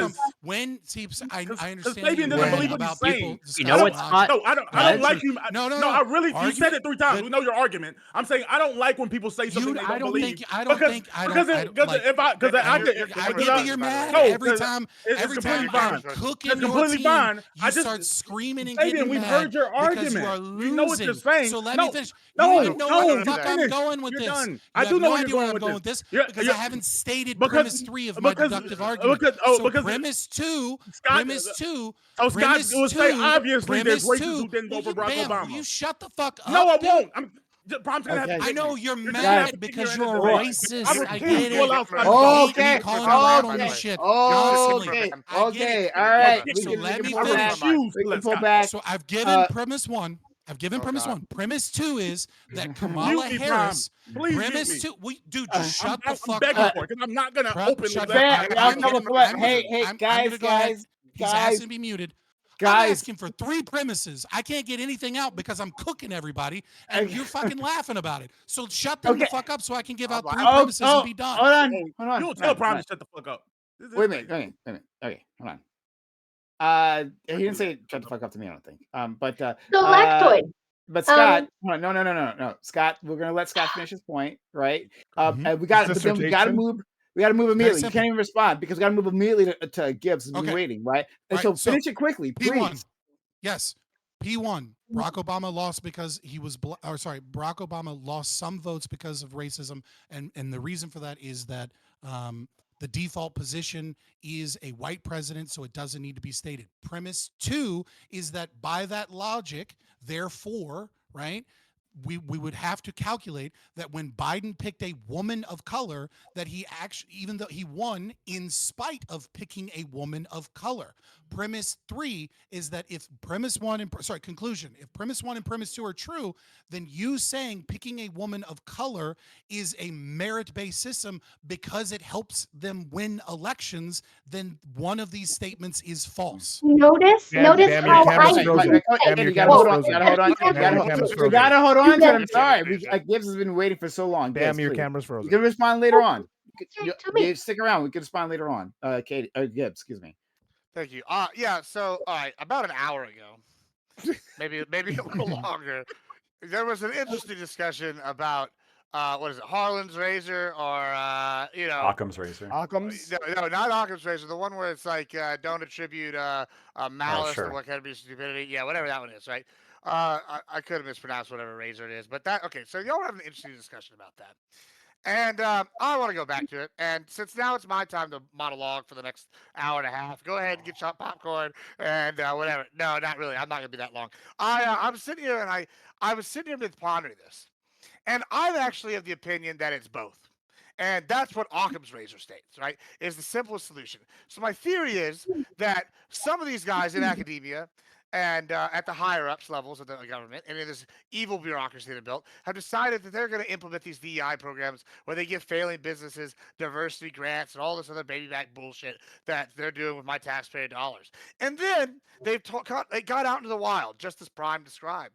And the average Joe Americans goes, yeah, you know what? It sounds good to go help out all these different groups and guarantee things. And they don't really understand the nefarious intent towards the slant to socialism. Because I hate to agree with Fabian after he's been monologuing for the past hour like a Bond villain, but he's absolutely correct. It is important that we talk about where this shit comes from because it is a direct link to socialism and communism. These fuckers have preached about it from day one, and then they sold it to their rich buddies that are, we're going to be well off fine. And these guys realized, hey, we can keep these people dumb because we're going to be the ones at the top, and have sold this and try to create socialism through this plan. It's nefarious, and the average little Democrat may not realize that, but they are going along with it, and that follows the stupidity part. So no, do I think they're being malicious, those average people? No, but they bought in to the malicious intent of what these nefarious academics that Fabian has described. He's absolutely correct. So all that's bad. And then as for Katie's plan about reparations, I'm in for all of it. Let's just do, but it's my only caveat.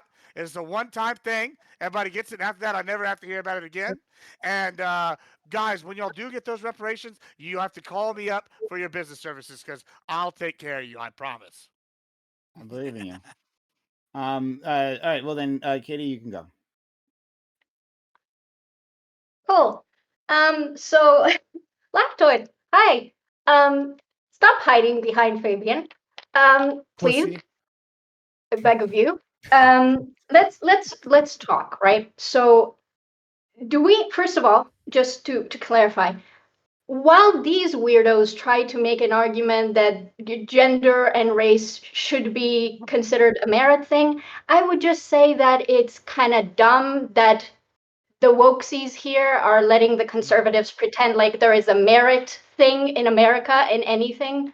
Why? Nonsense. So, Lactoid, why isn't, you kind of said it, right? A white male president isn't DIY because he's DEI, because he's not a minority, correct? Wasn't that your answer? You know who I think would be perfect to answer this, Scott? I know that you said something before. I know you do. I know you do, you little cuck. But do it Real anyway. masculine behavior from a lactoid. Okay, memes aside, repeat the question. Okay. You know what? I'll ask you a different question. Since you think Kamala Harris is a DEI hire, Yep. does that mean that Scott thinks that you're racist? I don't think so. Why not? Because I think that Scott would listen to my logic and say, that's not racist logic. But you're still a socialist. but I'm still a socialist. But I don't think he thinks I'm a racist socialist. Okay. Yeah, but then you're a Nazi if you're a socialist. So like, That's then true. Gibbs is going to call you a So Nazi. you're racist. But and I'm you're not a socialist. racist socialist, so I think I'm not a Nazi, right? I don't know how there's like a quadrant. And that's mechanism. what a Nazi would say. Here's what I think, Katie. I think that you are, and I think Scott did demonstrate this, but you guys didn't listen. I think you are caught in a catch-22.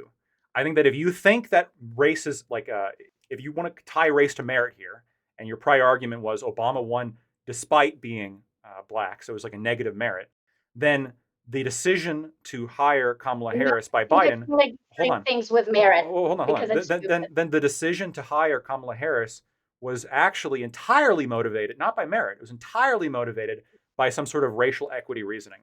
And if you don't think that merit is tied to race, Katie, then you also are stuck with the conclusion that Joe Biden's choice of Kamala Harris had nothing to do with merit. That's not the case. And so, hold on, Hold I'm on. going off. Don't save her. I'm going off Katie's logic. Gave a deductive argument. Yeah, So you are caught in a catch-22 in either selection. The only reason that Biden must have had to select Kamala Harris was due to some kind of DEI, like racial equity inclusion motivation, which would mean that she's a DEI hire. Okay, that's great. Thank you. So You're Scott. welcome. Now you want to? Oh, stop hiding behind. We're going back to Scott now. What the fuck? I thought you wanted to talk to me. I'm pretty sure Scott said you're racist earlier, and I want you guys to fight over you being racist. So I'm getting us there. I mean, I can prove it right now, but probably might get in trouble. I don't know. I'm just kidding. I'll never do that. So Scott, you said that you think that people who think Kamala Harris is a DEI are wrong, correct? No. I said explicitly multiple times that Kamala Harris is a DEI hire. I said, okay. I said when we were talking about, oh God, now I can't remember her name. Justice Jackson? The hot. Really? Yeah, oh, you just know the looks. You know the one that was elected. Oh my God, Jasmine why can I Crockett. not think of her name? Yes, thank you, Jasmine Crockett. I said if you believe that Jasmine Crockett is a DEI hire, you're almost certainly racist because she was elected, right? She wasn't appointed based upon her race or her gender. She was elected by her constituents. Do you think her constituents maybe elected her because of her race and gender? I mean, maybe they did, maybe they didn't. Maybe they really liked her policies. I don't fucking know. I don't know the minds Isn't that, of every isn't that single just person DEI that but in voted. politics? Isn't that just DEI but like, long form? This is I have been trying Communal so DEI. hard. I have been Community trying DEI. so hard to get you guys to realize that affirmative action or just picking someone for race does not encompass all of what DEI is, and that this is a problem amongst both the left and conservatives. And I've said over and over and over again the Carl Jung quote that people don't have ideas, ideas have people. That there's Yes. a lot more to it than that. So no, the I reason wouldn't say why that's DEI. So the reason why I said earlier that people who have a problem with DEI are racists and you got really upset with me is because I agree with you that most people don't actually understand what DEI policies are. Meaning, when most people say this person's a DEI, they're having their own colloquial, ran away from academics understanding of it. And those people are racist because they don't know what DEI is. They just see a person of color that's in a position that they don't like, and they call it a DEI because that's the way they normalize the racism by pretending it's about some policy that they don't understand. No, so there's a couple, like you made a couple of jumps here, right? When you make your conclusion, you're saying premise one, conservatives don't understand the totality of DEI. Premise two, No, most people don't. It's not a conservative thing. Okay, we're talking about conservatives that are calling people DEI hires, so it's a distinction without. I think liberals are racist too. People, okay, fine. Okay, but we're talking about people that use the term they're just a DEI hire, so that's why I said conservatives. But it's fine. I'll expand it. It doesn't matter for the point of the argument. So premise one is that most people that say DEI hire don't actually understand DEI policies. And then you go from that to therefore racist. There isn't a connection to why they're racist, right? No, I didn't actually. That's not what happened. What premise am I missing? What connects to the conclusion? Yeah, I said that people a situation is people don't know what DEI is. But Premise one. people see a person of color in a position that they don't want the person of color to be with, like a pilot, and it makes them unsure. So then, because they're they're Charlie unsure, okay. Kirk, meaning they're a white supremacist, they pretend like DEI is why they don't want black pilots, even though they Okay, don't so know I what apologize. DEI is. So here you go. So premise one is they don't know what DEI is, right? You know, and all the things, right? And then premise two is they see someone that is, let's say, black, right? Someone black in a position, therefore racist. Well, there's a lot of other things. So I can give you a different premise three, right? I can say that they know that to some No, degree Scott, that I'm they're saying. oh no. No, you Am I skipped it, incorrect? so I'm gonna help you. What did I skip? Okay. So when they see a black person in this situation, in a position they don't like, they don't like it because they're racist. Where are you getting that? Where are you getting that evidence from? That's the jump. Where are you getting the evidence? Therefore, racist. You're not saying therefore. You're just positing they must be racist. And what I'm saying is very simple: is that you have If a we are logical jump here. You're defining that they assuming see a racism. black person in a position they don't like, then yes, they don't like the fact that a black person is in that position. No, so again, well, that's an assumption as well. But setting Sure. that aside, Well, right? If I'm a person, right, and I hear on the news, right, I don't know all of what DEI is, right, but I see an ad on television from Delta Airlines where they talk about how we're going to feminize the planes, and that like it's in that where they literally say that it's a problem that there are so many white men, etc. And I have some understanding that DEI means that there's preferential hiring practices for one or the other. I don't need to hate black people or be racist against black people to now go, I have doubts that this is the best person in the job because I know that this company is specifically selecting for minorities. And by that very definition, that there's a large group of candidates that could potentially be better at this job that have been pulled out or have been discriminated against. So what you're doing is you're But using that's people's not an fear assumption for of you. anti-white discrimination But that's as not an proof of their assumption for you. racism, and that's super Don't you fucked think up and it's racist. also an assumption that doing that is somehow losing better candidates? That's also an assumption. No, it's an assumption that statistically that like in one example, right, you the assumption would be if you knew that that person therefore wasn't the best person. That's not the same thing. What happens is when you iterate this game over and over again and you are giving positive discrimination for a group of people, that entails negative discrimination for another group of people, and therefore at least No, some DEI people is not that would have positive been better. discrimination. It's also not negative discrimination No. towards white people. You're But you just keep making claims and not backing them up, and all I'm hearing Can from I you just jump is in here real anti-white racism. That's all I hear. Yeah. I You am keep saying very racist racist shit. against white people, okay? Very. Well, Okay, there you go. That's my argument. DI is anti-white racism. No. I hate DEI. I want reparations, bitch. I don't want DEI. Right. DI isn't radical enough in its anti-white racism, so that's why you don't like it. We get it. You're a piece of shit So you racist. well, okay, think before we should- go down you this think- rabbit hole, I just want to say you something. should Not to leave leave. the So internet you, I and just so stop want to talking say to me. something. I want to say so something real you quick. think reparations is anti-white racism, correct? All right, you I can think answer the that. process and by hold which on. that you Hold on, Fabian. described it is absolutely All right, not you the can one that I respond. described. Hold on, I hold on, just let want to Gibbs, say, let Gibbs yeah, get out let of me here. just say Fine. first, if you really want to hear some wild takes, ask me who I think is racist, and we can go into that one day. It's secret. It's surprise. It's the people that have secret meetings with people that could make them socially bad if they found out that they were around these people. That's sus. Those people. Epstein? That's how. No, yeah. So I don't know if you know this recently, but there was several prominent meetings in Washington. Trying to figure out I got to what get way in a with good the law. counterpoints dig. Yeah, and so see, he knows. And surprise, there's guess what? Locally, there's some news stories coming out about suspicious people going to meetings in the Washington with their All right, people. who is this? And I they don't know are. who is this. No, I'll we were trying to I'll blow the long smoke. story short, Counterpoints did. Go. He did a Secret racism? meeting. Anyway, no, don't worry about it. He also, that's not the point. And long Did story he? short, Did he do a racism?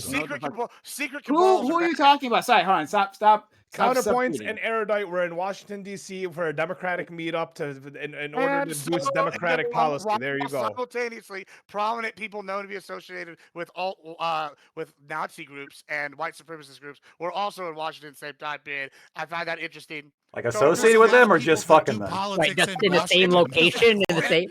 But it is What? interesting. It is interesting that Connor and you and I both said they were told not to discuss who was there because some of the people would bring them down socially if they were associated with him. That is a little bit suspect since those two things happened simultaneously. But that's all I have to say about that. If you want to find out other stuff, come follow me at Papa Gibbs. Since I'm the biggest feminist on Twitch, tomorrow we're going to be having a women's panel. It's going to be called Wicked Women Wednesdays, I think. I don't know. We're workshopping the name. It's going to be exciting, and they're going to be bringing issues that they want to talk about. Thank you so much for having me, everybody. Go fuck yourselves. Gibbs, Sounds send like me, a CI Gibbs, initiative. Gibbs, send me that Because I information. am CI. Give me that. I will. Give me that information, by the way. I'll It see what I did can do for you. fantastic. He did a It'll video be on it. fun. I'll send you. I'll link you It's the a video. whole video. Gibbs, you're fantastic. Hold on, but just quickly before I want to make sure Lactoid gets a chance to respond to this too. I think Scott's syllogism, right? Is that a syllogism? Original syllogism was incorrect about Kamala Harris and the and Obama, right? Like saying, well, Obama must have had some negative points, right? Negative points for against him when he was running for president, and then that must also hold true for Kamala Harris. I don't think that necessarily needs to be the case. It could be the case that for Obama, yes, that overall his race was a detriment, right? In 2007 when he's running, and that by the time was it 2015 when Kamala Harris is running, one, the electorate is different, transformed by the fact that one, you did had a black leader for 8 years, and then or was it 2019? Sorry, 2019, I think, when it happened. Sorry, 2019. But the electorate is transformed, and that within the space of the Democratic electorate, specifically, that you could gain more than you would lose by having a black woman there. Like both of those things can be true. That both those things. You're absolutely could be. correct, right? But the argument, the argument, It's almost like was- Obama and Kamala are different people with different circumstances, you know? Katie. Strange That's not what you not said, adding though. anything to Guys, this I gotta get out of conversation. here. What you I said. What you disagree with said. it. What you said. Katie, If they're shush, black, shush, they're always I at a think- disadvantage. That's what I you said. think you guys tying it is the interesting, deductive, but the deductive I argument disagree. that I was giving was maintaining the logic that Katie gave. Right. Unfortunately, Katie runs away from everything and then just starts positing new questions, new analogies, or new things instead of dealing with the cognitive dissonance that is her own ideology. Right. I was attempting to point out the contradiction because the claim wasn't at one point in America's history it was negative and now it is meritorious because the Democratic voter base would show up to vote. The claim was that this holds consistent and is still true. And so your critique of it would be to attack the claim that Katie gave, which is that it is still true that the default position is white, that whiteness, etc., is this advantage in the election process. Back me. Then I So, can like, respond. I don't disagree with your critique. It's just not of me, it's of her. It's not of my deductive argument, it's her logic. Katie. No, I said Prime, attack me so I can actually make my counter argument. Okay, sure. It could be the case that what it means to be black. This is real anti-racism, by the way. Go ahead. Running off. Attack me! Attack me! An official. That's I am scared for my life. An official Okay. running for office might change and shift on the context, right? Like from year to year, right? And from electorate to electorate, and from person to person. Okay. I think that it is fallacious to pretend like there is a meritocracy in America in presidential elections in the sense of merit, as Fabian would talk about skills. So while I do think there is value or challenges in being a certain race or a certain gender, when Fabian claims that you somehow accept that being president can be about race rather than other skills, I think that's bullshit, because being president has always been about many other factors besides whatever skills Fabian wants to decide are important. So yeah. So you agree that it isn't a univariate analysis, right? Like that would be stupid. And I agree with you as well in the argument that you just made, right? But that's not actually an attack against the argument that Lactoid and I were making, right? Which is that when someone says, I'm going to pick someone that is a female person of color, that there are other things that people are voting for. There are other things that the vice president should be capable of doing, and that you have limited the candidate pool for being able to pick the best person in those domains because you have picked 6% of the population and you've said 94% of the population are candidates, especially when we're talking about well-to-do politicians. It's probably like 99%, right? So like we've gotten rid of 99% of the people that could potentially be vice president that could bring all different types of skills, abilities, experience, etc. Okay, I'm going to be very honest. I'm kind of dumb and that was very long. So I'm just going to make my point and hopefully it kind of like connects. So I think that if Kamala Harris is a DEI, so is every other white male politician. The only difference is, I'm going to finish. The only difference is that you get to decide that it doesn't somehow destroys the meritocratic process to just have it be an implicit understanding in the American audience that you have to be white and a dude to be president until Obama won. And yeah, so you just don't, when Lectoid started us on this whole train, he said, hey, we're only doing this racism merit thing one way with Black people. And I was saying, no, it's actually been the default that race has always been a merit for white people under white supremacy. That is all. Okay. Well, I got to get out of here too. I got to take my mom to go get her car. Car got towed in the morning. Can't hide no more, Lactoid. I'm Fabian Liberty. You can find me if you just Google Fabian Liberty. You'll find my X account and my YouTube account, which is where I'm doing most stuff. Yeah, it's an interesting thing. Well, that you're not on people have brought in. X, Scott, right? You're not supposed to be there. Oh yeah. Yeah. It's my booker. It's my booker that happens to hold the same opinions as me. Because because Elon Musk is so fucking pro free speech that I think that account might be trademark infringing, though. Yeah, of course. Anyways, yeah, I would just say, as I stated from the beginning, that diversity, equity, inclusion is not it's not purely merit. It's not purely about affirmative action. It is, as I stated in the beginning, it is neo-Marxian praxis to put forward to install political officers in institutions. That's the goal. That's the stated goal. If you read the theory, that is exactly what it is attempting to do. It is another means to bring about socialism through critical theory praxis. If you read any of the critical theorists, they'll all fucking admit this in all of their fucking works. And this idea that we talk about DEI as like, wait, if that's true, I support DEI.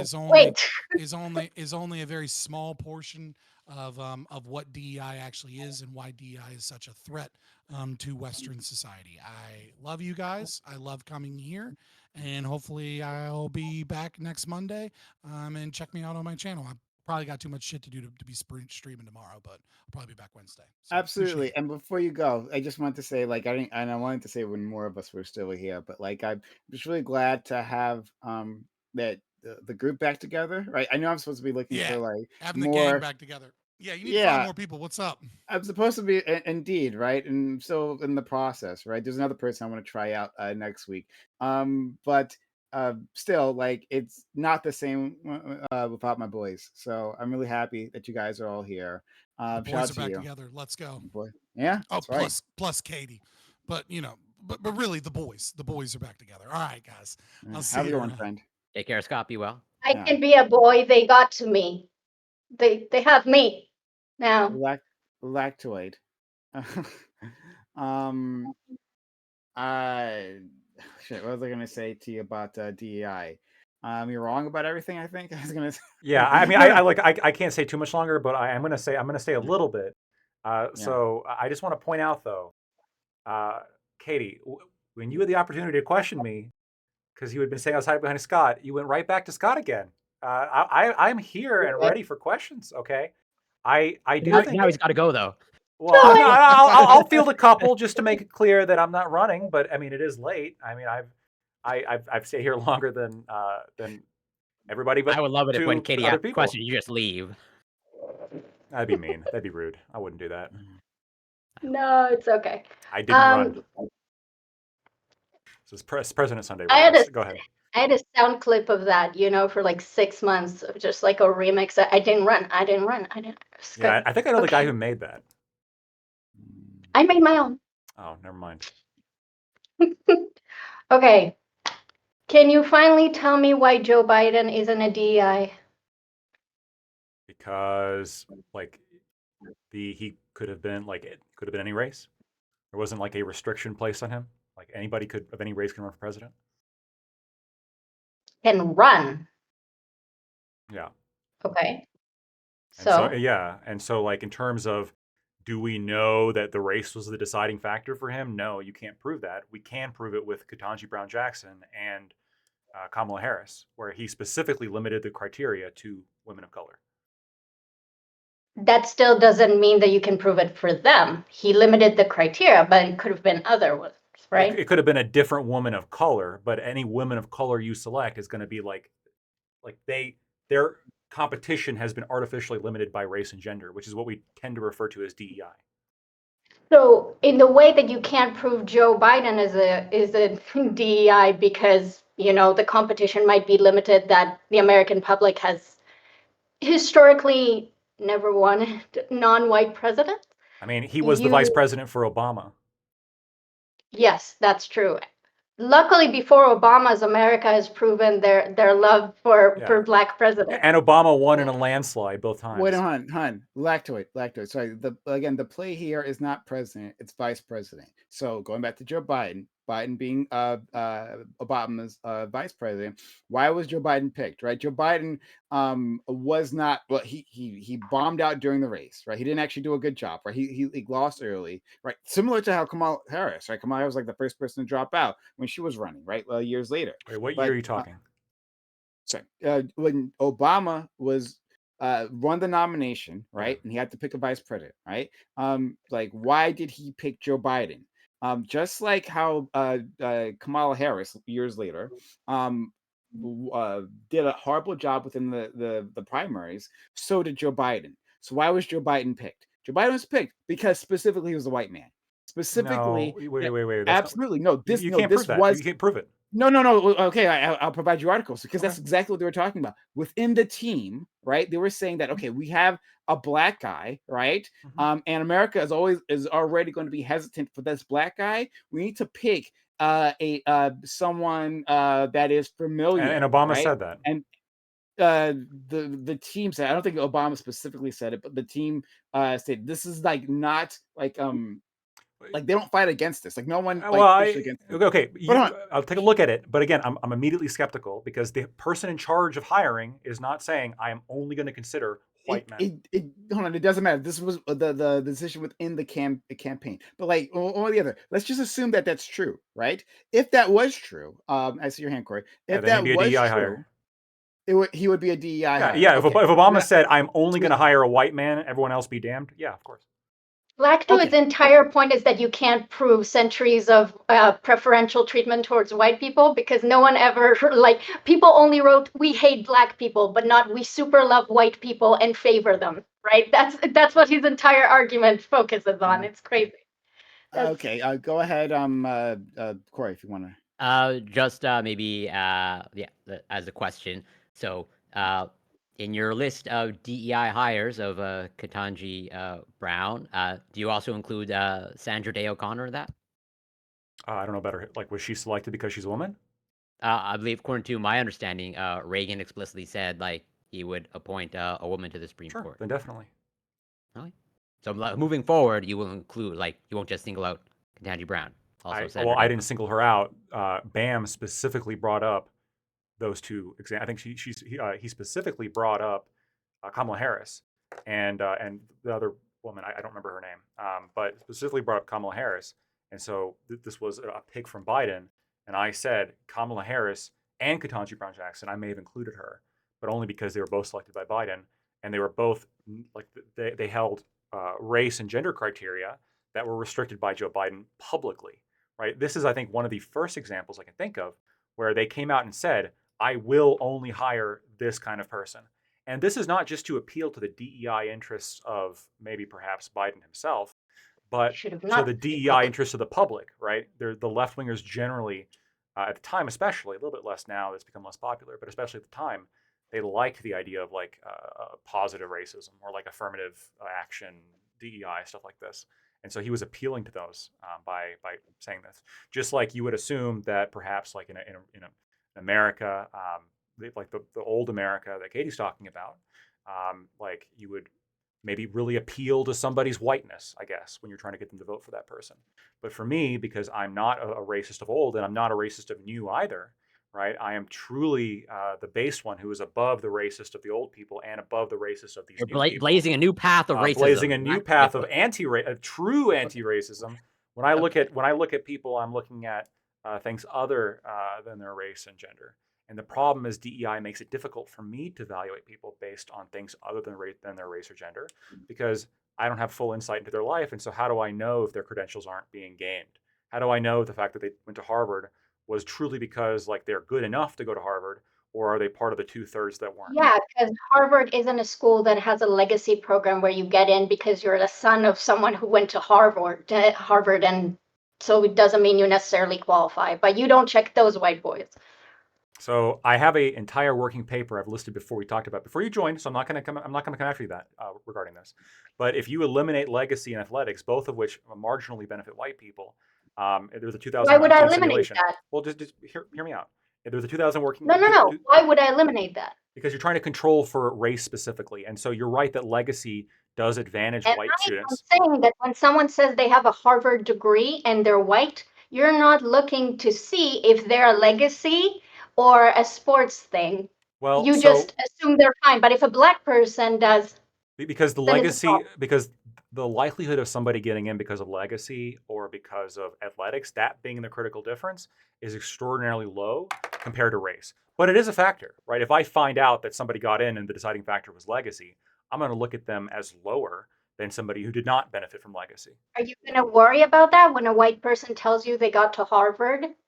Well, aren't you worried about their credentials? You don't know their life story. Yeah, so the racial group that I worry about the least is Asians, right? Because I know that Asians have the hardest time getting in, and they actually are less likely to have legacy. The Asians are just, again, rolling in this DEI world that the left has created for me.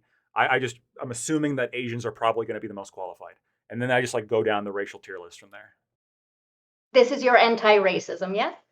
Well, it's unfortunately the lefts have forced me to engage in racism, right? When I don't want to. I'd prefer to look at everybody as an entire individual, but how can without some color? But how can I when Asians are so when you have an Asian who gets into Harvard, that means that on every merit-based metric, they are like considerably better than other racial groups on average. Like it's not even close. So if I have an Asian applicant who got into Harvard who's got an SAT score that's significantly higher than a black student, do those test scores not matter at all? Do we just ignore them? Are they not relevant? Are test scores and other forms of like measuring people's accomplishments? Do we just throw that all out the window? What you're telling me is that from now on you're going to worry about white Harvard havers, like degree havers, right? More than Asians, for sure. Just quick interjection. You guys can get back to it. PBS article. Former President Barack Obama has said picking Joe Biden as his running mate. This is in 2020. Running mate in 2008 was one of the best decisions he ever made, quote unquote.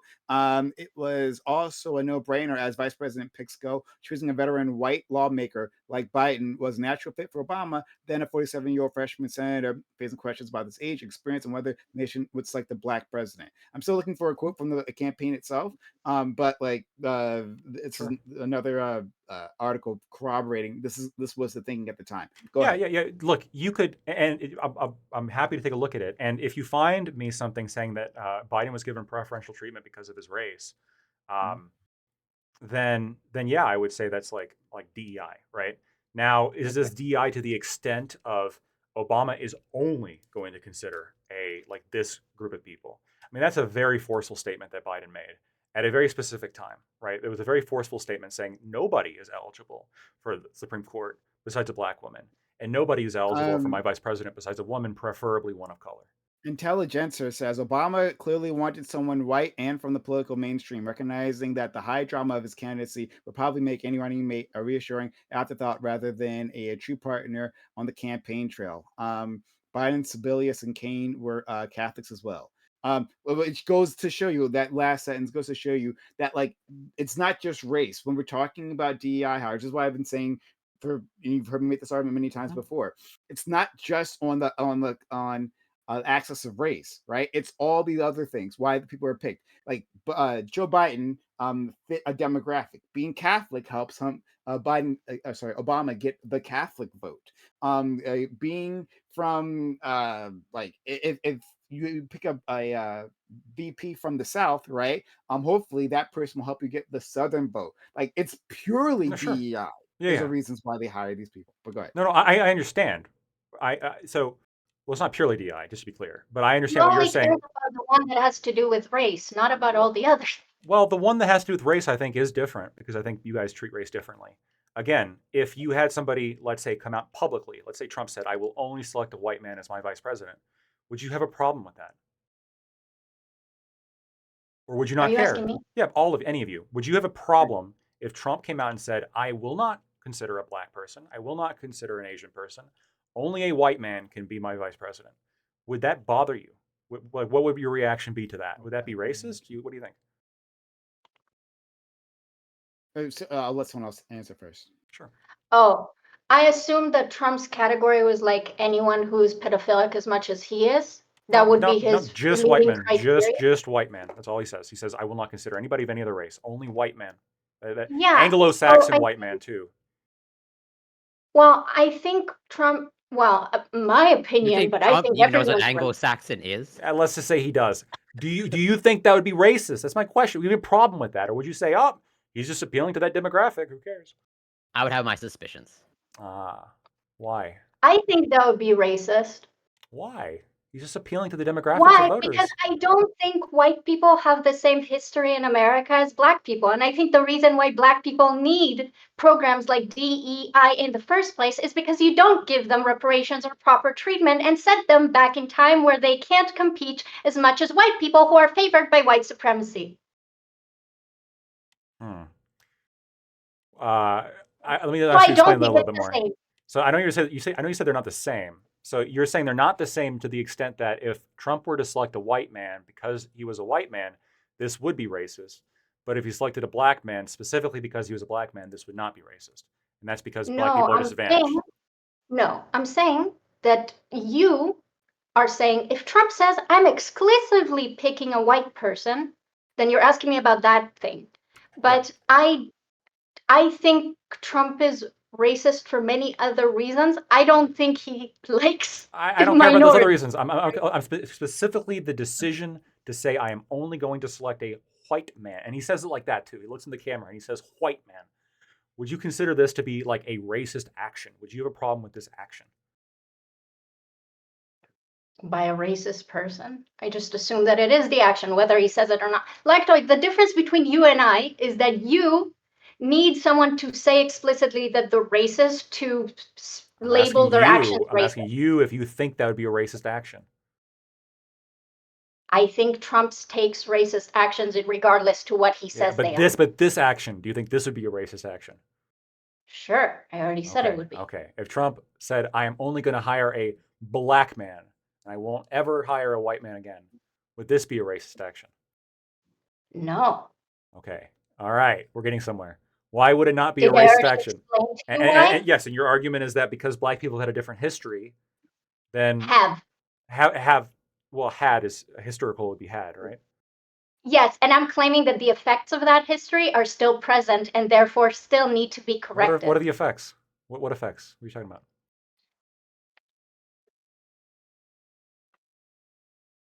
You know what? Can I ask you a There are question? no. I just want to look. This is just an important question. I just want you to really think about this one and answer it honestly. Sure. Is one of the effects of Black people's history existing in the United States today?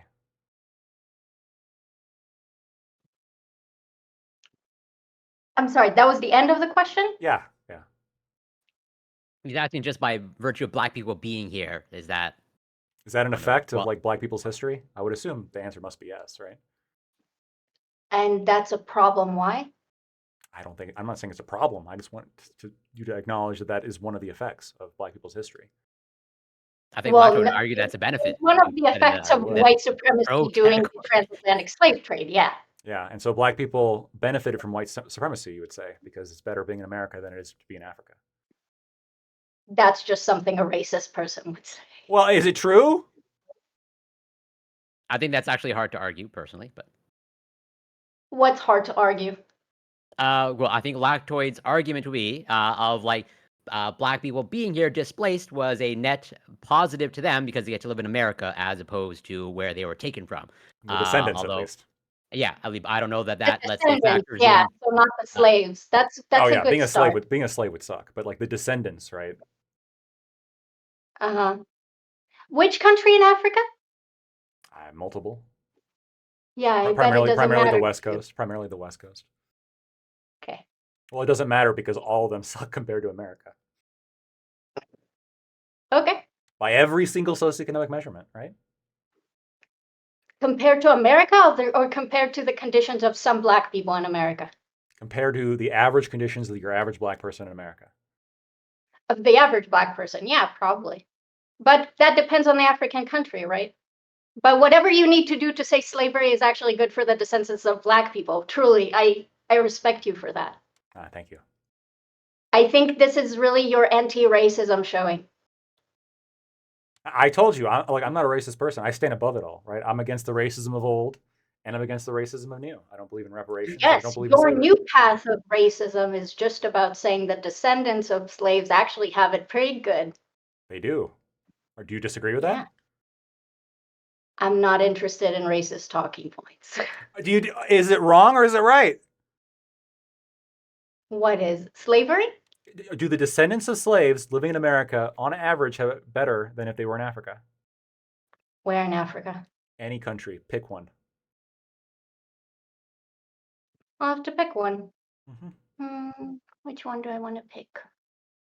Name me one African country in which the average quality of life is comparable to the average Black person in America. To the average Black person in America. Guess Africa has been pre-raped in the same way that slaves are, so. Still better to be white in Africa than Black on average. Depends on which country, but in some places, sure. Why depends on which country? Because there's some countries where there's like overt anti-white racism, right? Not like America. America has some pretty overt anti-white racism. That's a good point. Yeah. Not to the same extent, though, I would say. Yeah, it's much worse in Africa for white people, isn't it? In some places, I would agree, yeah. Yeah, I bet. Yeah. This is fun. So anyway, Prime, Prime? I don't know if you have anything else, but I think we came to the conclusions that were needed. Oh, okay. I was listening, but I found a bunch of articles that were saying the same thing. I haven't found a quote from the campaign, so I will say that I haven't found a quote from the campaign. But all the thinking at the time was that because his choices, people were thinking, oh, you're going to choose Hillary Clinton, but the problem is Hillary Clinton was a white woman, and they didn't want to have two people who were too different won the campaign ticket. But like I've heard them before. I think I've heard it in videos. I haven't seen an article, but I heard it in videos like people from the campaign saying this. But in any case, but I've found articles all like repeating exactly what I was saying from the time.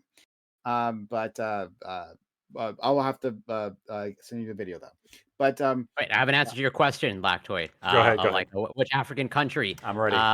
All right. This is not to my credit. This is to iCow's credit. The answer is Wakanda. I was gonna like joke about that, but I don't know if that was like actually racist. I don't know. That's why I didn't want to say it. But Okay. Well, he's Yeah, South but then you African. said that. I do think that's kind of racist. So see, the expert agrees. Look at that, Corey. What's wrong with you? I'm not the expert, right? I think that Black people didn't benefit from slavery. the racism of mine. Wait, just to be clear, do you actually like you said you are really racist against white people? Are you actually racist? Would you consider yourself to be like a racist against white That would be horribly against TOS. I was clearly people? joking. Okay, sure. I Fair enough, love yeah. white people. They are I'm my not trying to get people. anybody in trouble. I forgot we're on Twitch. Sure. I am white. Some people, your friends, some neo-Nazis, might say that I'm Jewish, but no, I am white. So yeah. Well, I'm both. I think I've made it very clear. I only care for white women. The other half of the bunch, I mean, they're cool. I mean, right? And they're necessary to get me more white women. But like, other than that, it's pretty much. Do you have all whatever potential suitors that genetically tested? How white are you? Did you meet a certain threshold? It's the colors of the nipples. If they're pink, it's good enough, right? Oh, that's wide enough for me. All right. Anyway, let's move Jesus on. Christ. Thank you, everyone, for coming through. Much appreciated. This was fun and in unexpected places. And again, I can only expect great things from this group. And I'm just like grateful that you guys come through. We missed Lactoid. It wasn't the same without Lactoid, even just for a week. Or was it 2 weeks? Whatever it was. Been a week, For however long it was too long. I think it was someone else who was hiding behind Scott when it was gone. So it's someone else. So we will, of course, raid out to a woman. It's my friend. She's up. All right, I'm gonna raid my friend. If you guys are longtime viewers of the channel, then you recognize my friend. If not, then you won't. But I used to raid this woman a lot, and I actually know her. Right, so don't be surprised. But you're gonna be surprised. Like biblically, you know her, or like what's that all like? I don't know her biblically. I can assure you, I don't. But she is a good friend of mine. Well, a person I've known for quite a long time. In any case, and they happen to be streaming, and I'm just waiting until the countdown goes through. It just is gonna take a while. Off you go. Yeah. So they're gone. All right, I'm still streaming on my end, so don't say anything TOS. Okay. Before I head out, just thank you guys for chatting with me, Corey and Prime and Katie. I thought you were a great addition. Seriously, I'm not being sarcastic. So it was really cool that you came around. That was good. Lactoid, that's very sweet, but I know when you stare at the camera, you stare to your fucking lunatics in your chat, okay? I'm not stupid. I do. That's yeah. I do that. Yeah. My lunatics love me. So anyway. I think if Fabian wasn't around as much, I would much prefer. Not that I like your politics, right? I don't think either of us likes each other's politics, but at least I can have somewhat of a dishonest yet coherent back and forth. What I can't have with Fabian because he won't shut up. So yeah, I appreciate that. Yeah, Scott has a hard time getting along with some of the women that have come on the panels. I've noticed that, Corey. Haven't you noticed that, right? I don't know. He was pretty weird towards Bam too. Of the few that tend to come around, there might be some pattern, but maybe. I think it's because we don't tolerate the blabbering as much. I think it's generally true amongst libertarian circles, which it's unfortunate. But I can tell you, it's 100% true. Being like in libertarian organizations, there is a clear we could benefit from some DEI in terms of the gender thing. It's bad. It's just bad. I tell you, I want you to create your own. I'll move to New Hampshire. Okay, you're gonna wipe yourselves out real quick. I've heard of the New Hampshire thing. It's a good idea though. I'm going to be very honest. It's frustrating with Fabian because sometimes when Fabian doesn't go on the tangents, I think it would be really interesting to have a conversation with him. Every time I'm behind the scene with Fabian, there's a back and forth and it's reasonable. And I think I can have the most interesting conversations with him. But just once he's on screen, it's just, he completely changes and it becomes just, I cannot follow him. That's yeah. He'll be back. Don't worry. Ugh. All right. I gotta Take care, bounce. Lactoid. Be well. Peace. Thanks for having me back. Glad to have you back. Hope everything went well with your trip. Yeah, it was all right. Understandable. I'll get out. Prime. Did you end? Because I.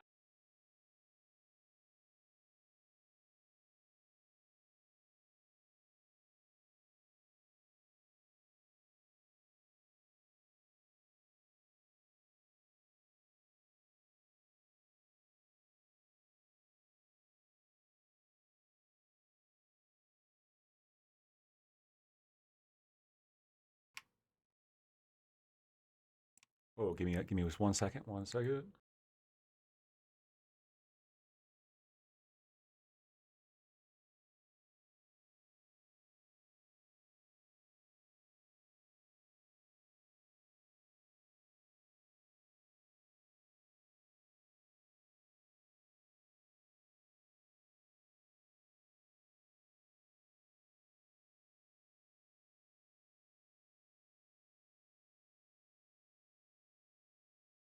All right.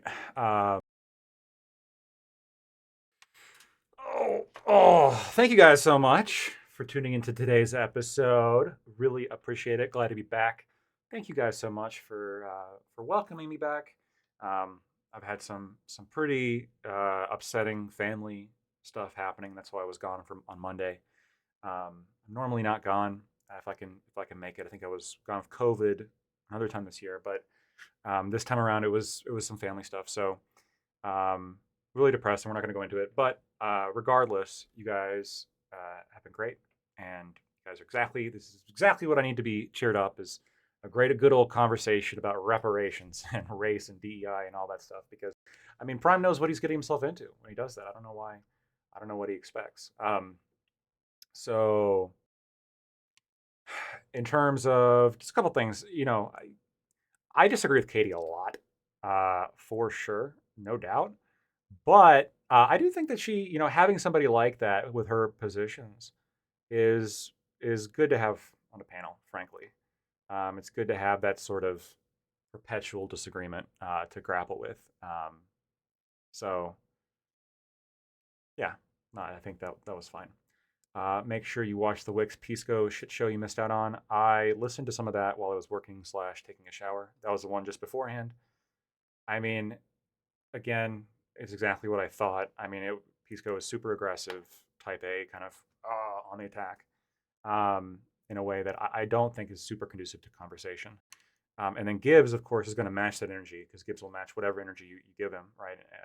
And he'll just, completely respond. And so that's what he was doing. And then you have Pentuple and Nina. Actually, I haven't seen Nina in a long time, but yeah, no, I obviously I was, I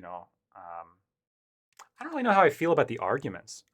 Honestly, Nina was drunk. Nina's often drunk on panels. It's just a common thing. But um, I obviously was just rooting for Gibbs and Pentuple because they're my boys, and there's like an interpersonal thing. I think that they are much easier to have conversations with, even when you disagree, and I think that they hold to good conversation rules better. There was a few instances I saw that I thought were a little bit weird, like, and I'll say this to his face, I thought Pentuples was like kind of being mean to Nina a few times. That wasn't super. It was a little bit awkward. It wasn't super called for. So, and I only say that because I think that did affect a little bit, just like the air of the conversation, and kind of turned probably some of the people in the audience against that side. Seriously, that's what I thought. So, Econoboy, the best form of reparations is sovereign wealth fund, of course. No, but I will say that a sovereign wealth fund is better than Social Security, just empirically speaking, I think, in terms of actually getting certain things, having a kind of sustainable fund, as opposed to what we currently have, which is basically a Ponzi scheme. Also, Econoboy, I just wanted to say, I do appreciate and maybe you're like the good cop of the bad cop of the sort of live and learn kind of strategy. I'm sure you guys are like wargaming everything. But I do appreciate your demeanor in conversations. I think you're a good person to talk to. So I don't yeah, I do appreciate that about you. I also appreciate the memes coming in and spreading commie shit. It is funny. I do like it.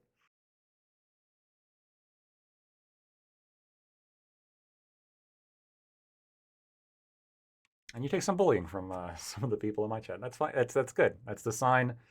That's the sign of somebody who is. You have to be able to handle some shit for sure.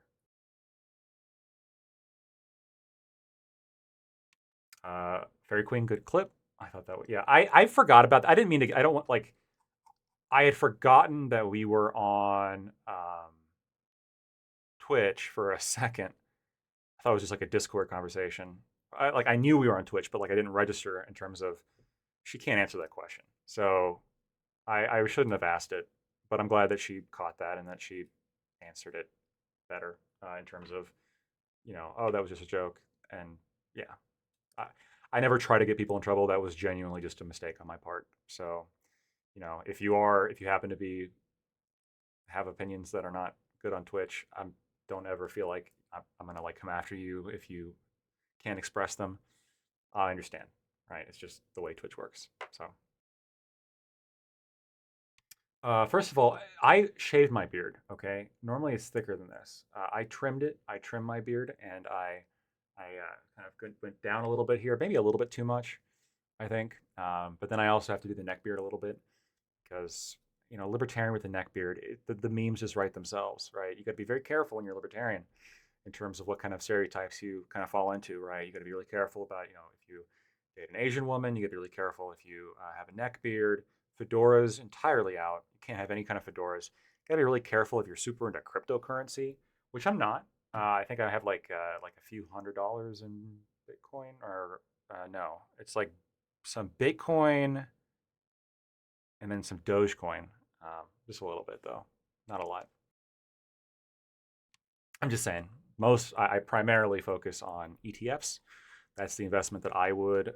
I'm not going to recommend investment strategies to anybody because that would be irresponsible. But if you're just curious about what I do and what if I could recommend, what I would say to do is obviously prioritize 401k and IRAs, tax advantage accounts for your retirement. And then if you want to invest with any leftover money, buy ETFs, which are exchange traded funds you can find on any kind of regular stock trading app. And that provides you a sort of broad market exposure, which really protects your capital, I think, in a way that, because it's diversified, right? And so that's what I like to do. I prefer to do that than have to put everything into one specific stock, just because you never know, right? I've had stocks that, I was like, oh, I never put a ton of money in them, but like I've had a few like, long shots, like maybe this will go up. And some of them actually did go up. Some of them went bankrupt and lost my investment, some few $100s here and there. But overall, you make money if you buy ETFs, in my experience, over time. So that's what I would recommend. I don't know what somebody else here knows a lot about finance and disagrees with me. Obviously, feel free to make yourself heard. But that's my understanding about ETFs or about investing, is just be safe about it. Yeah, could you risk it all on like pharma shorts? But yeah, you could try, but I'm just not like, can you imagine working so many years and like building up something like retirement accounts or something and then like YOLOing it all over? It's just, don't do that, man. What a gamble. What a gamble.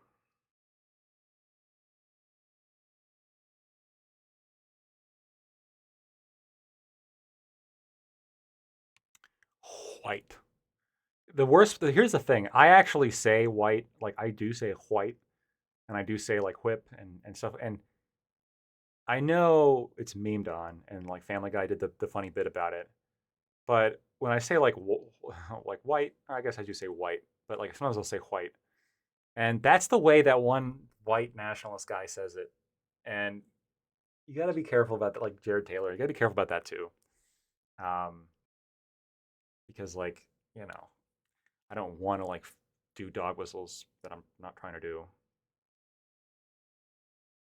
Because then people are going to theorize, oh my God, what is he? What is he? Question I had for you guys. Hold on a second. Claims to hate socialism, has a socialist country's flag in his background. Which one, America or Sweden? I know you're meaning Sweden. Look, I'm a Swedish national. I know some of you guys know that. I mean, I've got a lot of ties to the country. I don't agree with its economic policy in all ways, but I think it's a beautiful country, and I think it's got a lot of problems, just like every country's problems. But it's a beautiful country, and I think that we can. Yeah, I think it can be. It's not a terrible place to live. Of course, I'm an American first. I am an American first. So it's not, I'm not leaving this country anytime soon to go live in, unless there's some draft from Ukraine. Then I don't know. We'll see. But if we're talking about, yeah, I mean, America's my home. But I mean, Sweden's kind of this weird little side surrogate home that I visit every once in a while. See, and they have too much socialism. That's the problem, right? Some people say, oh, Sweden's a great place. They just, they have XYZ problem, blah, blah, blah, blah. No, the problem is they have too much socialism. If only they had more capitalism, it'd be based. And you can look this up. Sweden, prior, I forget what year it was, but they used to have socialized telephones. They used to have a lot of shit socialized, actually, by the way. They were aligned with the Western Bloc, and I know this because they weren't officially aligned with the Western Bloc, but anecdotal experience time, my uncle was in the military back when they had the conscription in Sweden, and they only ever trained against Russian tanks. So, right, there was this kind of silent assumption of, if the war breaks out, we know what side we're on. And but they used to have socialized telephones. And the service sucked. And everyone in my family said that as soon as they privatized that, things got better. And my family's not liars. They're good people. So, I mean, I think that's good evidence that socialism fails and capitalism is good. Zero Fox, thank you for the subscription with Prime. Really appreciate that. Thank you. Good shit. I really appreciate you guys. Oh, I wanted to say, before I got caught up, what do you guys think about the group streaming? I thought it was really cool. The sort of the group chat that we had at the sort of it felt like a confederation, really, between like all the different like all three of us. I thought that was really cool. I don't know. I would like to do more of that again in the future. Yeah. I mean, it seems to be good for exposure, but also just the biggest thing is having the shared chat. I think is really cool because then everybody can just go to chat together. I think that's cool. Yeah, Zero Fox is my boy, Econo Boy. I don't know what you think's going on here, right? It's one of the homies. All right.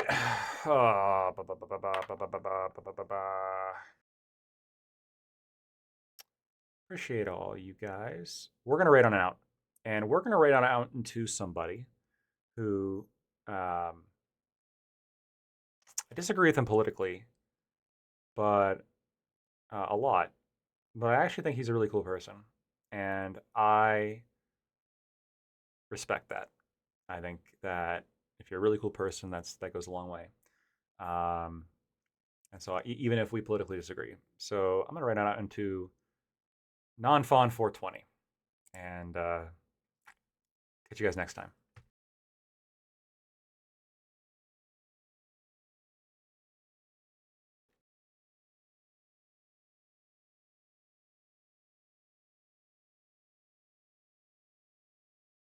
Hey, guess who farted? What is that? What's the guy? Ziggy Stardust? Who wrote that again? David Bowie. He wore a dress at one point, right? And he's kind of cool. So, hey.